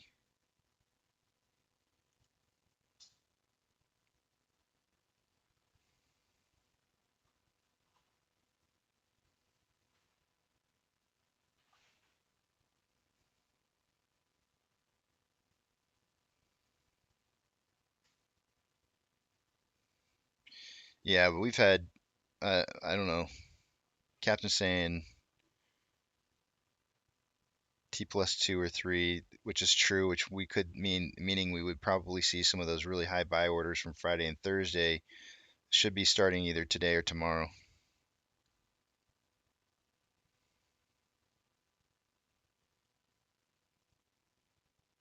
We're not in trouble though, 2 weeks, bro.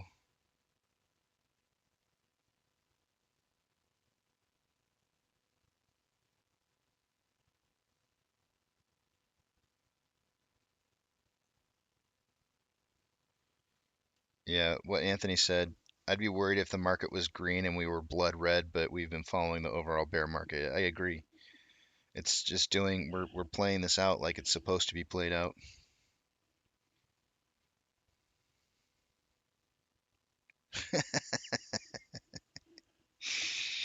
No, Joe. Not a, this is a scene from a movie, and the movie was already guessed today. It's actually Knives Out. If you've seen the movie, it's a great movie. I would check it out. It's kind of a fun movie to watch. Um, I'm a huge fan of those movies that are gotcha movies that like you think you know what's happening and then you're wrong. And for the longest time in that movie, I thought for sure I knew what was happening, and then I was completely wrong. So I love it when movies get me. Like, and I don't want to ruin it, but shoot, what was the name of that? What's the name of that movie? Hold on a second. M. Night Shyamalan. I can't say his name. Um,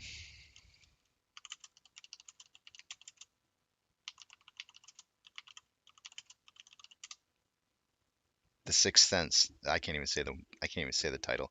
The Sixth Sense was one of those types of movies where you're watching it, and by the end of the movie, you're just kind of like, I didn't. I mean, you kind of sensed it coming, but you just didn't quite get there. You didn't quite figure it out. I remember specifically at a certain moment leaning over to my wife and saying something about knowing what the end was, but I just didn't see coming. Another one would be Seven. That was such a good movie. Oh man, that one will really throw you for a twist. I hear you, 2 weeks, bro. Add meats to it. 2 weeks, bro. You always stick to the chicken flavor. Add meats and vegetables. It really, really helps.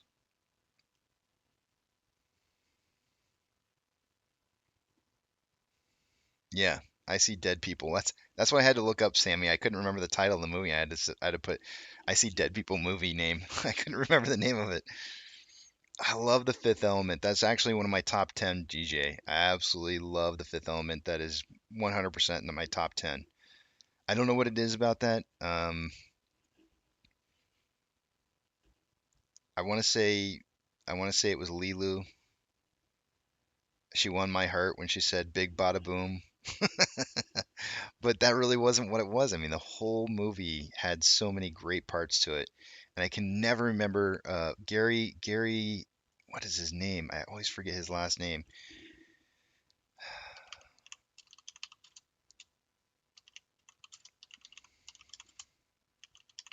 I always forget his name. Gary something. Oldman. Why do I always forget his name? It's because I don't want to think that I'm old, and so when I say old, I have to think I'm old. Gary Oldman is probably by far one of my most favorite actors. He is so amazing. That guy is in so many movies, and you have no idea he's even in the movie. And you're like, what? That's Gary Oldman? Come on. I'm not even kidding you guys. He is so brilliant. He is absolutely brilliant.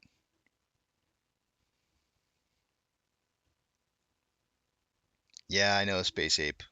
I was in the middle. Well, I actually had just wrapped up the very end of Kevin Spacey's TV series called House of Cards. And man, if you haven't seen House of Cards, my dad was in the political stuff in Washington D.C. and he told me before he passed away, he said, Casey, if you want to know what DC is like, if you really want to know what DC is like, watch House of Cards. He said, that's DC. And man, I got hooked into that series, and man, what a great series.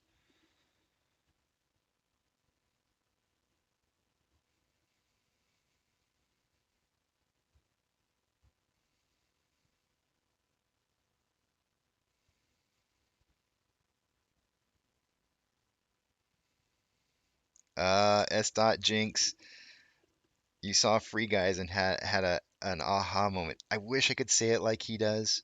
I really wish I could say it like he does, but I can't. I just don't feel like I come across the same. But I'm glad you had that moment though.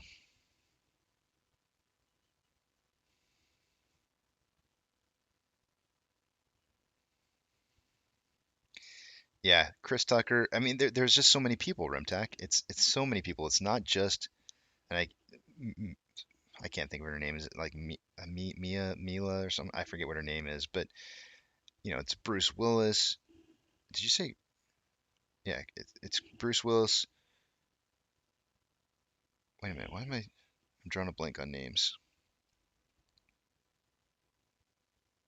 Yeah, Chris Tucker, Bruce Willis, Gary Oldman. Um, I don't even know all the rest of the names, but there were just so many good names in there, or good actors that did a wonderful job. I thought it was just great all around.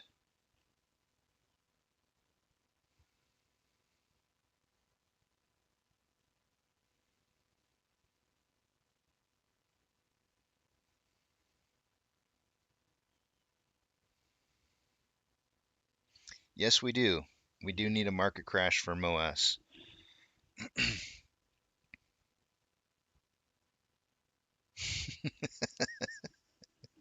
Mila Jovovich. I always have a hard time with her. I know, Anthony. I know, man. Um, I think she's cute too.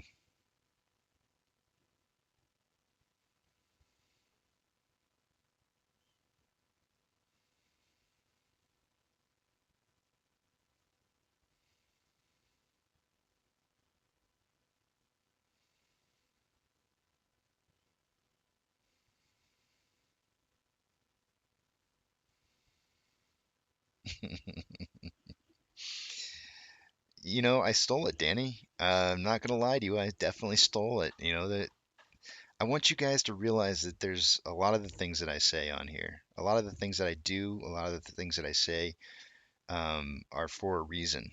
There's very there's very important reasons why I say and do the things that I do. If it's not movie related or trying to get you to, it's there. There's usually a reason why I say almost everything. There's some kind of meaning behind it.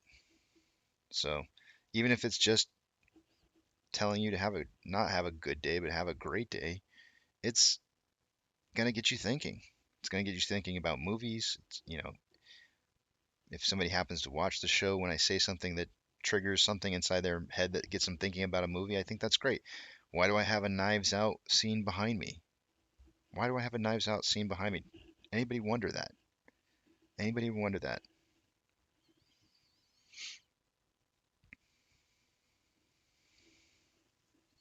Very nice, very nice.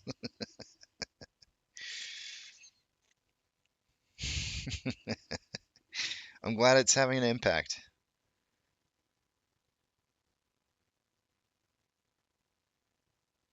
AMC is not necessarily a priority for margin calls, but it's not. It's absolutely not. 100% not a priority. You're going to see a lot of stocks that will start ripping once margin calls start happening. So don't think for a minute that it's just AMC that's special.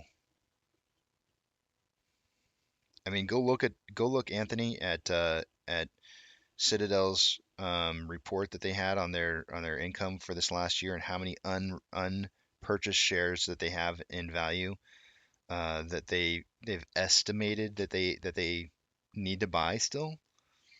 It's massive. It's not just AMC, man. It's so many stocks, and it's all in that number.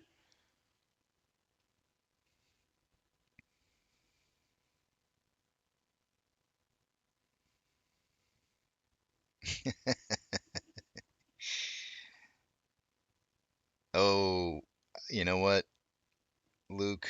Um, don't hate me, man. Don't hate me, but I am not a book reader. It's the ADD. I'm blaming it on the ADD. Um, it just it's very, very difficult for me to sit down and read a book. Now, I will say this. Um, there are books that I've been able to get into. One of my most favorite books of all time is a Stephen King book called The Stand, and it's like bigger than the Bible. I'm not even kidding. Things like 1,200 pages or some crap like that. It's insane. It's absolutely insane. Best book ever. Best book ever. There's a made-for-TV series that was done back in the late 90s, I'm gonna say. And it had the guy that plays Patrick Star in SpongeBob and he was also on Coach. And you know who I'm talking about? I can't think of his name either, but he plays as oh, I can't remember what the MOON guy.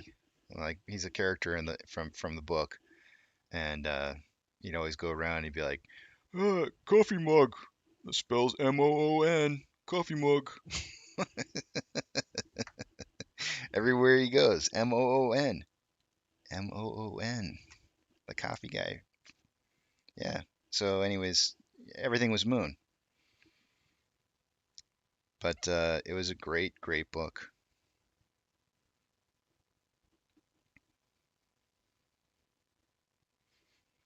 Options change showing a lot of puts on the SPY for April.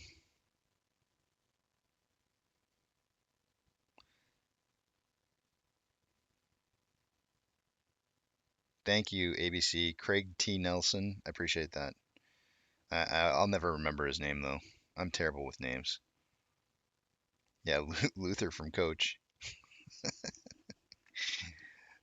Uh, I love his voice. The guy's epic. I love him. He's one of my favorite, well, not one of my favorite actors, but I just love him as a typecast character.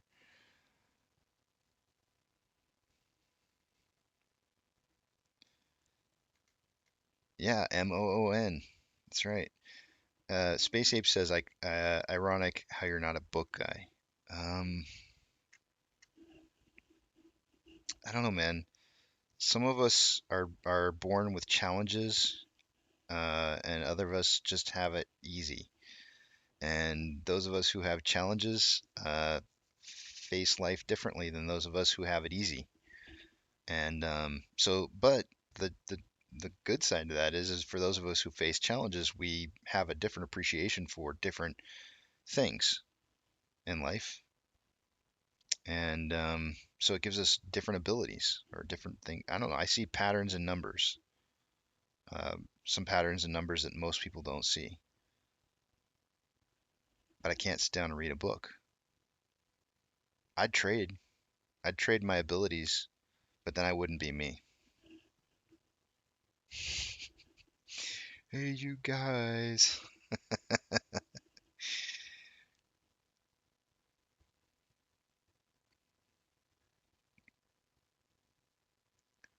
I don't know. Is that the newer stand, Donkey Kong? Because if it is, I haven't seen it.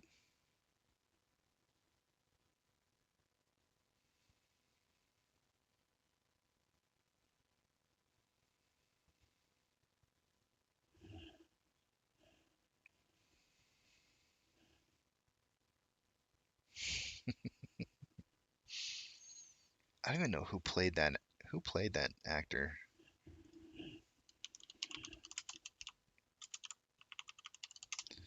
Who was the actor in Goonies that played the Hey You Guys guy?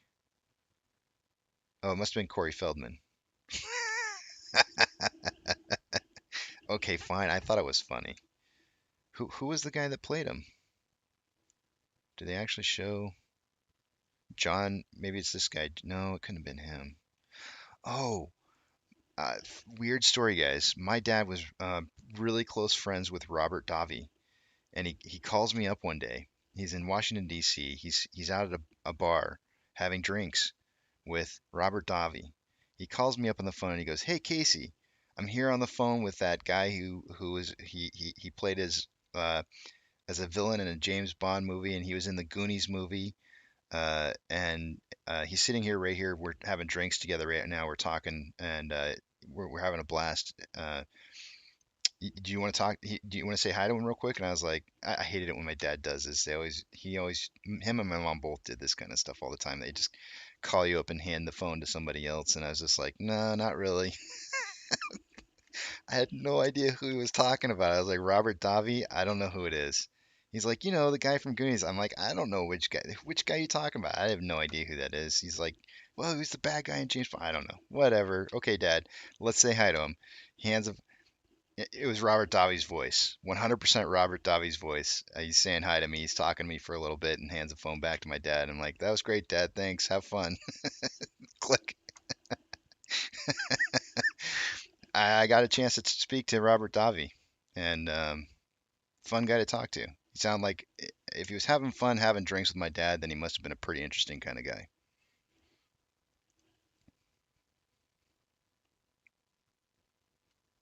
Former NFL player. The only person on the list of actors that I see here is John Mutsak. Oh yeah, it says his name's Sloth. There it is. It's right here. It's written. I didn't even read it. Reading, not my thing. John, I can't say it. Matsusak. Matuszak. Matsusak. His picture's right next to Robert Davi. That's why I was saying that.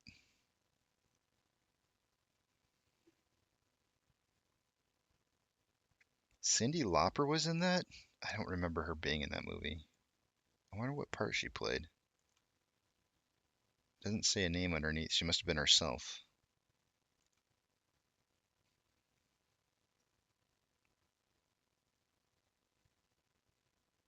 Maybe she just did music for it.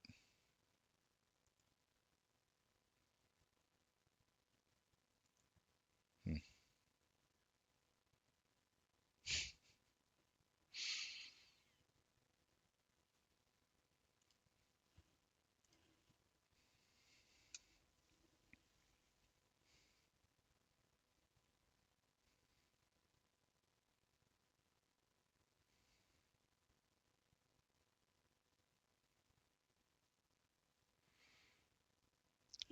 What are we complaining about, Björk?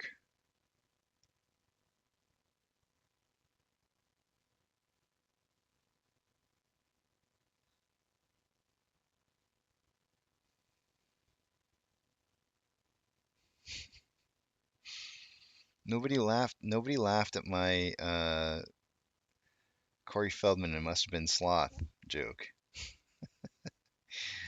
Oh, I got to scroll up here. I missed a bunch of things you guys said. Space Ape said he's not a book guy.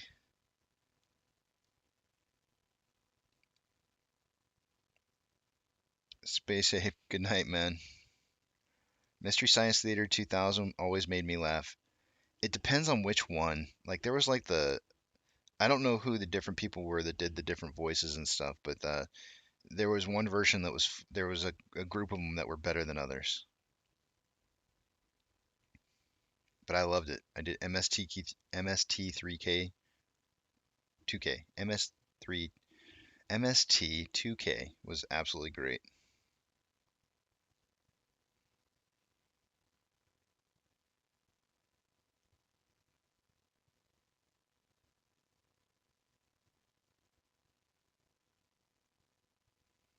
Oh, it looks like Danny left.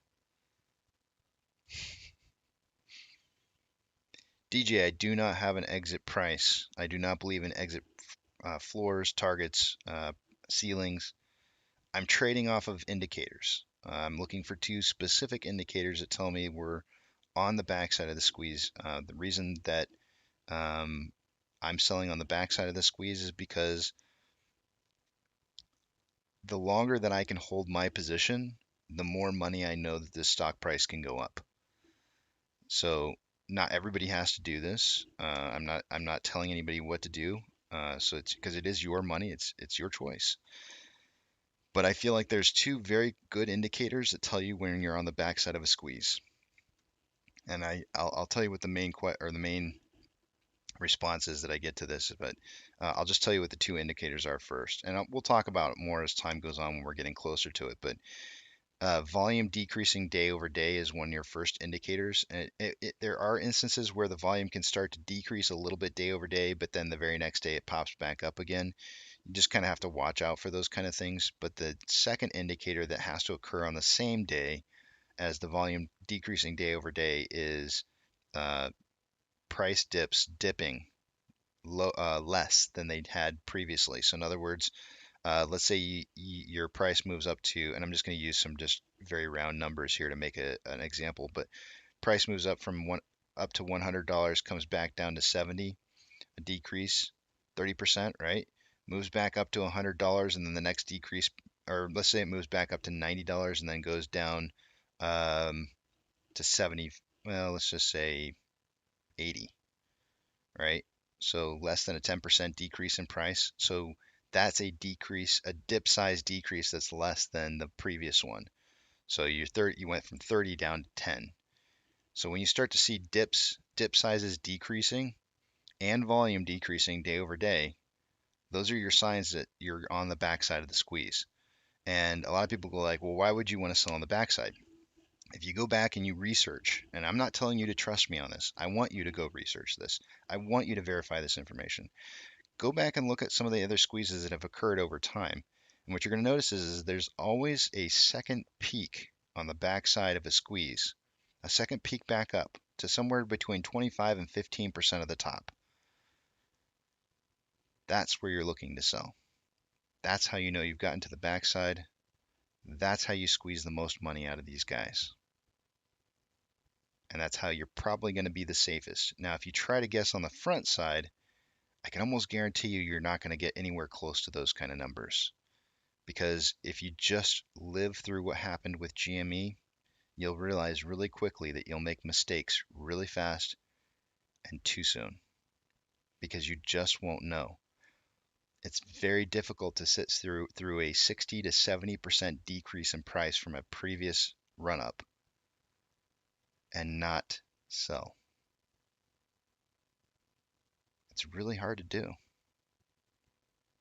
But you got to know what's happening with your volume, and you have to know what's happening with your price dips as they're going down. Big price dips means you're still on the front side.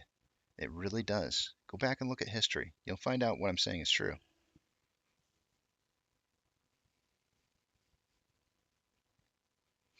I haven't had lunch today, Brian. I didn't eat. Maybe I should make some top ramen. I figure if you guys are eating it, maybe I should start. No, DJ, I don't have any predictions, man. That's how you set yourself up for failure.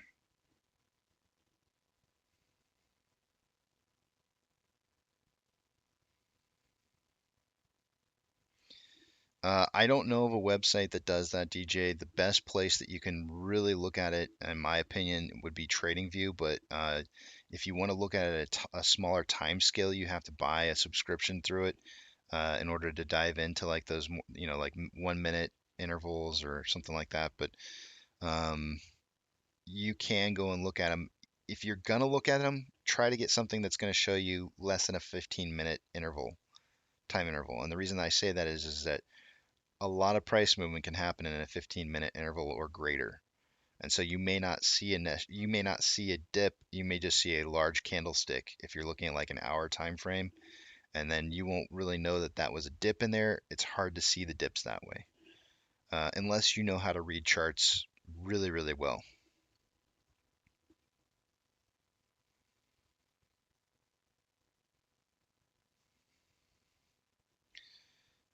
False King says, "Hey Casey, this is Mike enjoying the stream. Good content." Mike,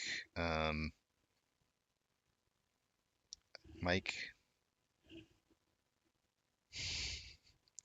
I'm sorry. Oh, Mike.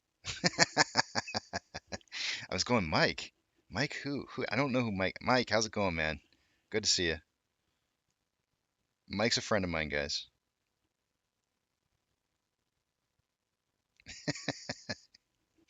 Duncan, it's a movie called Knives Out. And it's a scene from a movie called Knives Out. It's good to see you, Mike. I'm like, Mike? Who's Mike? I had to read the name twice, the False King part, to finally let it set in. I'm a wizard, Harry. You're a wizard, Harry. Uh, we got about 15 more minutes before I take a look at the data here, guys.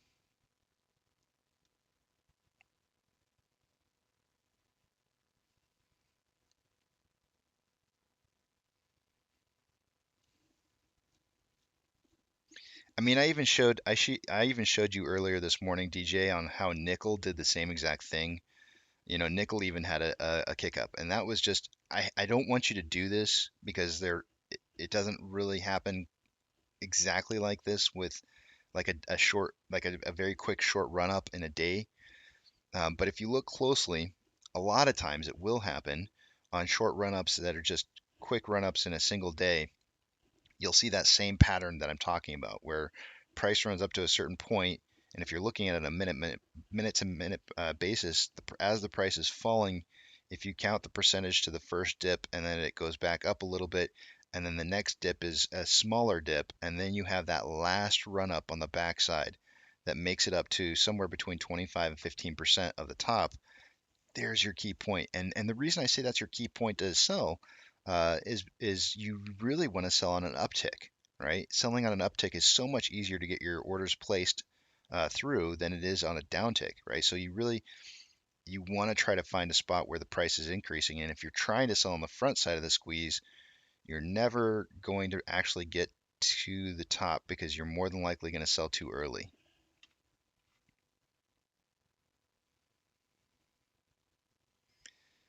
Danny, I want to get a corn pipe. I know I have a really old corn pipe from when I was like 15 years old. I'm pretty sure I've got a corn pipe somewhere. I want to put it in the side of my mouth, and I want to say something like, "We're gonna go get us a whale, a white whale. There's only one of them out there, and we're gonna go get him, and we're not coming back until we do." I can't, but leave the tinfoil hat out. I need the maybe a sailor's hat, some kind of sailor's hat to go with it.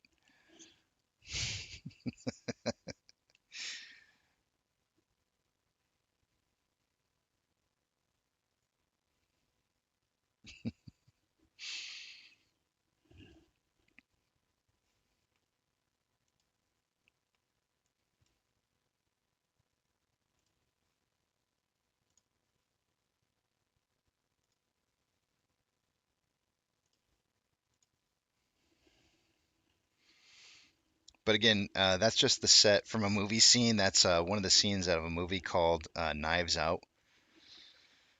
Um, Duncan. It was actually I don't know what year that movie released. I feel like it's not. I feel like it's kind of older. Yeah, 2019. It's worth watching. It's good mystery murder.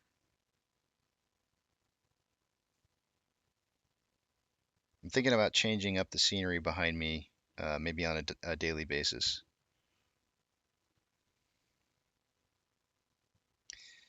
Why have Knives Out? We're in a fight. We're in a fight right now. That's why. You get your knives out. There's a lot of blood. There's a lot of blood in this room, and that's why the knives are out.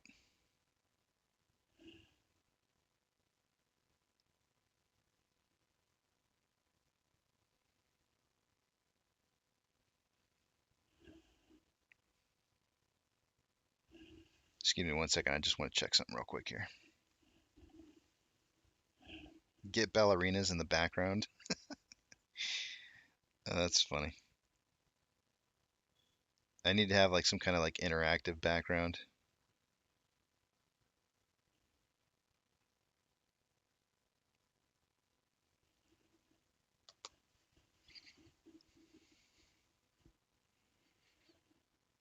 I don't know. I'll have to come up with a movie theme for tomorrow. See if you guys can guess it. That seemed to be kind of popular today.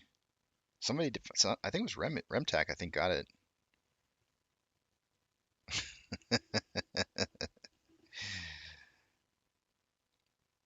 I'm glad you liked it, but Donkey Kong.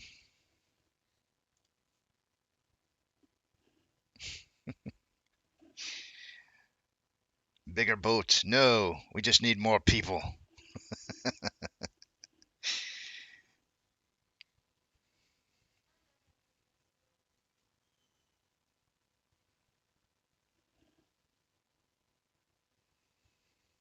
So the title kind of goes a little bit along with the idea that today's going to be a little bit of a red day. The red day and getting your knives out. Are you ready?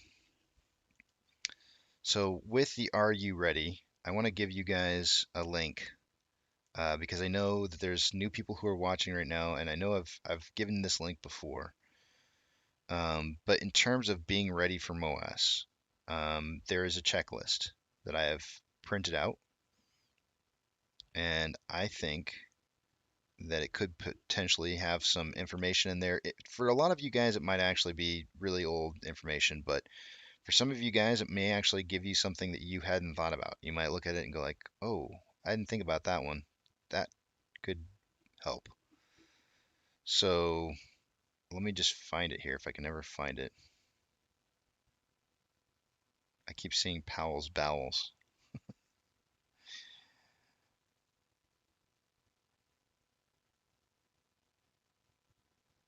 Oh, I know I can't. I'm out. I got to look in the right spot here.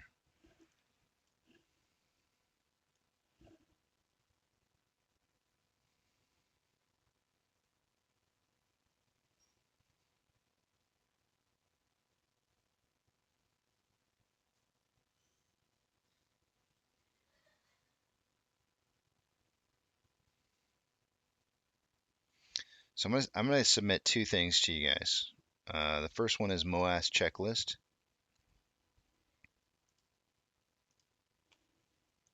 and I think this will help anybody who's, I guess, maybe not exactly sure what kind of things they should prepare for in the future and what they could start doing to prepare better for the future. I think that is a great list of things. If you want to add to it, feel free to DM me or send me a message, and I will change it and update it. There's tons of stuff, guys. There really is tons of things that you need to be ready for. But that's the first one. The second one that I'm going to put out here is called Understanding Order Types.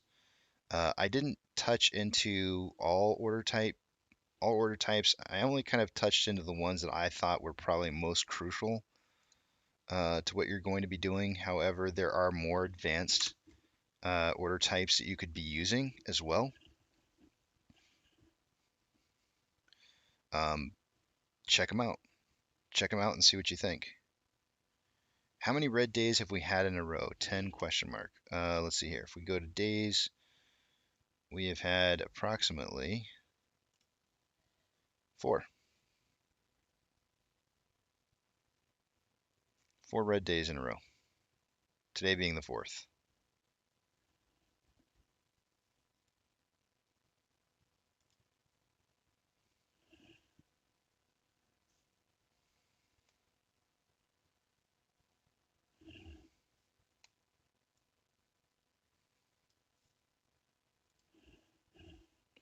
Did they trigger SSR on GameStop? Let's check and see. 1 second. Nope, not yet. They're fishing for it though. 9.15% down. They're definitely hunting for it.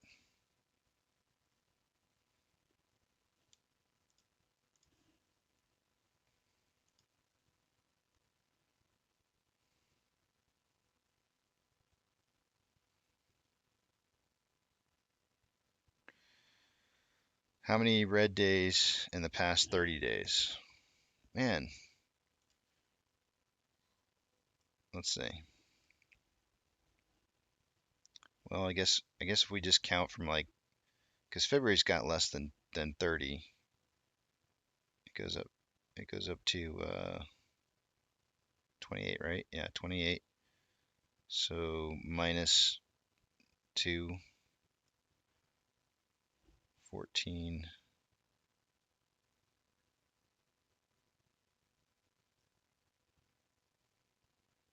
Shoot, it'd just be easier. I don't know why I didn't just do this the other way. It'd been so much easier to just draw a time frame. 1 second.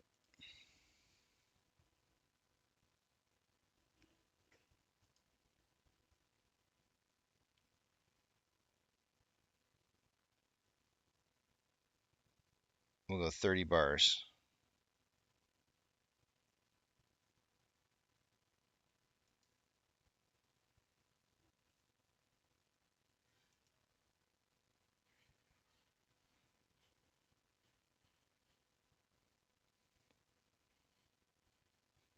$18 out of 30.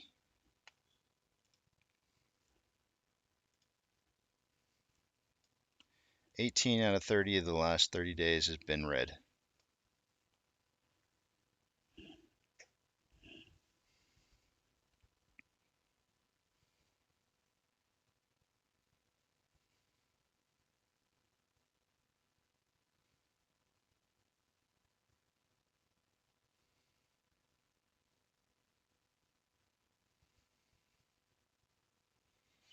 All right, I'm going to cover the data here in about 3 minutes. We'll run through the data here real fast.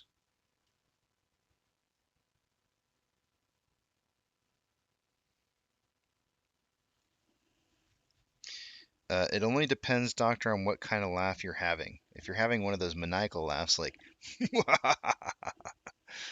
you might have problems. But if you're laughing like, then you probably have problems. But if you're just going like, dang, this is crazy, whew, then you're probably sane.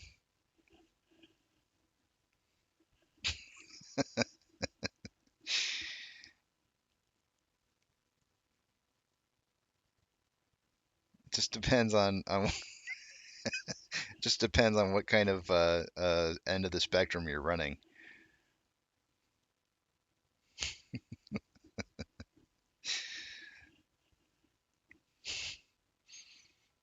Hey, look, DJ laughed.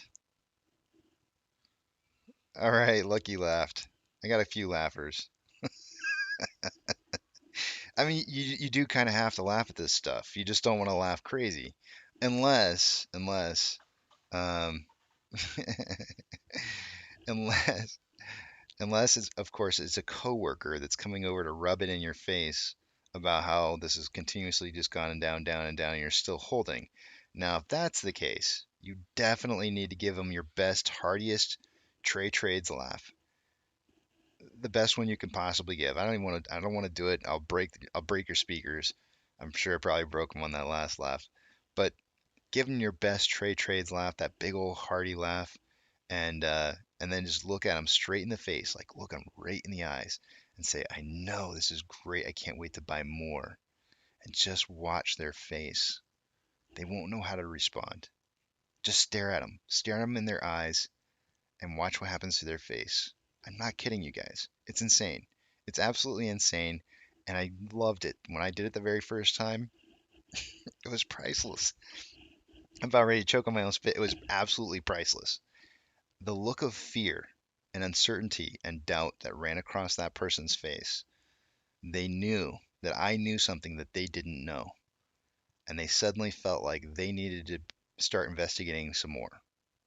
And it was insane because that same person later came back to me when we started running up in price in May. And when the price started running up, they said to me, I told you it was going to do this." That's what they said to me. They said that to me after they were mocking me less than a month prior about how the price was going down. And I said I was buying more. But guess who was buying in at those much higher prices? Not me. He was. He was the one doing the work, pushing the price up, and it felt good. It felt really, really good.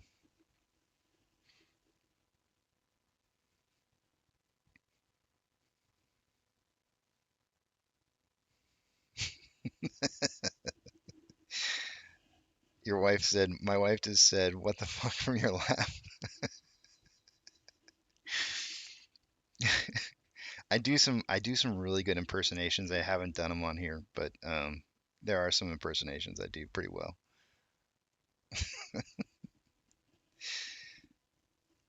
Uh-oh. This, it looked like the stream started to go out for a second there.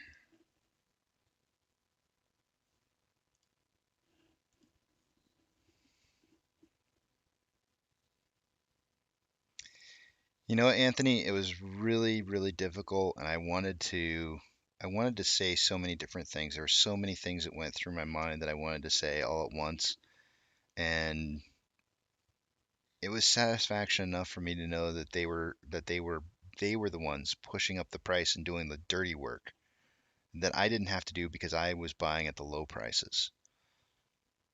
And for me, that was satisfaction. That was satisfaction because I knew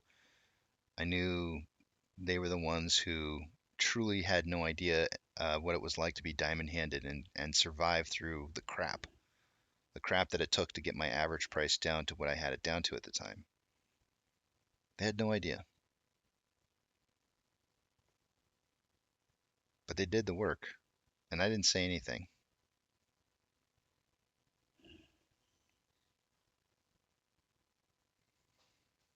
It's time to take a look at the numbers, guys.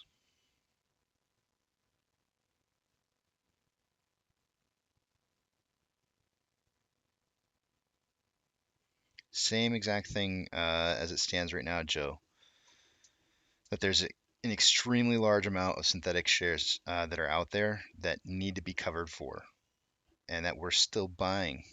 I mean, you only need those two things, right? There's only one thing that you need to defeat the algorithms. Buy and hold, that's it. Period. That's all it takes. And I still see that happening. And I see utilization at 100%. And I see, and I see, and I see. I'm going to go run through the numbers now, and you tell me what you see. Here we go. We're going to run through these numbers here. I'm not going to be able to see what it is you guys are writing in the box here as I'm doing this. So let me take you to the screen. What do you see? What do you see? We're going to play a game of what do you see? Let me just move a few screens here real quick.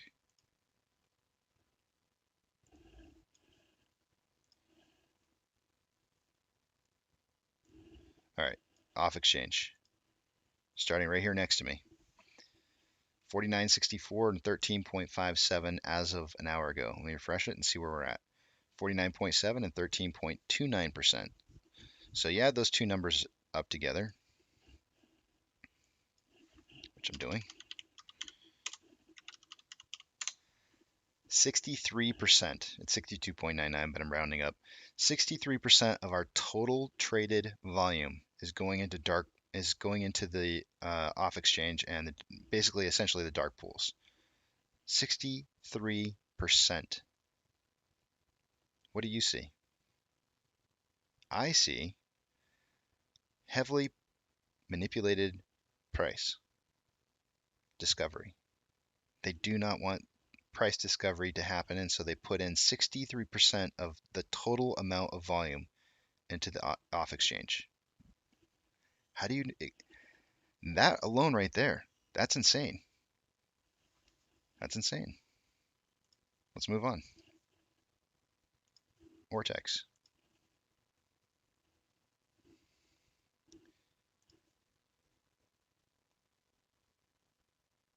An hour ago, there was 1.1 million shares having been borrowed. There's now 1.08. That's going to slightly, actually, it's not going to change it. Estimated current short share interest of the free float is 20.71%. What do you see? I see a current short share interest above the free float, or percentage of the free float over 20% for I'm trying to look and see how far back it goes. Ever since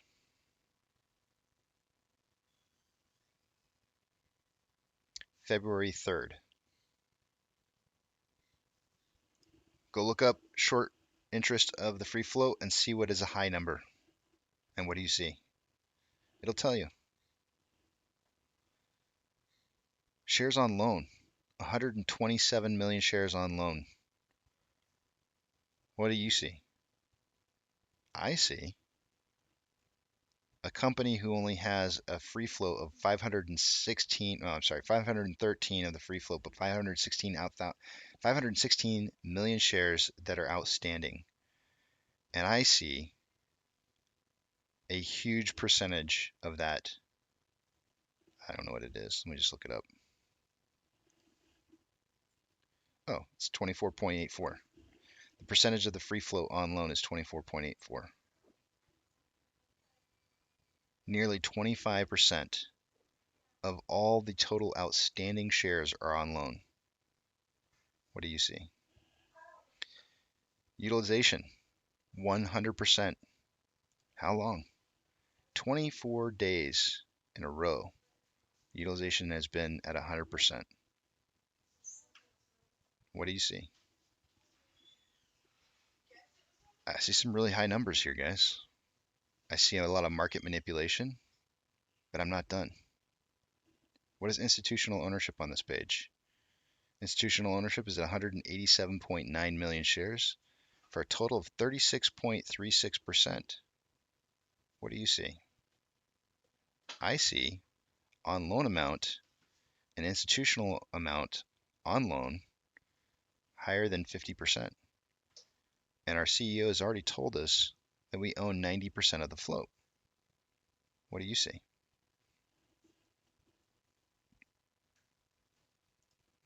Moving on. This next one's not going to help us with anything.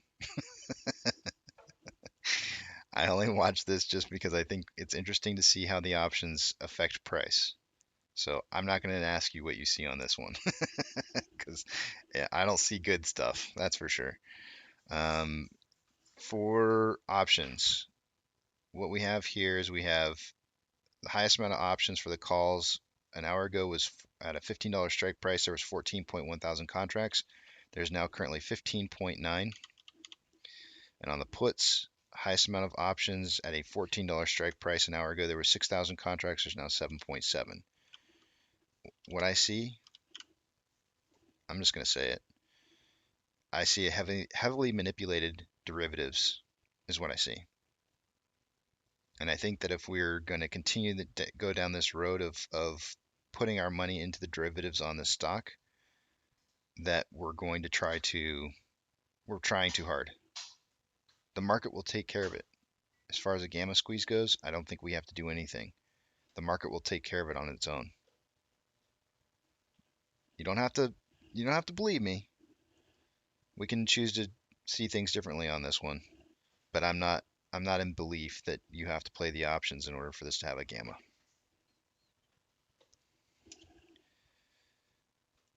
Orders by Fidelity customers. I can't even begin to tell you how many days in a row now that we've had over a 60-40 spread. AMC currently trading in the top 9 of all trades on Fidelity with a 77% buy to 23% sell ratio. I can't even tell you how long it's been that high. It's just been over 60-40 for such a long time. It's insane. Look at GME. 3, 4, 5. They moved down to one spot here. They're at 90% buys to 10% sales. What do you see? I see lots of retail buying shares on the dip. That's what I see. Are you guys tired of this yet? Are you tired of this IC, UC stuff? I can't see what you're writing anyways. So you're going to have to live with it. SSR triggers at 12.87%, or what am I saying, $12.87 today. Shares available. I see returns. I see return shares and I see fees dropping, but I also see fees rising as well. It's kind of playing a back and forth kind of game right now. Shares having been borrowed in the last hour, we have 100,000 shares being borrowed. That puts us at a total of 2.15 million shares borrowed for the day today. Last Friday was 2.55.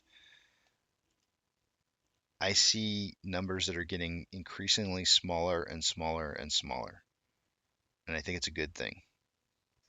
The lower these numbers go, the harder it's going to be for them to manipulate price with shares that they don't have.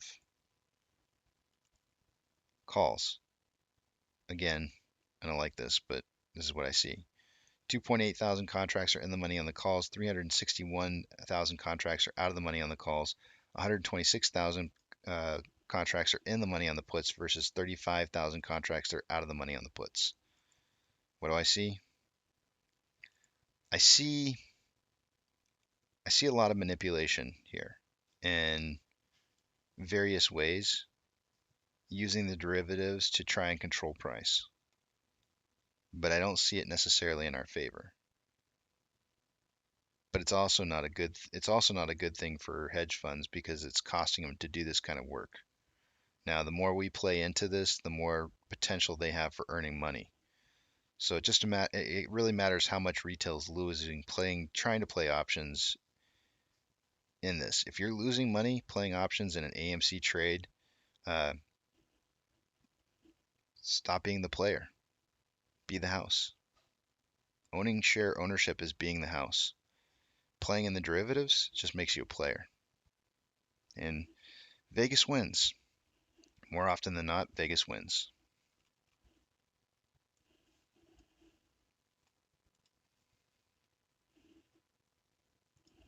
And I hate seeing retail lose. NASDAQ is down 1.85, Dow Jones is up 0.22, S&P 500 is down 0.6. The market is currently declining with 5,094 decliners to 2,443 advancers. The VIX is up 4.03, IWM is down 1.85, Tesla is down 4.32, Amazon is down 2.73, Cinemark is up 0.49. Looks like they triggered SSR on GME. Doge is up 1.04, Bitcoin is up 2.64, GME is down 10.32, Hood is down 4.17, and AMC is down 5.56. Our inflow versus outflow, we currently have a 7% or 7 million share difference with more outflow than inflow. Our total volume for the day today is 22.21 million shares. Let's see what kind of pace we're on.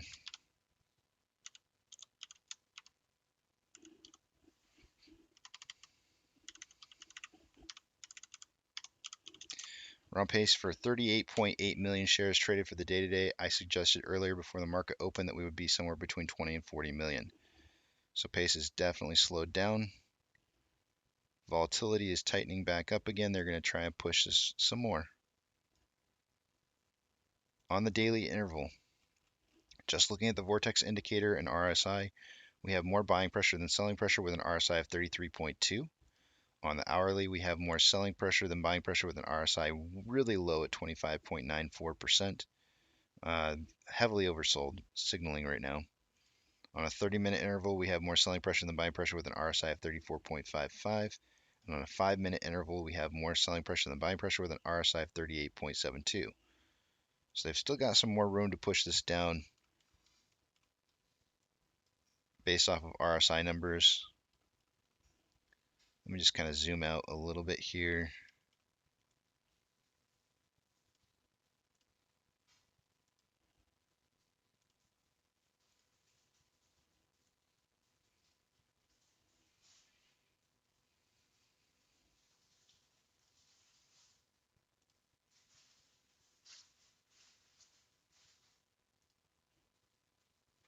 I'm thinking this is a parallel.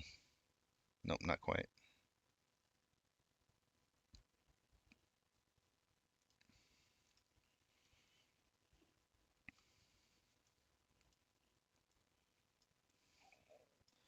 Oof, indigestion.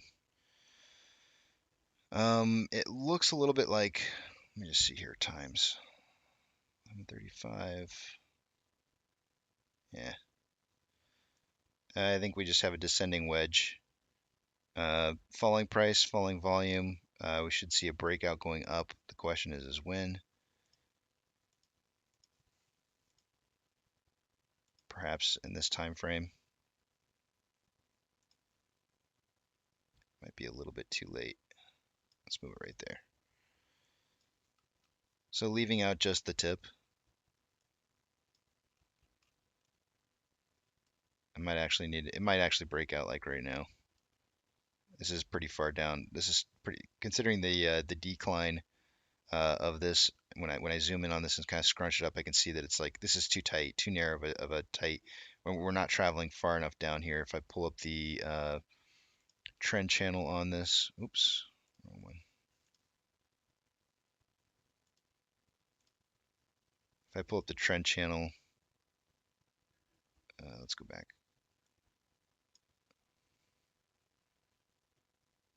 Yeah,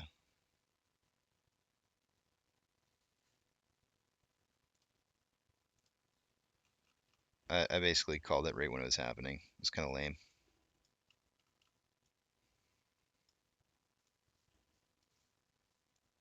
My bad. I waited just a little too long to get there. Sorry, guys. I don't know how far up it's going to break. A lot of times what ends up happening with indicators like this is, say maybe it comes up to like 1386, tests that level of support or level of resistance there, and then starts to pop back down, in which case I would just draw this out and you would see like a larger wedge, descending wedge. We might have to take a look at redrawing some of these lines here as this plays out. And with that, I will go back to seeing what you guys are writing.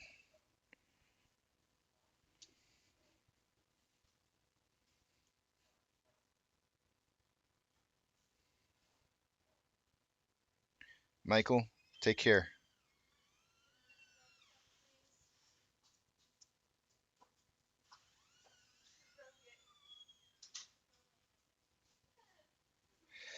It's hard to say, Brian. It really is hard to say. Like, I really didn't think that we would see 10, but it's always it's a possibility that we have to, that you have to consider.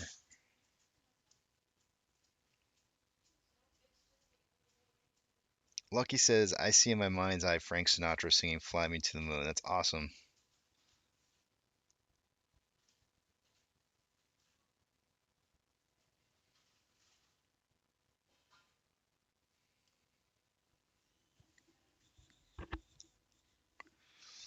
The system's going to break, guys. It's not. They can't keep this up, and you can see it in a lot of different ways. So it's just, again, a matter of time. No, I'm not from Wisconsin. I just that's just my speech impediment. Thanks, man. I'm from Austin. Well, I'm not from Austin, Texas. I live in Austin, Texas. But I'm actually that's kind of a lie.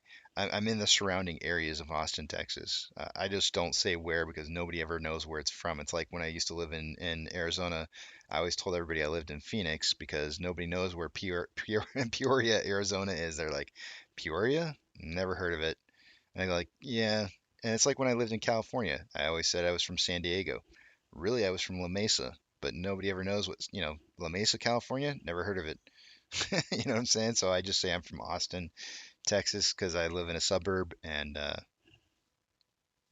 you know.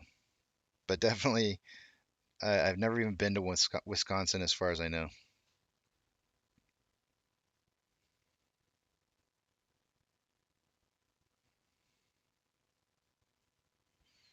Do I say y'all often? Um, Dan, I like what Dan said. We have more time than the hedgies have money. We do. It's the truth.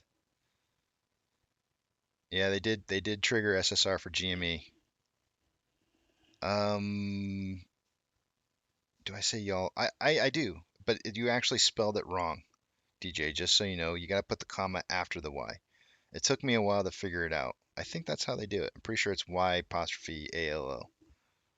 It's y'all, not ya-all. Don't ask, man. I'm not from Texas originally, so I don't know. I really consider myself from San Diego, California, but I'm really kind of a mutt when it comes to traveling, and I've lived my life anywhere from the East Coast to the West Coast and the South. Never quite north unless you consider Eugene, Oregon to be north. I guess kind of north. I don't know.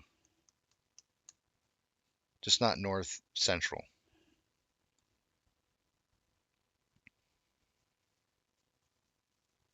But I wouldn't mind. I wouldn't mind. In fact, I've always had a dream that I would buy a log cabin in Montana, someplace where I had like, I don't know, 100 acres. And somewhere on those 100 acres is maybe there's just a small little stream that rolls through, maybe some rocks, maybe a happy little tree, maybe some horses. I don't know. One of those sunsets that you just don't see anywhere else other than Montana. I don't even know what that looks like. In my head, I do. I don't even know if it exists. I don't even know if Montana has beautiful sunsets, but in my head, it does.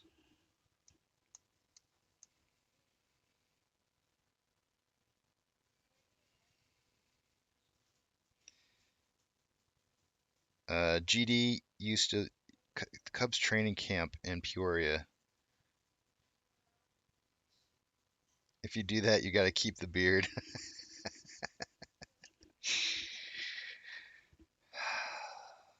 I don't know, man. It is starting to grow on me. I will admit it is starting to grow on me a little bit.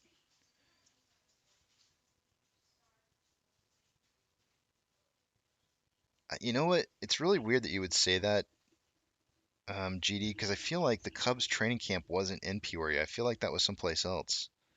Of course, you would know better than I would, but I lived right across from one of the training camps, and I can't remember. I'm having to look it up now.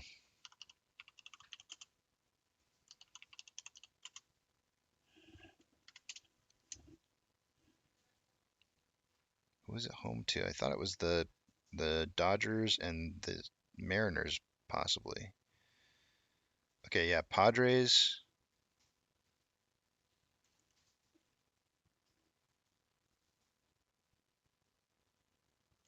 Okay, I lived across from the Padres Arizona complex.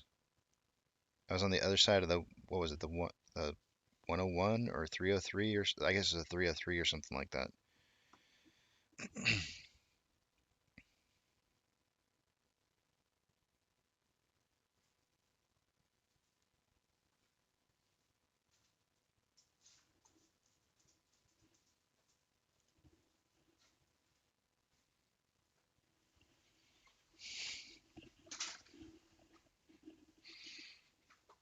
Yeah, that sounds more right. I think Mesa sounds right for the Cubs. Orange County, OG. Gotta love the Orange County, man. Oh man, those were the days, Space Ape. When I was living in Arizona and doing triathlons, yeah, man, I was in tip-top shape.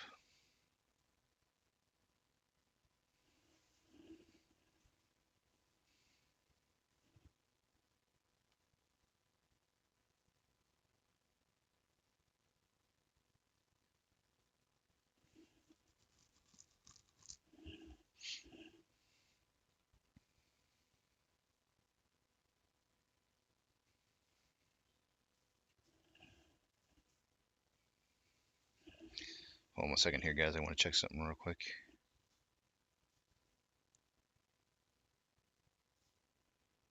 Ooh, my stomach's growling. It's angry at me. I didn't eat on my last break, so I need to. What was I checking again? Oh yeah.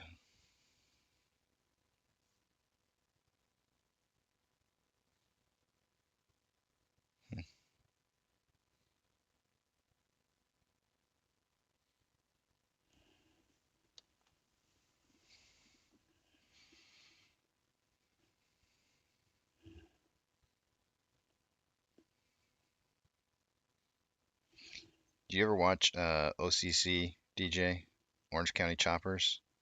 I liked that show for a while. I didn't watch too many seasons of it, but I definitely liked some of the bikes they were making.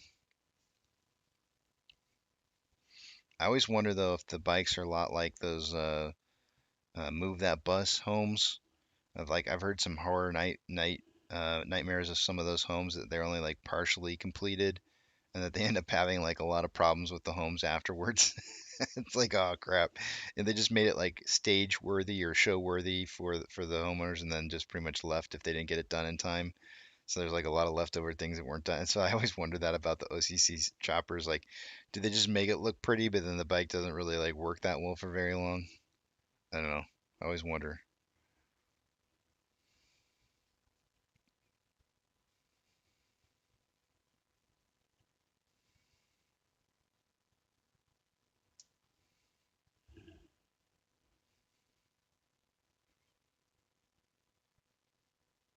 So now that GME has triggered SSR, the relief pressure on liquidity in the market, like I was telling you guys this morning, we saw the rabbit pellets for both GME and AMC, which is usually kind of one of those signs that they're having liquidity problems.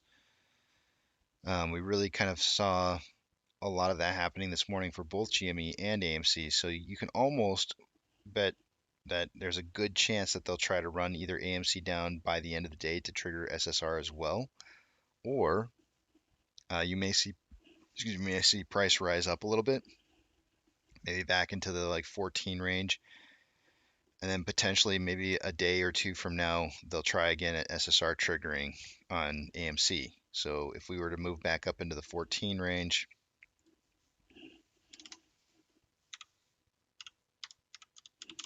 we'd be looking at like pushing down to like 1260 or basically around where it's at right now for SSR. So we'll see what happens. It's hard to say. Normally speaking, you don't see them trip one and then the other. However, like I think it was like a week or two ago, they tripped GME first, and then I thought, oh, okay, it's going to start going up now. And then at the very end of the day, at the very last few minutes of the day, they just dropped it like a rock, straight down to trigger SSR, and then as soon as it hit, rebounded right off of it and started heading back up again.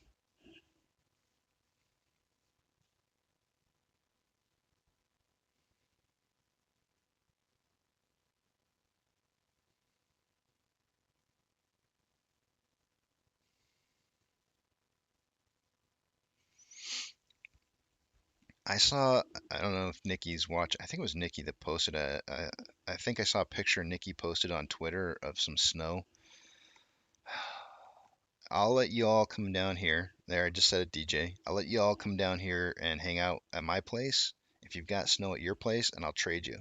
You can come live here in the winter where it's nice and no snow hardly ever. Sometimes it does, but not too much. Don't count last year. And then I can go live in your place when it snows, and then we'll do a trade-off every year. And if you're cool with that, I'm cool with it.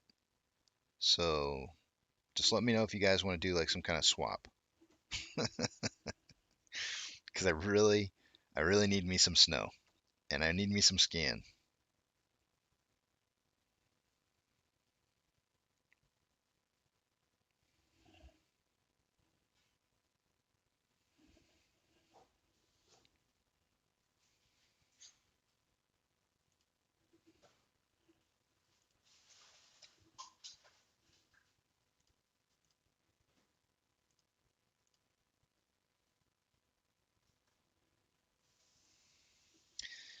I don't remember who brought this up earlier today, but it is a quadruple witching week this week. It's never done anything for us in the past. Just throwing it out there.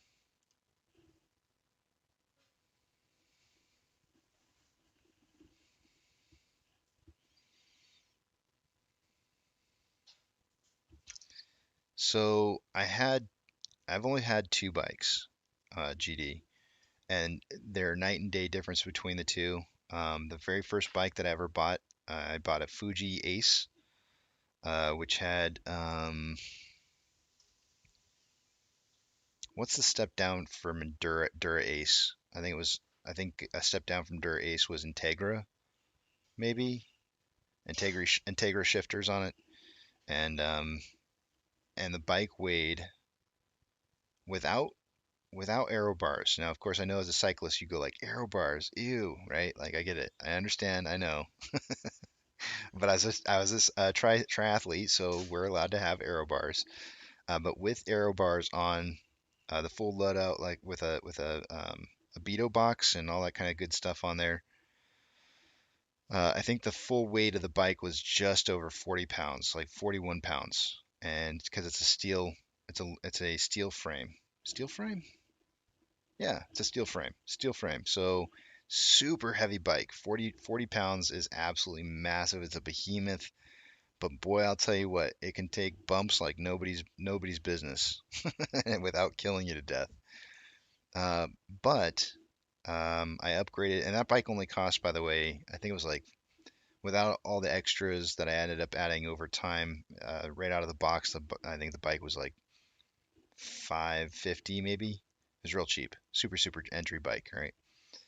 I was riding, I was averaging without using aero bars 20 miles per hour um, on that bike riding. That was my average speed without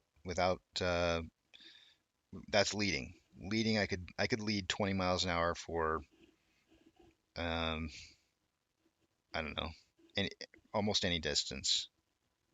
Well, I shouldn't say that. No, I could. It was any distance. I really didn't do too much anything over 50 miles. I only did like a couple centuries, but you know, anything under 50 miles, I could do 20 miles an hour on my own just fine. When I really got serious, I upgraded to a KHS. I think it was KHS. Yeah, KHS bike, which is a AN6 aluminum frame. Slight upgrade. It's not like, I mean, you can go real expensive on bikes, you know, 4,000 carbon fiber, $4,000 carbon fiber bikes, and then that's just the frame. You get the wheels on top of that, and you're looking at like $8,000 for the bike. You can really get up there. I mean, you can just there's it's even higher than that, but I didn't go that expensive. I only went $2,000 with a KHS AN6 aluminum frame with um,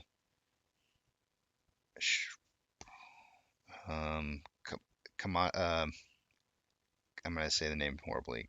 Campy. It's been a while, man. I got Campy on it, and so you can trim your own. Um, you can trim the gears as you're riding. I think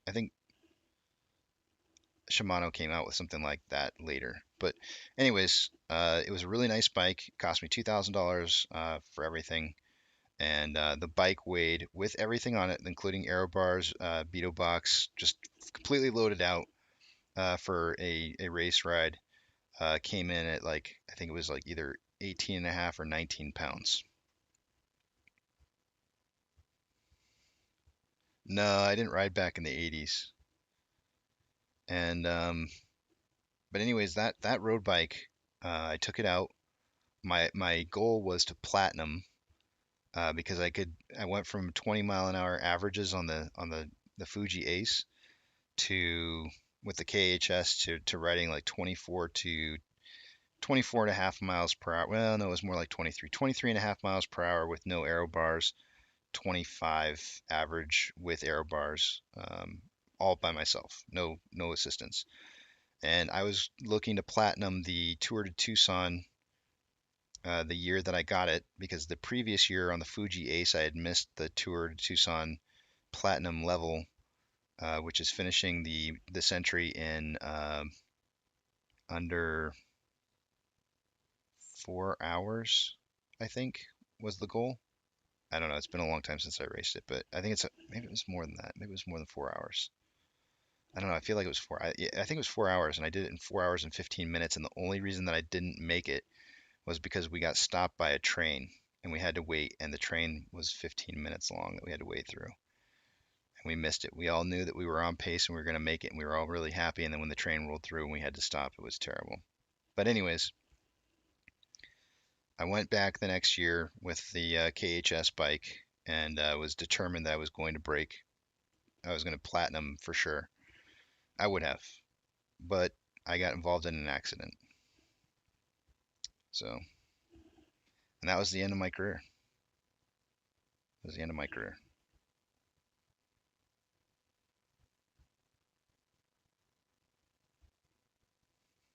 Oh man, Justin. That sounds wonderful. Vermont Saturday night skiing. My hotel had a heated outdoor pool and there was a blizzard. Thought of you because you described this last week. Unfortunately, I didn't bring a swim. Oh my gosh, dude. I'd have gone into my underwear. I would have, I'd have played it off like I had swim trunks on and I'd just gone out in my underwear. How do you miss out on that, man?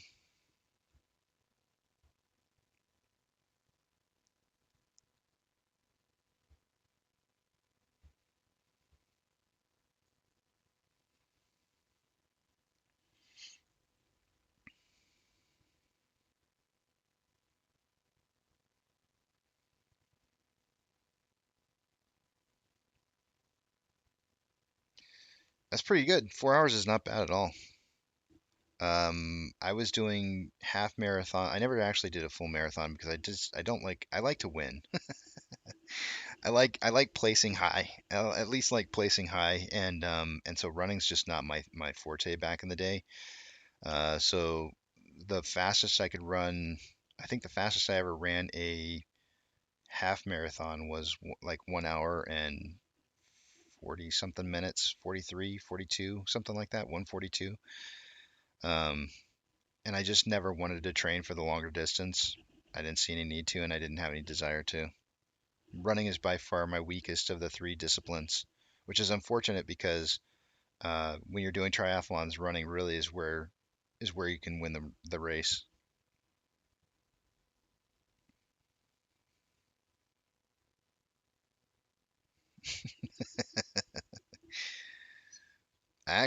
So the accident that I got in, I actually didn't fare so bad compared to some of the other well, one particular other rider, but um, I only had a broken, or I should say, a fractured wrist, and I got back up, and my bike was still rideable. Once I adjusted the tire, I got back up on the bike and started riding again, and I ended up riding for like an additional, I think it was like 30 miles, but I only thought it was 10. I started blacking out. I think it started getting tunnel vision, and I started blacking out, and so I stopped, and then pulled over, and for some reason I thought I only rode 10 miles, but somehow I managed to make it through 30 more miles with the broken wrist, and the pain was too much, and I knew I was going to black out and fall over, so I just stopped at a station and called it quits on the race. And man, I'll tell you what, riding I think at the time we were going 40 miles an hour in the peloton that I was in.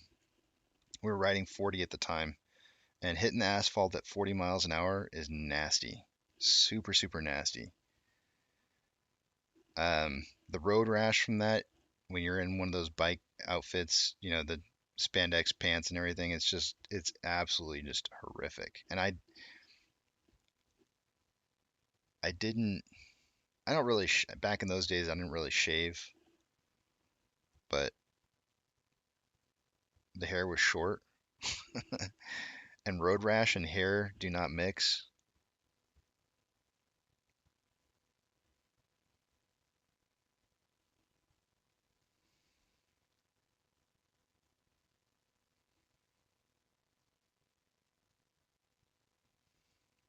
Doctor says I got involved in eating too many donuts.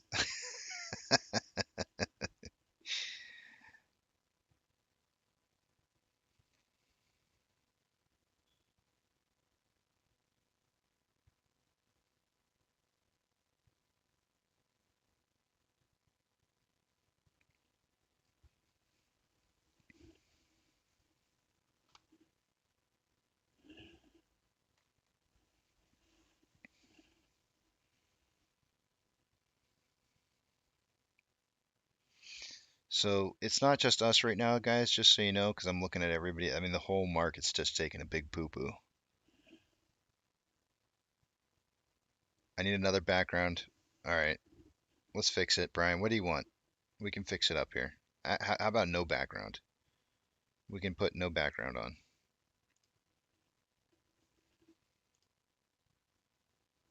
That one's just like probably just too bright. There you go. Just me. Yeah, a big poo-poo.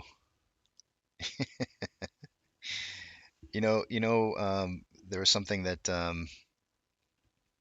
my dad used to do. So growing up, my dad and I had a signal for when I pooped my diaper. My dad would go, and I would go. So whenever I had a crap in my diaper, I always walked up to him and go, and he knew it was time to change the diaper. Why am I telling this? I don't know.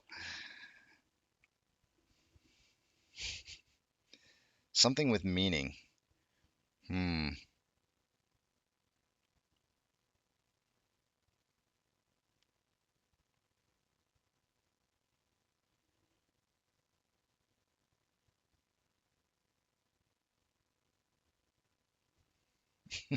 MCon's like TMI.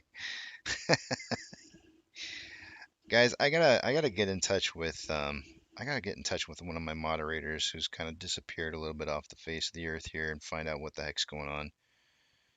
Um, I do need to mention to you guys that I end the show a little bit early today, which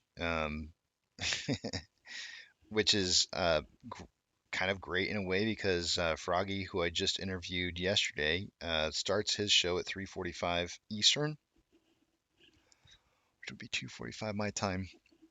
I'm gonna probably stop my show around 2:40 and let you guys uh, wander your way on over to Froggy's or whatever you want to do. It's your money, your choice.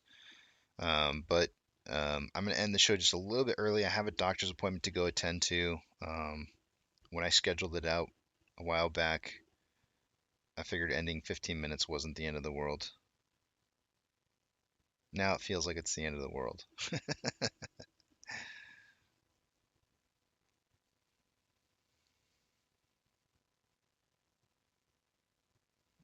That's right.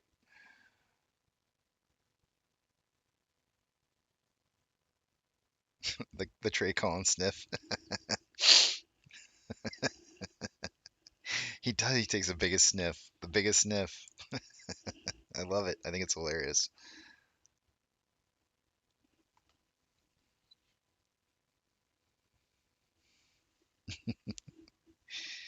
I used to sing. This is probably TMI. Some more TMI for you guys. I used to sing the Star Spangled Banner when I would change my kids' diapers. I know it sounds like such a weird thing to sing. Like, why would you subject your kids to singing the Star Spangled Banner while you're changing their diapers? But I'll tell you what, if you sing the Star Spangled Banner right, you don't take a whole lot of breaths. And if you do take breaths, it's mainly through your mouth, which really helps reduce the amount of inhalation that you get from exhaust. So it worked. It worked for me. Um, in case any of you guys are new parents or anything like that, you might want to try it. Give it a try. I mean, just sing the Star Spangled, and the benefit to that is that your kid knows the Star Spangled Banner by the time they're old enough to need to know it. Bonus, right?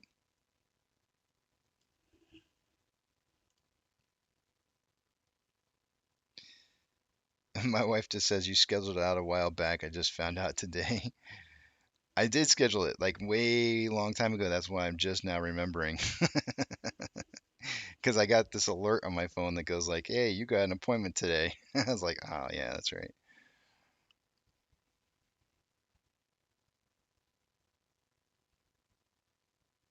You're supposed to be sleeping. Somebody can't sleep right now. That's not good. It looks like we have a little bit of an ascending wedge. Ascending. What did I say? A what's the word I'm trying to look for here? we have a descending broadening wedge. I don't know why that was so hard to get out.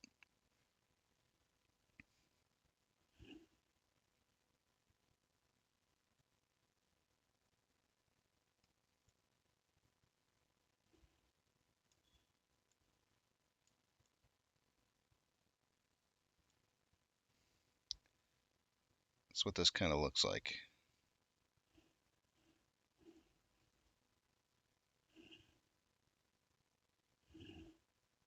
Typically speaking, what may happen with this is oftentimes it'll run back up to the second touch point on the top outside of whenever it does start to run up, it'll touch on the upside. So somewhere around like 1369, and then it has like a 60% chance of running back down the other direction. So this may be the signal for that rundown that they're going to try for.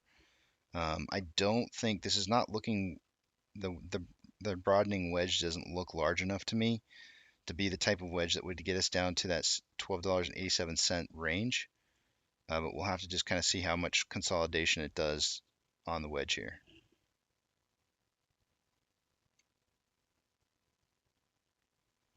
Yeah, we need to get some more trampolines in, that's for sure.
I love it when your doctors send you like text messages now to let you know that you have an appointment, because I don't, for some reason in my schedule, I don't think it's in here. Yep, it's not in here.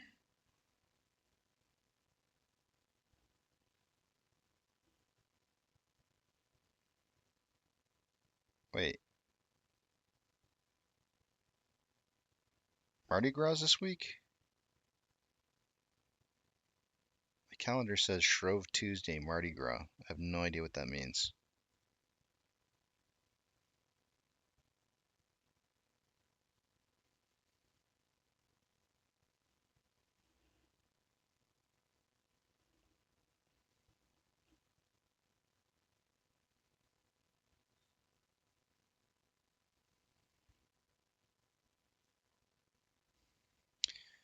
Just so you guys don't forget, St. Patrick's Day on the 17th of this week, and then also the uh, maybe we'll get some green on St. Patrick's Day, since we do have uh, interest rate hikes on the day before.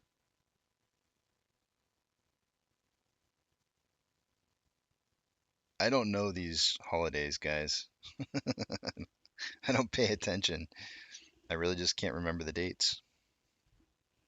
Like, it was a surprise to me yesterday when I was supposed to have that interview with Froggy. We were supposed to meet an hour in advance, well, 45 minutes in advance, and I ended up showing up to the interview what I thought was 15 minutes before that, so like an hour in advance, thinking that I was on time, but it was actually like 15 minutes before the or maybe even 10 minutes before the interview was supposed to start.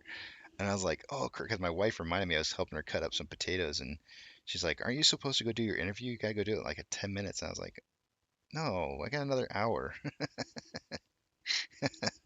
Boy, was I wrong.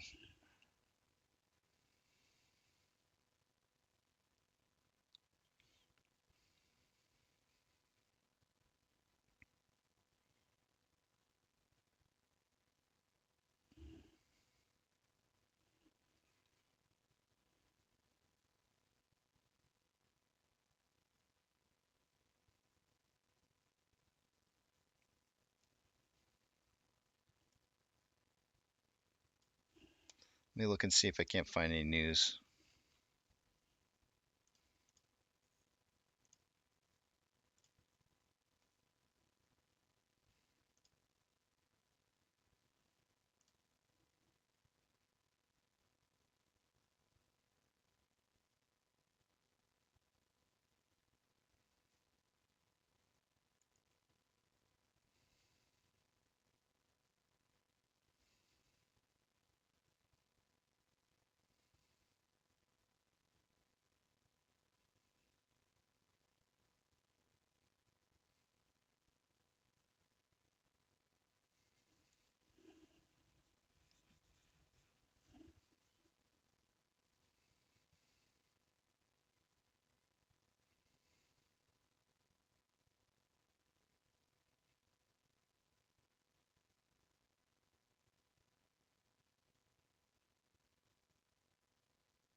Not really seeing any crazy news right now. If I had to choose between seeing Uncharted and what was the other movie? Hold on a second. If I had to choose between seeing Uncharted and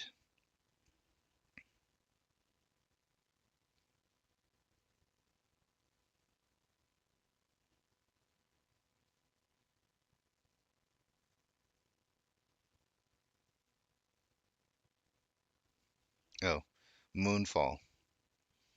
If I had to choose between Moonfall and Uncharted, what would you guys recommend I see in the movie theater?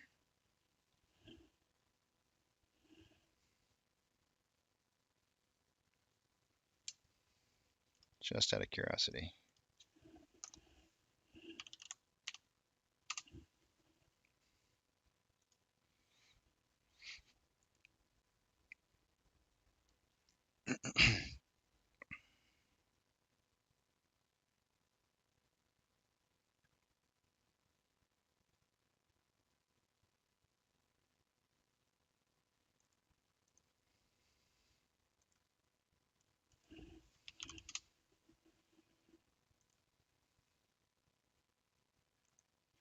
Two words from AMC's CEO could be worth billions to the company and investors. Let me just check and see if he posted something.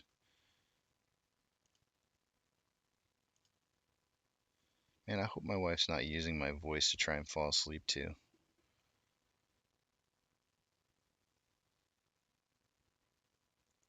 If I start talking to her from now on, she's just gonna fall asleep to me talking.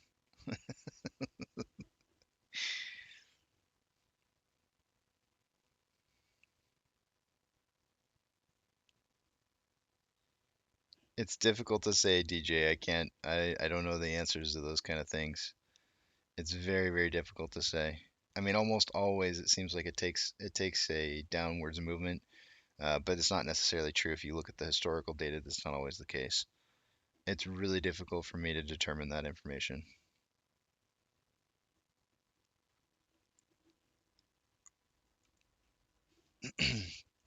I'm not I'm not I'm not a fractal guy, and I'm not a I don't do Wyckoff. Um, I look at stock prices in different terms, DJ. So one of the things that I'm really kind of looking at for is synthetic price failures. I'm looking for price swings that occur somewhere between 20 and 40% dips. As it stands right now, just throwing this out there, but our previous high of 1943 down to 1292 is a 33.5% dip in price.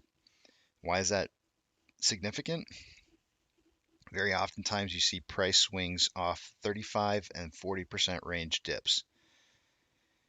If we're moving back into those larger size dip sizes, those are usually those 40% dips or 35 to 40% dips are usually the ones you start seeing before the thing starts ripping.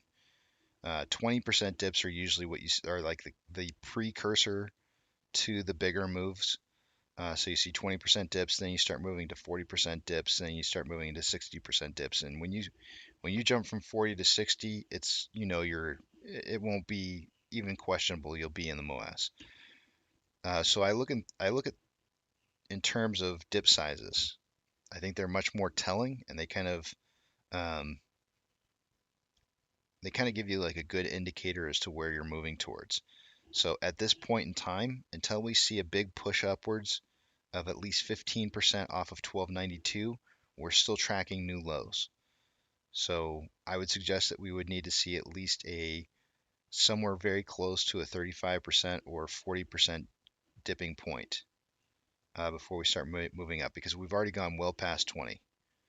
So we're really looking for something like that, and that would put us at like, hold on a second, I'll tell you what the number is.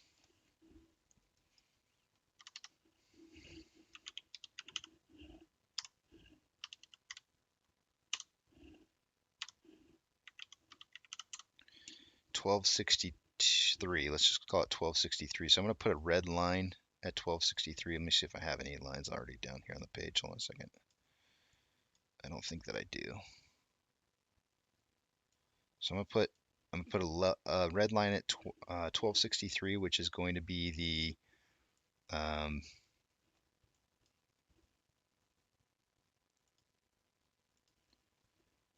35% turnaround point.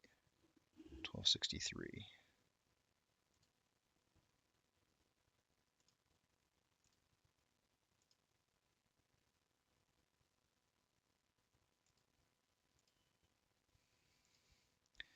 Then I'm going to put a line at the 40% mark down,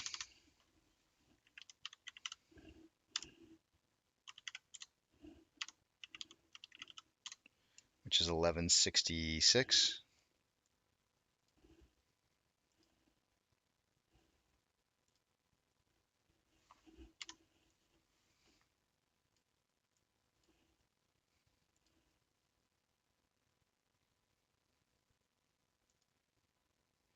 And what these would be the most likely turnaround points that we would that I'm used to seeing historically when it comes to algorithmic movements of price.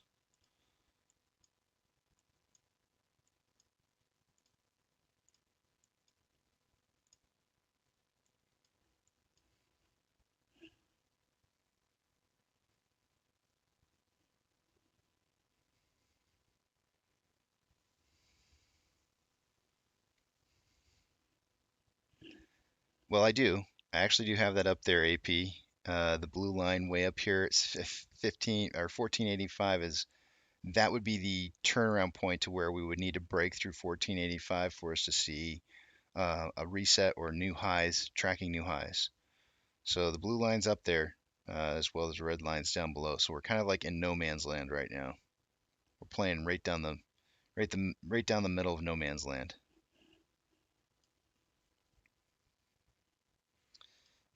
I don't, I look back in the past, DJ, and I don't really think that there's any gap fills there.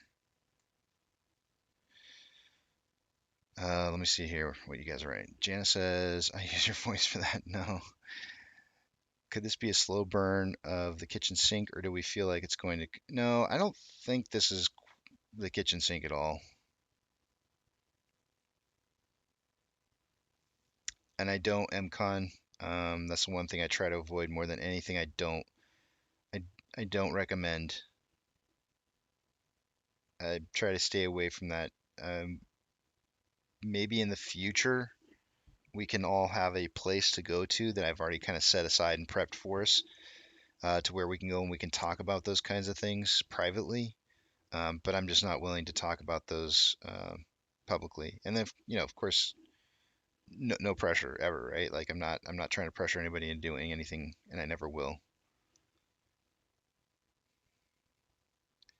I can't, Jana. I can't have feelings about this happening before May. Those are It's hopium. Just take it one day, 2 weeks at a time. Take it 2 weeks at a time, Jana. Baby steps.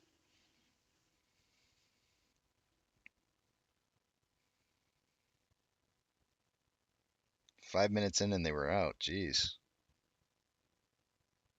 I I never ever in a million years thought of my voice as being the kind of voice that would make people fall asleep. Ever. It's It's not how I feel. I'm one of those guys that goes back and listens to a voice and goes like, ew, how can anybody listen to me?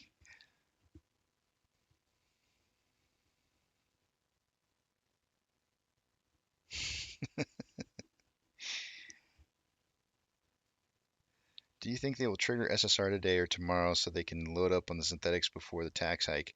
I would assume since it didn't trigger on Friday, so they could load up over the weekend.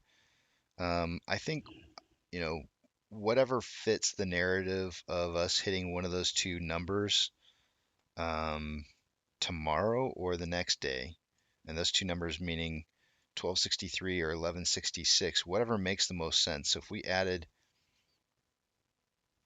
let me just try and reverse math this. Because if, let's just say, for example, that we close at 1340.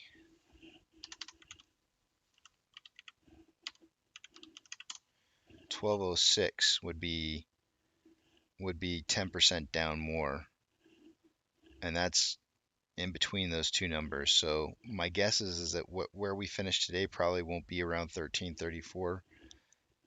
It's going to be somewhere above or below. If 1166 is the SSR trip for tomorrow, let me just see one more thing here.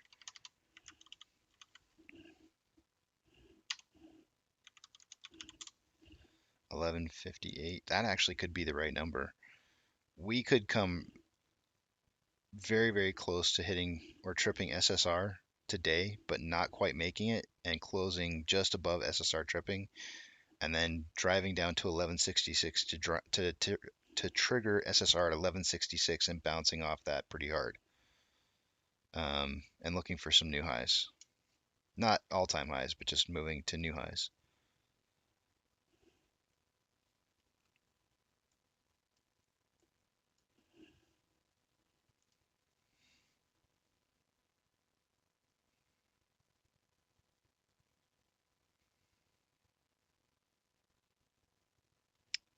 You're using the wrong word, DJ. Short positions don't cover. They either close, or which is bankrupting the company. They either close their positions.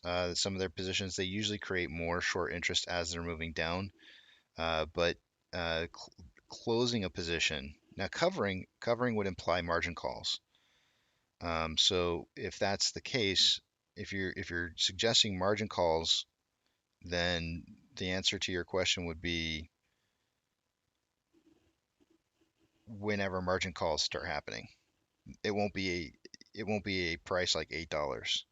It'll be much, much higher.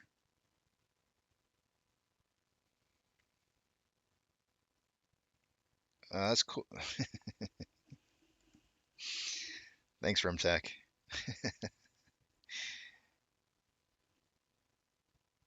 Could be worse. You could sound like Ben Stein. Do you have dry eyes? Dry eyes.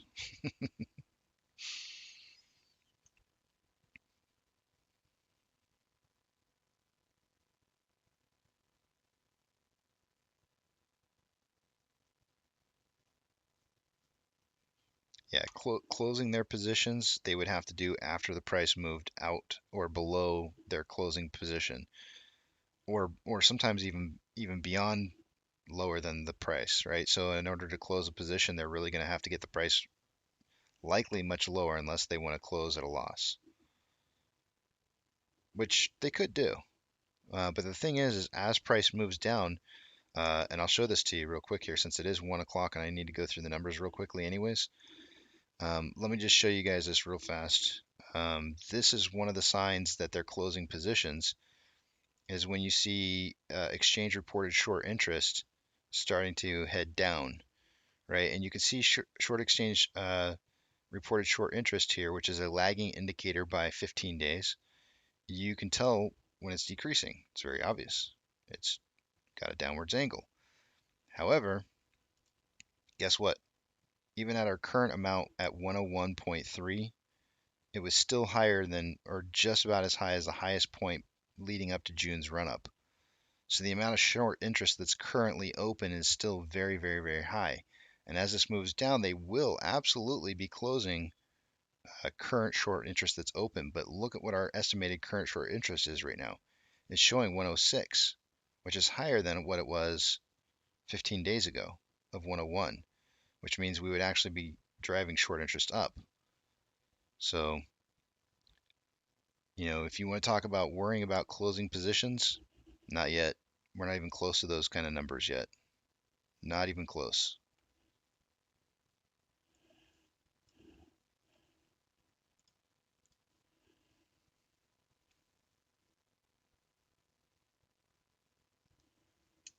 All right, let me take you guys over to the other page here, and I'm going to run Fidelity real quick here in the background and get my update before I take you over. So we got to hit the wrong button.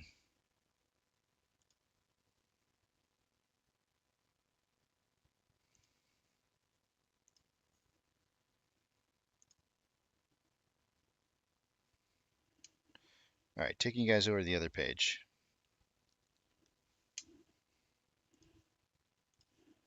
First thing we're going to start off with here is the off exchange. An hour ago, it reported 49.7% in the off exchange and 13.9 in the EDGX. Let's refresh those. We now have 49.52 in the off exchange and 13.31 in the EDGX. Those numbers are pretty close to the averages that we've been seeing lately. The off exchange is definitely lower than the 30-day average, but again, I think somebody's left the off exchange and is no longer trading in it, which is a good thing. But the EDGX price discovery being lost into the ETFs is much higher at 13.3 than the average of 12.5 over the last 30 days. Refreshing Ortex. Ortex is currently accounting for 1.38 million shares being borrowed for the day-to-day. That was 1.08 an hour ago, so 300 additional thousand shares. Running out of air. Estimated current short share interest of the free float is at 20.73%, which is up from what it was an hour ago based on those extra additional borrowed shares coming through. Look at that CTB min at 0.59. It's kind of crazy how low that is. Taking a look at options.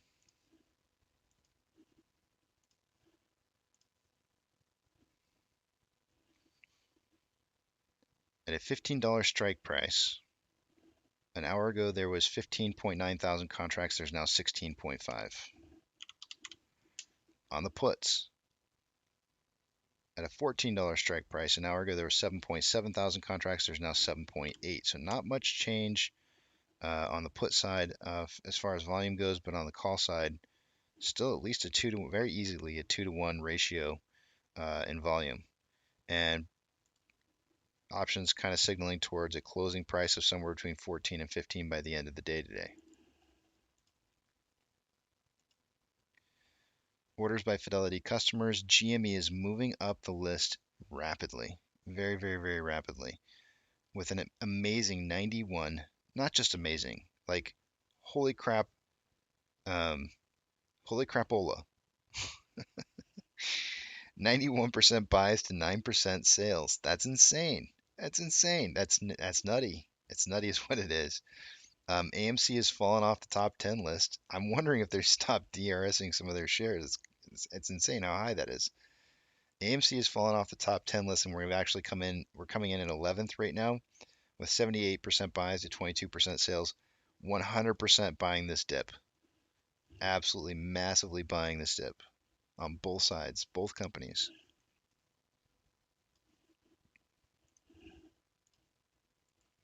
SSR does trigger at 12.87 for the day today. Shares borrowed in the last hour. 50,000 shares in the last hour. That's going to put us at 2.2 million shares traded for the day today. That is just a little shy of what we did on Friday, which was 2.55 million. In the past, we're used to seeing around 4.5 million shares traded in a day. 2.3 thousand contracts are in the money on the calls. 34.3 thousand contracts are out of the money on the puts. This number is not rising, which is good. I'm liking what I'm seeing there, but I'd still like it to be much, much lower.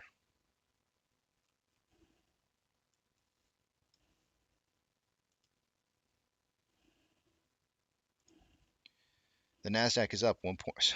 It's not up. Only in my head does red mean go.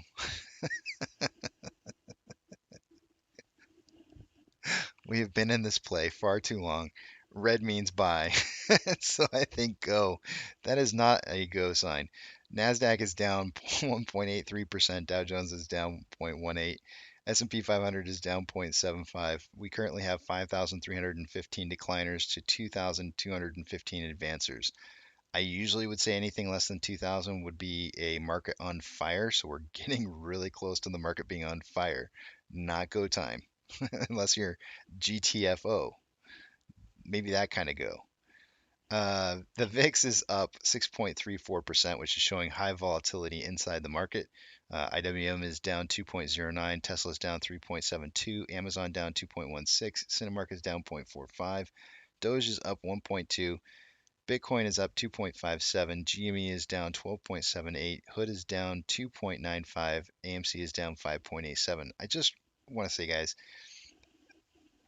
we just saw GME is like one of the most, it's top 5 heavily most traded stock today with more buys by 91 to 9% volume. Not volume, but trades difference. Why is that significant? They're down 12.83%. They're down 12.83%. The manipulation is heavy. Very, very, very heavy here. This is insane. This is really insane.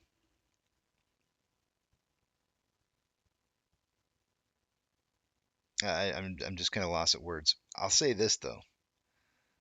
There were people earlier today who were saying, "How can the Cinemark be up 5% and we're down 3 or 4 or whatever it was at the time?" Well, look at them now. There's, the whole market is down, folks. The whole market is down.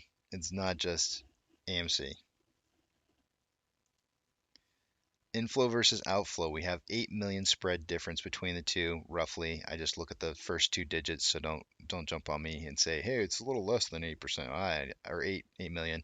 I know, but 8 million difference in inflow versus outflow was more outflow currently. I said 20 to 40 million shares traded for the day to day. We're here at almost, well, a little less than 2 hours left to go. So let me just do some quick math. We're 284 minutes into a 390-minute day trading period.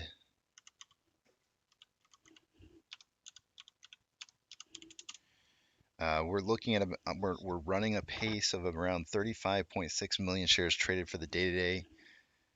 So we're right on target for what I would have expected. On the daily indicator for the vortex indicator, I'm just looking at these numbers right here, these 3 specific lines, the white, the burnt orange, and the green. The vortex indicator, which is the burnt orange and green numbers, are showing that there's more buying pressure and then selling pressure on the daily interval with a RSI of 33. On the hourly, we have more selling pressure than buying pressure with an RSI of 24.98, which is heavily oversold for 1, 2, 3, about 3 or 4 hours so far. No, 3 hours.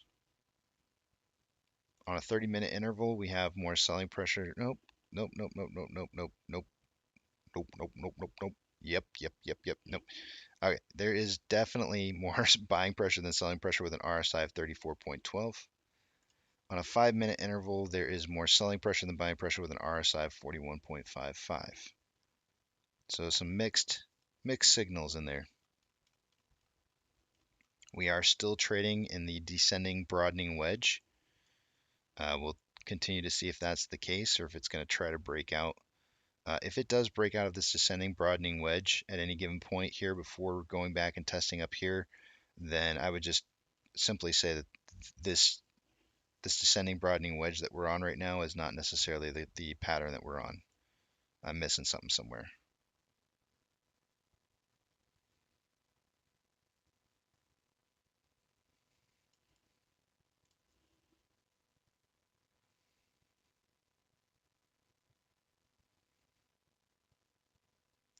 And I don't, yeah. I mean, more than anything, they're probably just really wanting to break that SSR there at 12.87, $12.87.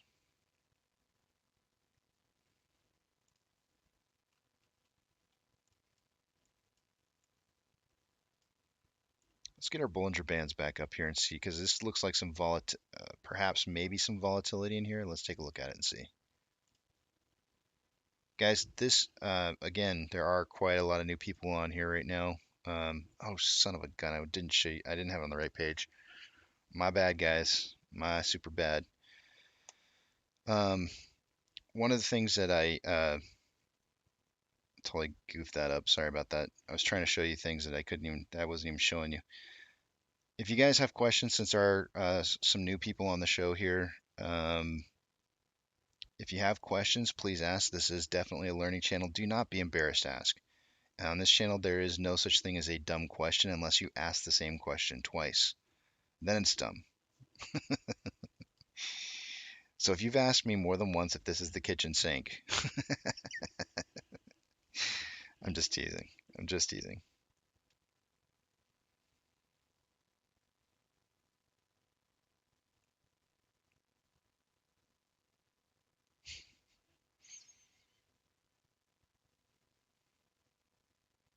Yes, I mentioned it earlier, Trent. This Thursday is GameStop's earning call, I believe it was. Right, let me see, make sure.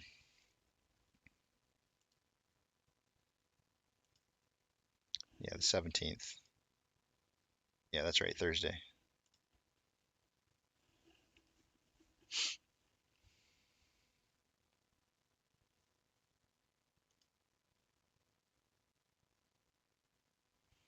And if you guys haven't participated in the poll, don't feel like you need to. No pressure at all.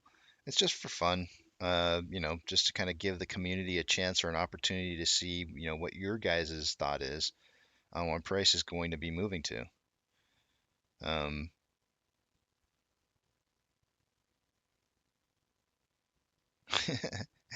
Peter says, Casey's the Bob Ross of AMC. Feel free to ask your questions. Yeah, I'm not gonna jump. Well, I've jumped on a couple people. Badback did get a yelling at one time. Shut the hell up. And then I laughed. I just hadn't had coffee yet in the morning, and I needed some coffee, so I told him to shut the hell up, and then I went and got coffee. And then I apologized when I came back. I was like, that was uncalled for. Let me just brush my brush.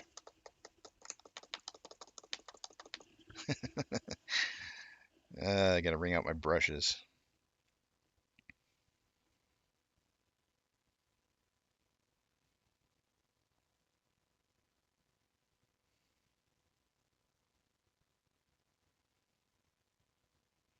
Yeah.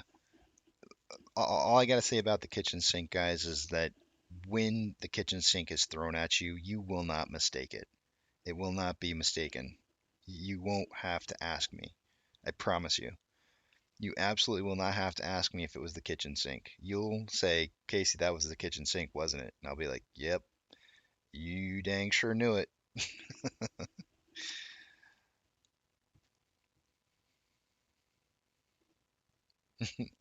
Yelling while laughing doesn't count, especially with an apology.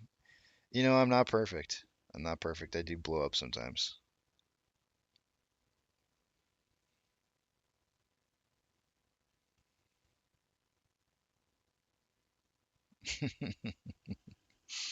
Crypto said, this is what is called the bathroom toilet.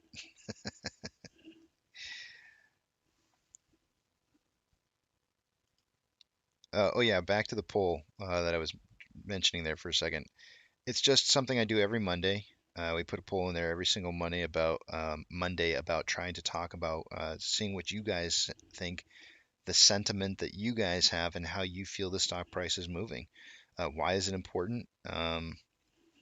It was brought to my attention that oftentimes, if you have a large group of people who um, collectively come together to poll where price movement is going to move to, they can oftentimes correctly guess the number. So it's just market sentiment. I want to know how you guys are feeling more than anything. It tells me what I need to say or what I need to do, what I need to talk about. It may not necessarily be right now. I can see 10 to 15, anything under $15 is getting the, almost 50% of the votes. So how are you guys feeling, right? I mean, are you dealing with this okay? Are you taking deep breaths? Are you sitting down? Are you drinking water? How do you feel? I want you to remember these things. I really want you guys to remember these things because I'll tell you what, when it comes into the future, when the price starts moving up, I'm going to make you guys reach back down in your memory banks and remember what it felt. Remember what it felt to be like here. Because on the way up can oftentimes be more difficult than this part that you're experiencing right now. And you might have to reach into your memory banks and pull back out these feelings later. Why? Imagine the price going up to $120 and going back down to $60. How are you going to feel? What if it happens in an hour's period or 2 hours period of time? How will you feel? Can you stomach that? Can you continue to hold knowing that there's more to come? This is just training.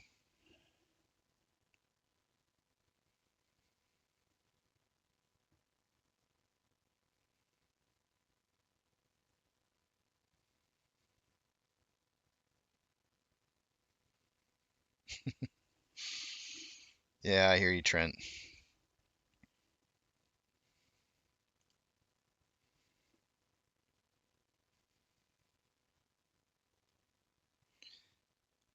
I don't even want to say the things that I want to say. I have averaged up so much. I've averaged up so much that my beautiful $9 average is like double. It's like double what it was, and I hate it. I absolutely hate it. But you know what though? There's one thing you have to remember more than anything, Trent, is that you're helping the cause to push this forward to what it needs to get to. And I know it sucks because I'm with you.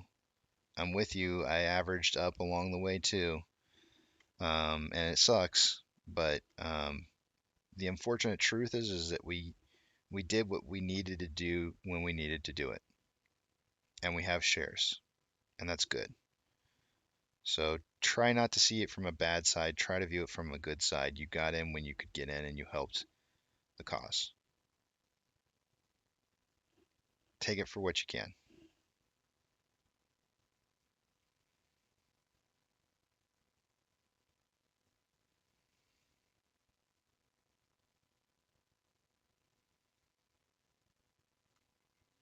Good old boys barbershop says mine's 3 times my original $5 average.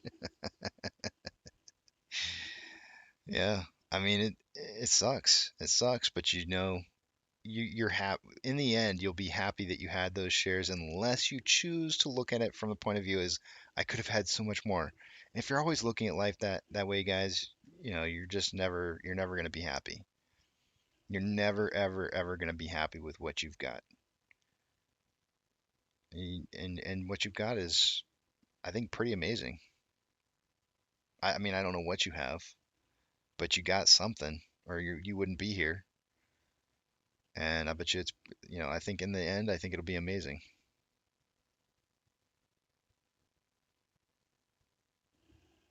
All right, guys, I'm gonna take my last break for the day before I come back, and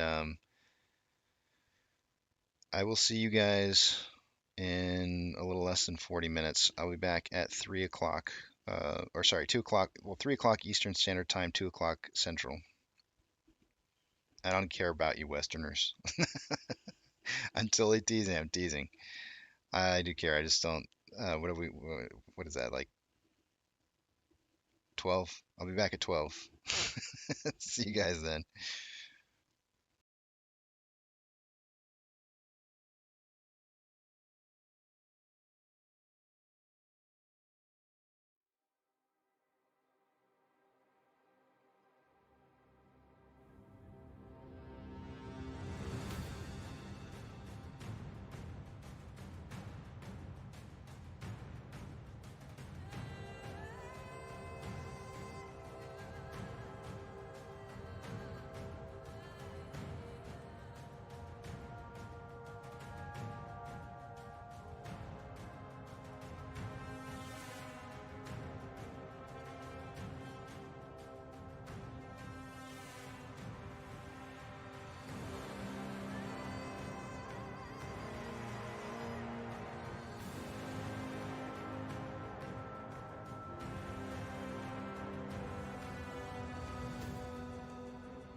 Alrighty, I'm back.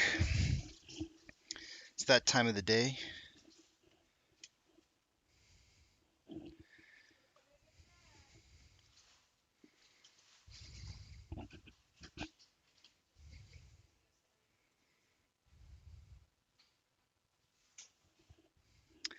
For those of you who are new to the channel, I will just simply tell you that this is considered our chance to be able to toast for every single day. We take some time to kind of crack open a beer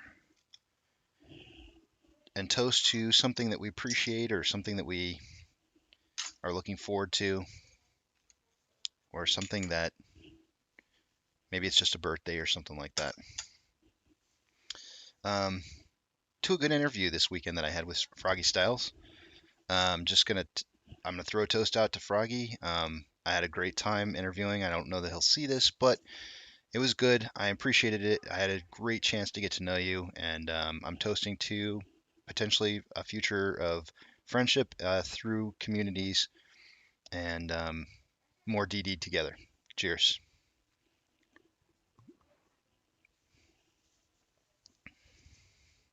Yes, I do have a doctor's appointment. It starts at 3:30, so I've got time. That's an hour and a half from now. I will be leaving. I appreciate you reminding me, Keto.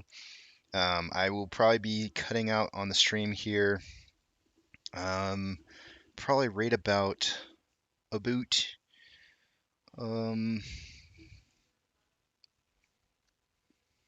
2:35. That's what I'm gonna go with. So I will cut out of here at about 2:35.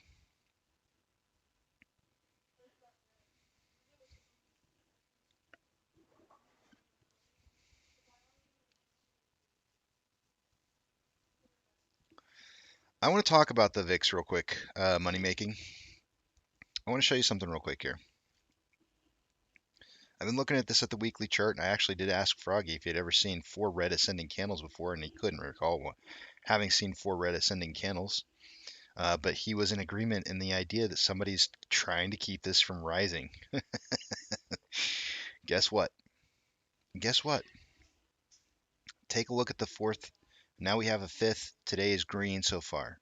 We finally have a green out of this. It's still on the same type of trend that's going on here.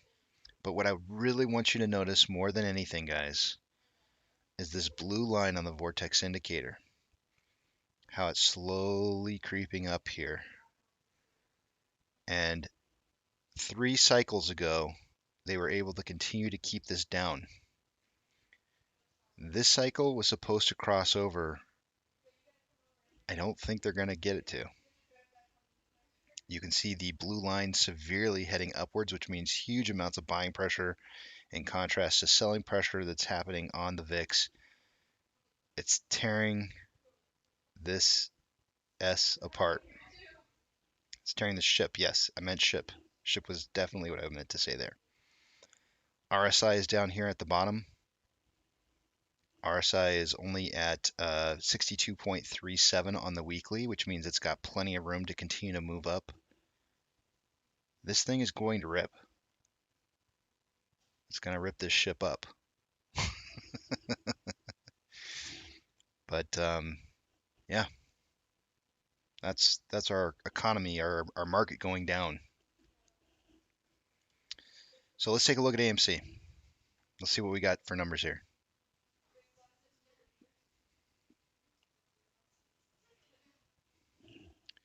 Here we go. Let me refresh Fidelity real quick. Are you ready? Are you ready? Tomorrow might be get set. On your marks. Get set.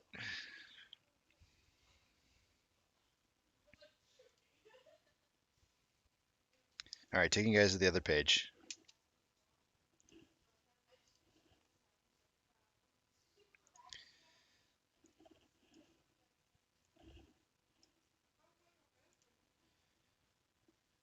Off exchange. 49.52% in the off exchange and 13.51 in the EDGX as of an hour ago. Let's check and see where that's at now. 49.36 and 13.82. So definitely price discovery being hidden in the ETFs right now.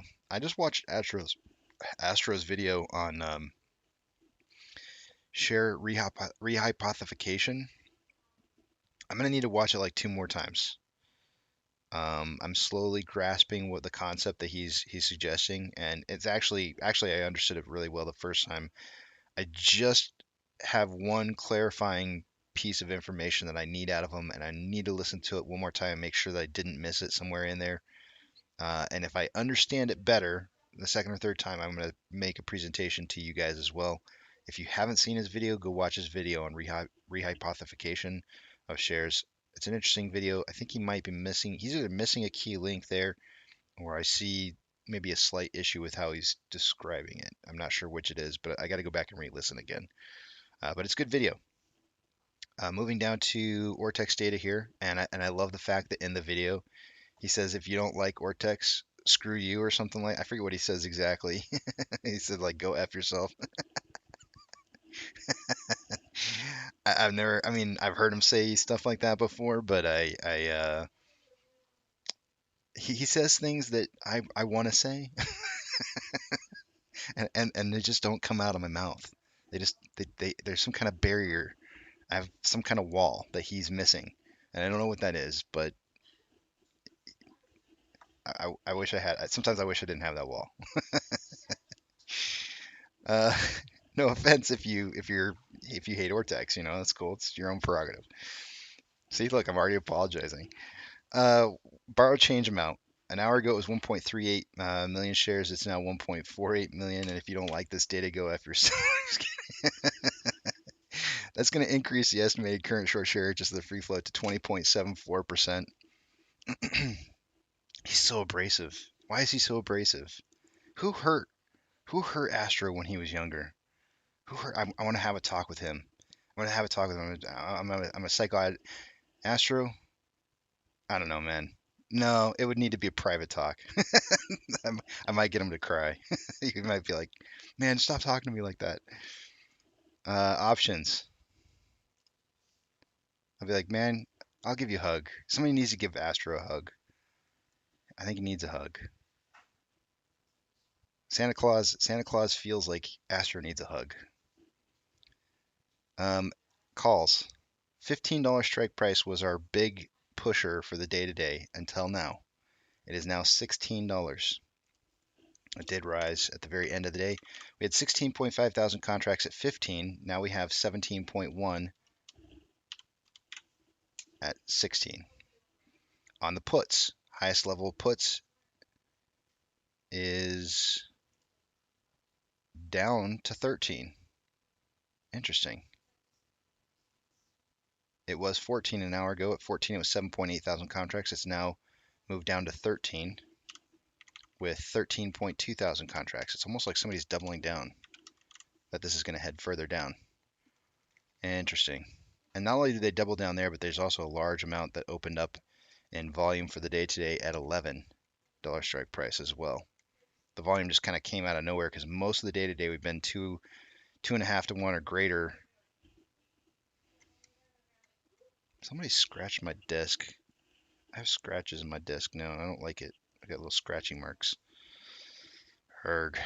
I like nice, smooth, clean glass. It's smooth. I don't like rough. Let's take a look at what's going on with orders by Fidelity customers. GME is running fourth. Look at this buy to sell ratio. 91% buys to 9% sales. GME, you're smoking it. You're absolutely smoking it. I don't know if you guys just randomly all decided to toss your shares out of DRS or what, but damn, nice work.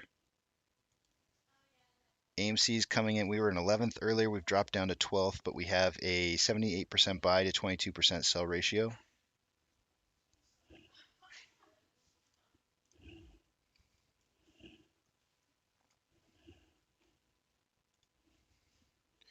Shares available to borrow. Let's see if they borrowed any shares here. 50. Looks like they returned the 50,000 shares to the ETFs that they borrowed earlier. So no new borrowing of shares, and the fee has gone down to 0.7 now. This may help to explain why fees and cost of borrows are low if you go and watch Astro's video. In the money calls, 2.8 thousand contracts, 35.4 thousand contracts are out of the money on the puts, and our SSR trigger price would have been 12.87 had we triggered for the day today. All right, so this is a very defining point right here. We may see a turnaround and then a large rundown the other direction. If we do start to see a rundown here, I'm going to tell you guys what it could make it down to, and it should be a calculation. I'll look at it. I'll look it up here in just a minute.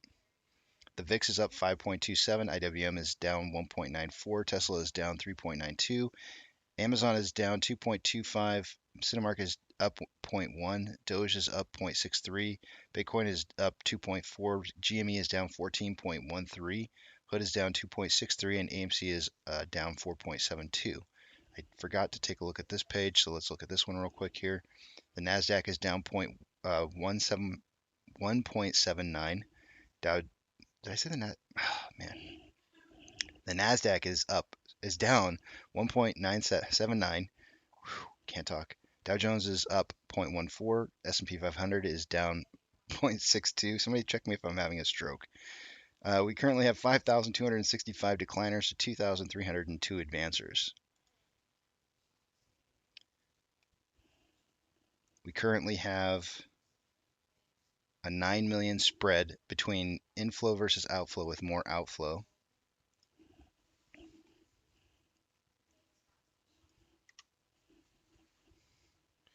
I suggested we would trade somewhere between 20 and 40 million shares for the day today. Let's check and see what kind of pace we're on.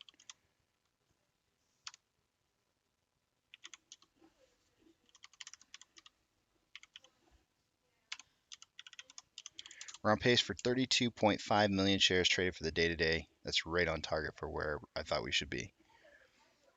On the daily, we currently have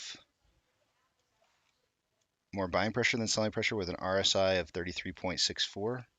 On the hourly, we have more buying pressure than selling pressure with an RSI of 33.6.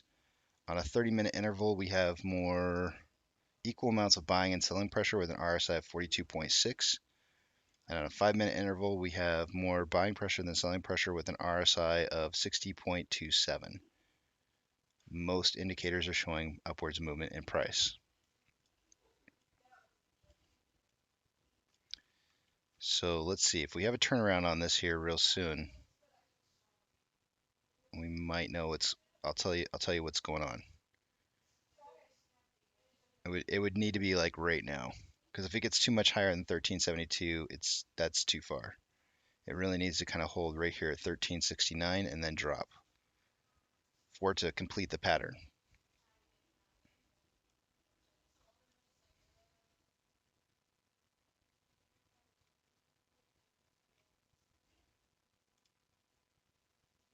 Not quite outside the Bollinger Band, but if it was a 2 sigma, it would definitely be out. I can almost guarantee it.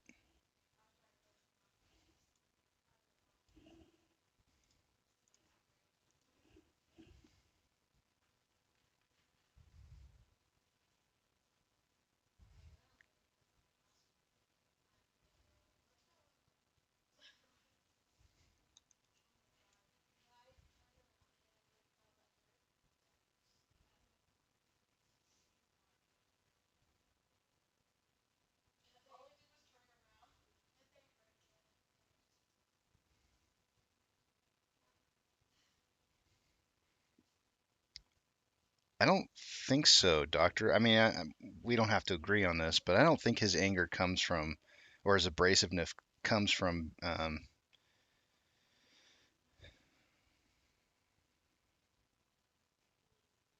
don't know. Maybe it does. It's hard for me to put myself in his shoes.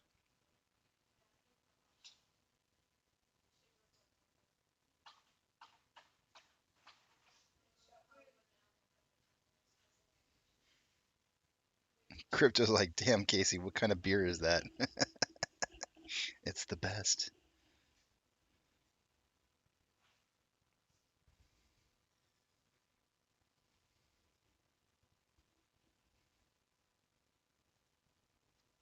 This is Thirsty Goat. Although the other day I did call Angry Goat. We went to go eat someplace somewhere, and I called it Angry Goat for some reason.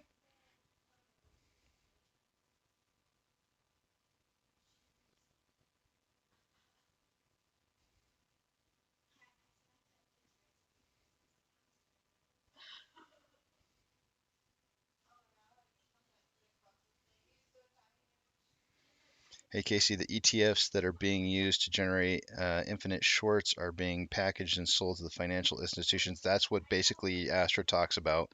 They will explode and start feeding on 401ks and portfolios. That's a good question. Potentially, potentially, maybe. Let me think about that.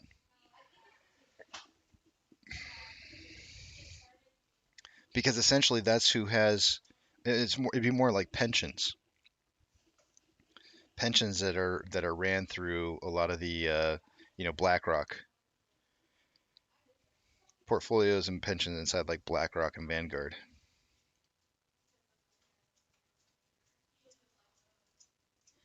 Check out the candle on IWM. Let's take a look at it.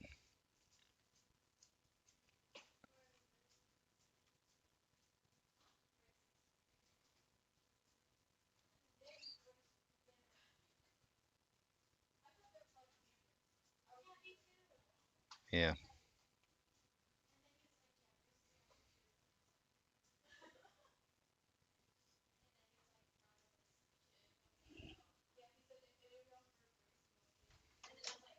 Beer before a doctor? Heck yeah.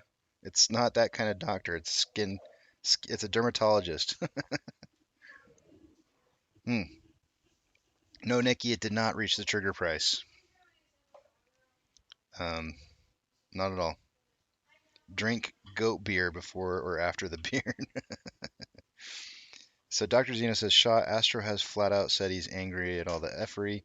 On numerous occasions, he said that's why he is so mad. I understand, but I also I also have had friends like that in my lifetime who just have anger issues. Period. They just can't control their anger. It doesn't matter what it is that's bothering them. They are always angry. But they're also the kind of people who have very wide-ranging set of emotions. So they're either really, really happy or they're really, really pissed off. And there is no in between. Very rarely is there an in between. It's just highs and lows. Captain, you have not missed beer time. It is definitely beer 30. And I'm going to leave in about 15 minutes, Hunter. 15 minutes. Okay. Reminding my son, who just threw food in the microwave. And I'm like, we're leaving in 15.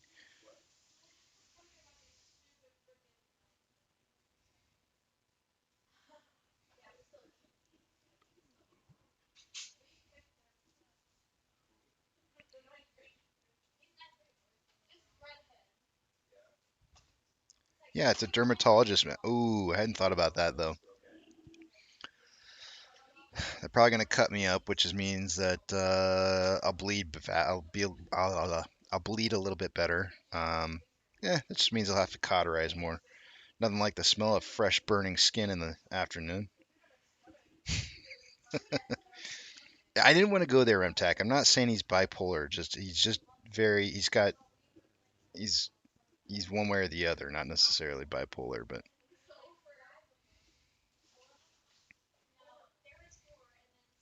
yeah, no nursing today for sure.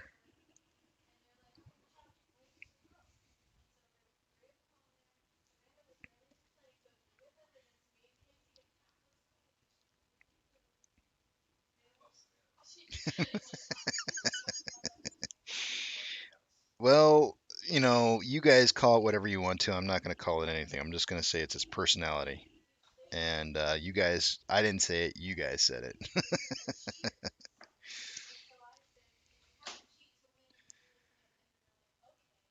Hal, next time, man. Every single day at Power Hour we toast. So you're never late to the party. You just missed.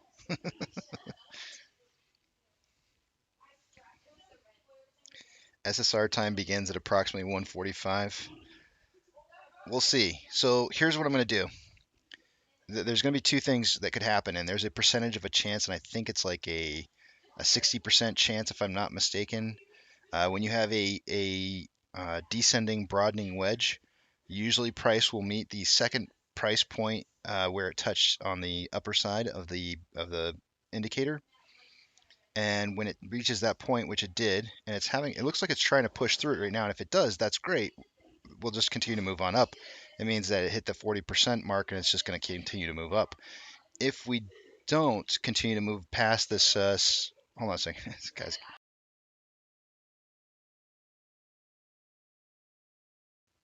So if the price continues to move up really high, that's not what I was trying to say. If the price moves down below this 1369, or it continues to move down further, then what we're going to do is we're going to use a little bit of a formula here to try and figure out where it's going to.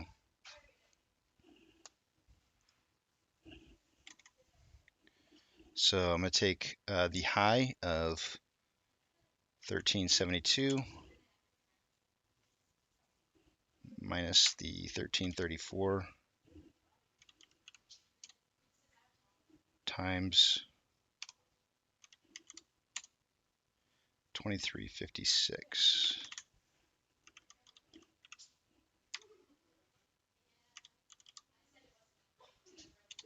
So it'd be 24 cents essentially lower than this value here of 1334. So this pattern would run us down to $13.10, which is definitely not anywhere near close enough to strike that SSR there. They'd still have an additional 23 cents that they'd have to go down. My guess is that they're, with this amount of time that they have left in the day, I don't know. I mean, they could go for it, but where are we out? We're out 36 minutes. I'm gonna say we're not really safe until about 2:45 my time, so like another 20 minutes. They could still make a run for this.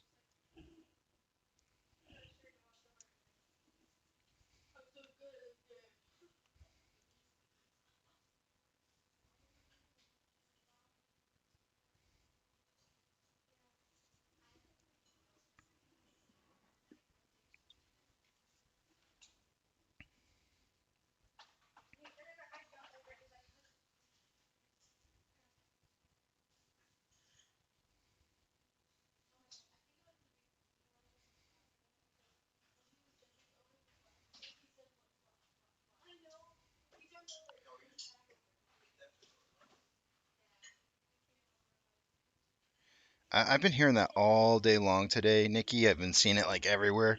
I checked earlier this morning. That's not what I was getting, so we'll take a look at it here real quick. I'm not sure where this 200% is coming from. Let's see if it's updated.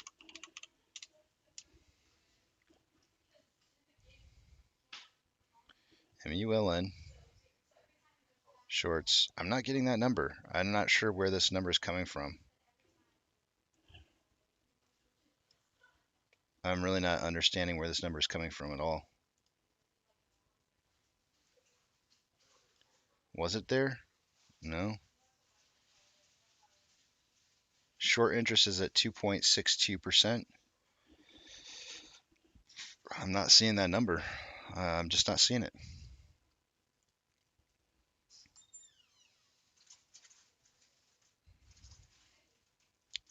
So the one thing that I would say is this. I will say this. What do we always see drop before we see price rise? Anybody? Anybody at all? On loan average age per day. And it's typically like within 15 business days of that. So you have a massive drop on loan average age per day, and the on loan average age per day right now is hovering right around 2 to 4 days old, which means that all of the short share interest that is currently accrued at this time, the 4 million shares that are on balance right now for current short interest that's estimated, remember this is an estimation, is brand new, brand spanking new short interest. So I don't know where this 200% keeps coming from. I've heard it all day long today, and I'm not seeing it. I'm just not. And in fact, um, here you see that big on loan average age per day dropping, and then you see a big price increase right afterwards, almost immediately after it hits, a bottom down here. Here it was on the 23rd, and the price rose on the 28th, which was only 3 days later. Oh wait, did I say the right time? 23rd to the 28th? No, 5 days later. Probably a weekend in there or something. I'm not really. And then you have a secondary dip here on loan average age per day, and you have a secondary rip here. I'm not really seeing anything positive about this. I I just don't see anything amazing. There's your failure delivers. I don't know, man. True Demon's in this one, and he's calling it. So yeah, I'm not gonna say much more than what I've said. We do know that short interest is typically one of the things that they love to just drop down to next to nothing if they can before they run the price up. If they're gonna run the price up.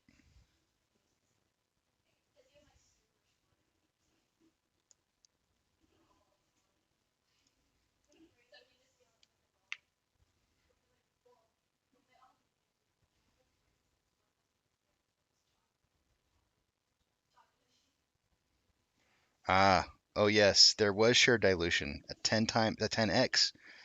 We actually talked about it in the Discord. Thanks for jogging my memory. Who was it that said that? Michael, you're absolutely right. There is a 10x share dilution that's coming. If there's a testament to share dilution and whether or not you want share dilution to happen, keep your eyes on Mulan, MULN, and make your decision based off of maybe what happens with that. Uh, Dilution is no good. It ain't no good.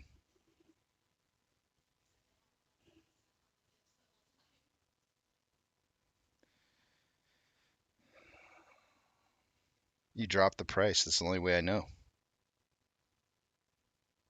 No. You drop the SI with a lowering of price, not with a raising in price.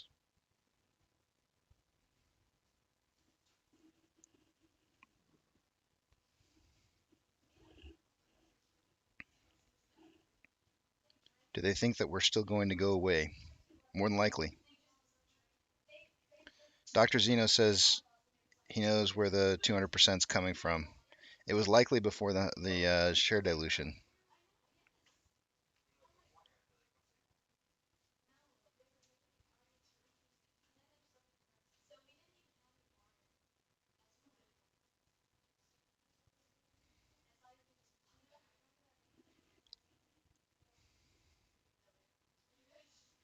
It may have been reporting that value earlier in the morning. There may have been like some kind of reporting at some point to where it was showing really high amount of short interest. It could have just been a misreporting though.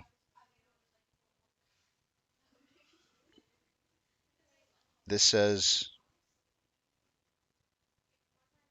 wait a minute, hold on a second here. Hold on a second. Let me just check something real quick.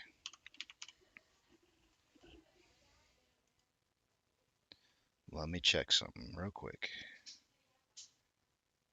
Free float. Okay, yeah, this doesn't make sense. The free float on this is 22.32 million. The exchange reported short interest was 10. Oh no, I'm looking at ours. Never mind. Just take that back. I forgot I turned it back to AMC. I was like, wait a minute. There's 108 million in short interest. Something's not right. Yeah, 1.93 million in short interest was the last reported, but they're currently showing 4 million in short interest. 4 million in short interest, and you've got free float standing at 22.32 million. That would be like, it should be closer to 25%, I would think. Oh, they're Okay, so all the short interest came in mainly today. There's 3.44 million that came in today in short interest, or more than likely it's short interest. So they were down to like 1%. They were down to not 1%, but they were down to about like 1 million in short interest, 1 or 2 million in short interest, and a lot of extra short interest came in today. It's part of the reason why it's up so high. Otherwise, the estimated short. Oh, okay, so it probably had a miscalculation because it was so low. The short interest was so low, it probably had some kind of like miscalculation. That'd be my guess.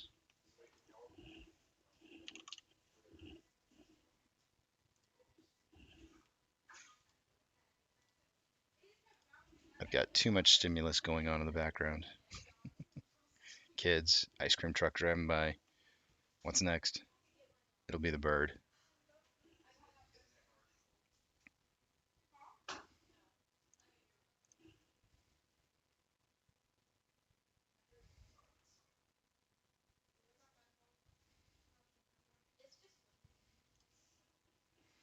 Monty posting up a here we go, get ready for war. Monty just posted up something.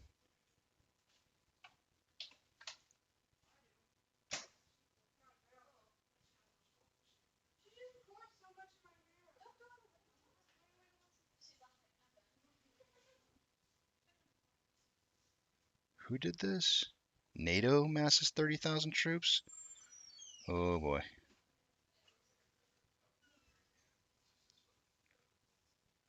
Oh boy. Yeah, that ain't gonna be good news.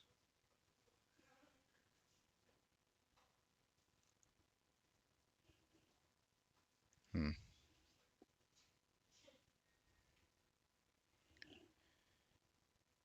Well, I'd take you guys out to go see what music it is, but I don't think I can do that.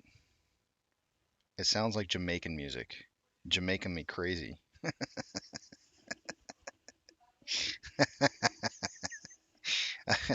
No, it seriously is Jamaican music. It's like got like the steel drum sound going on and everything. Makes you feel like you're in Hawaii, like you just stepped off and you're like walking into Hawaii or someplace like that. Or the Bahamas. You just walked into Jamaica. You just got off a ship in Jamaica.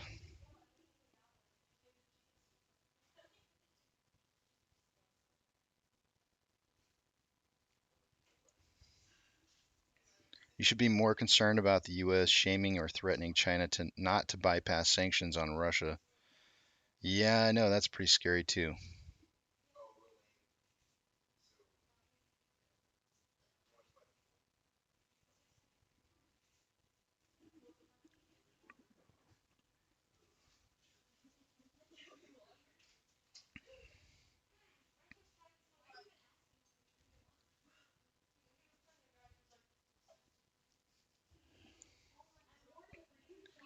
All right, guys. I'm gonna have to cut it out early. No pun intended, because I'm going to the dermatologist. I will see you guys tomorrow. Let me get the show ending here for the day. And I know this is ending a little bit early for you guys, but I gotta get out of here and punch out for the day early. So um, it's that time of the day for me. Eat, sleep, drink, get plenty of rest. Tomorrow is a new day. Spend time with your family, spend time with the kids, spend time with friends, pets, spend time with somebody, go out, do something. Whatever you do, don't have a good day. Have a great day.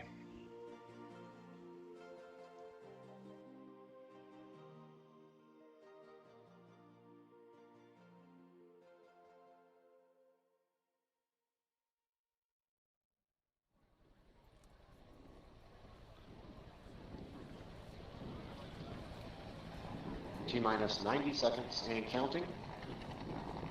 All systems are go. We're about 90 seconds from the launch of Space Shuttle Discovery.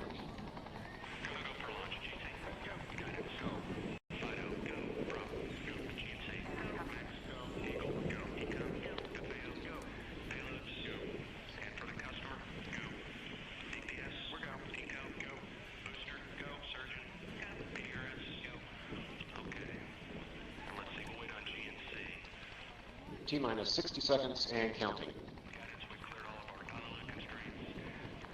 We are transferring to orbiter internal power at this time. Discovery is now running off its 3 onboard fuel cells.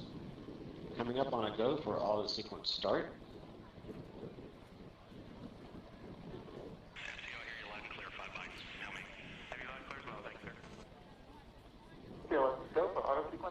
And we have a go for auto sequence start.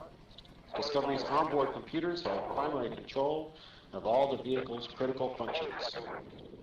T-minus 17 seconds and counting. 15, 12, 11, 10, 9, 8, 7, 6, start, 2, 1, booster ignition, and liftoff of the Space Shuttle Discovery, returning to the space station, paving the way for future missions beyond.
Booster separation confirmed. Guidance now converging.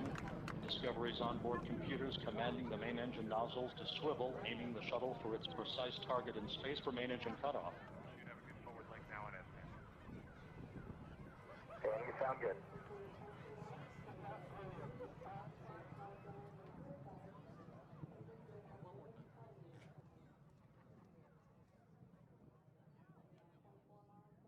Discovery Houston, negative return. Copy, a negative return.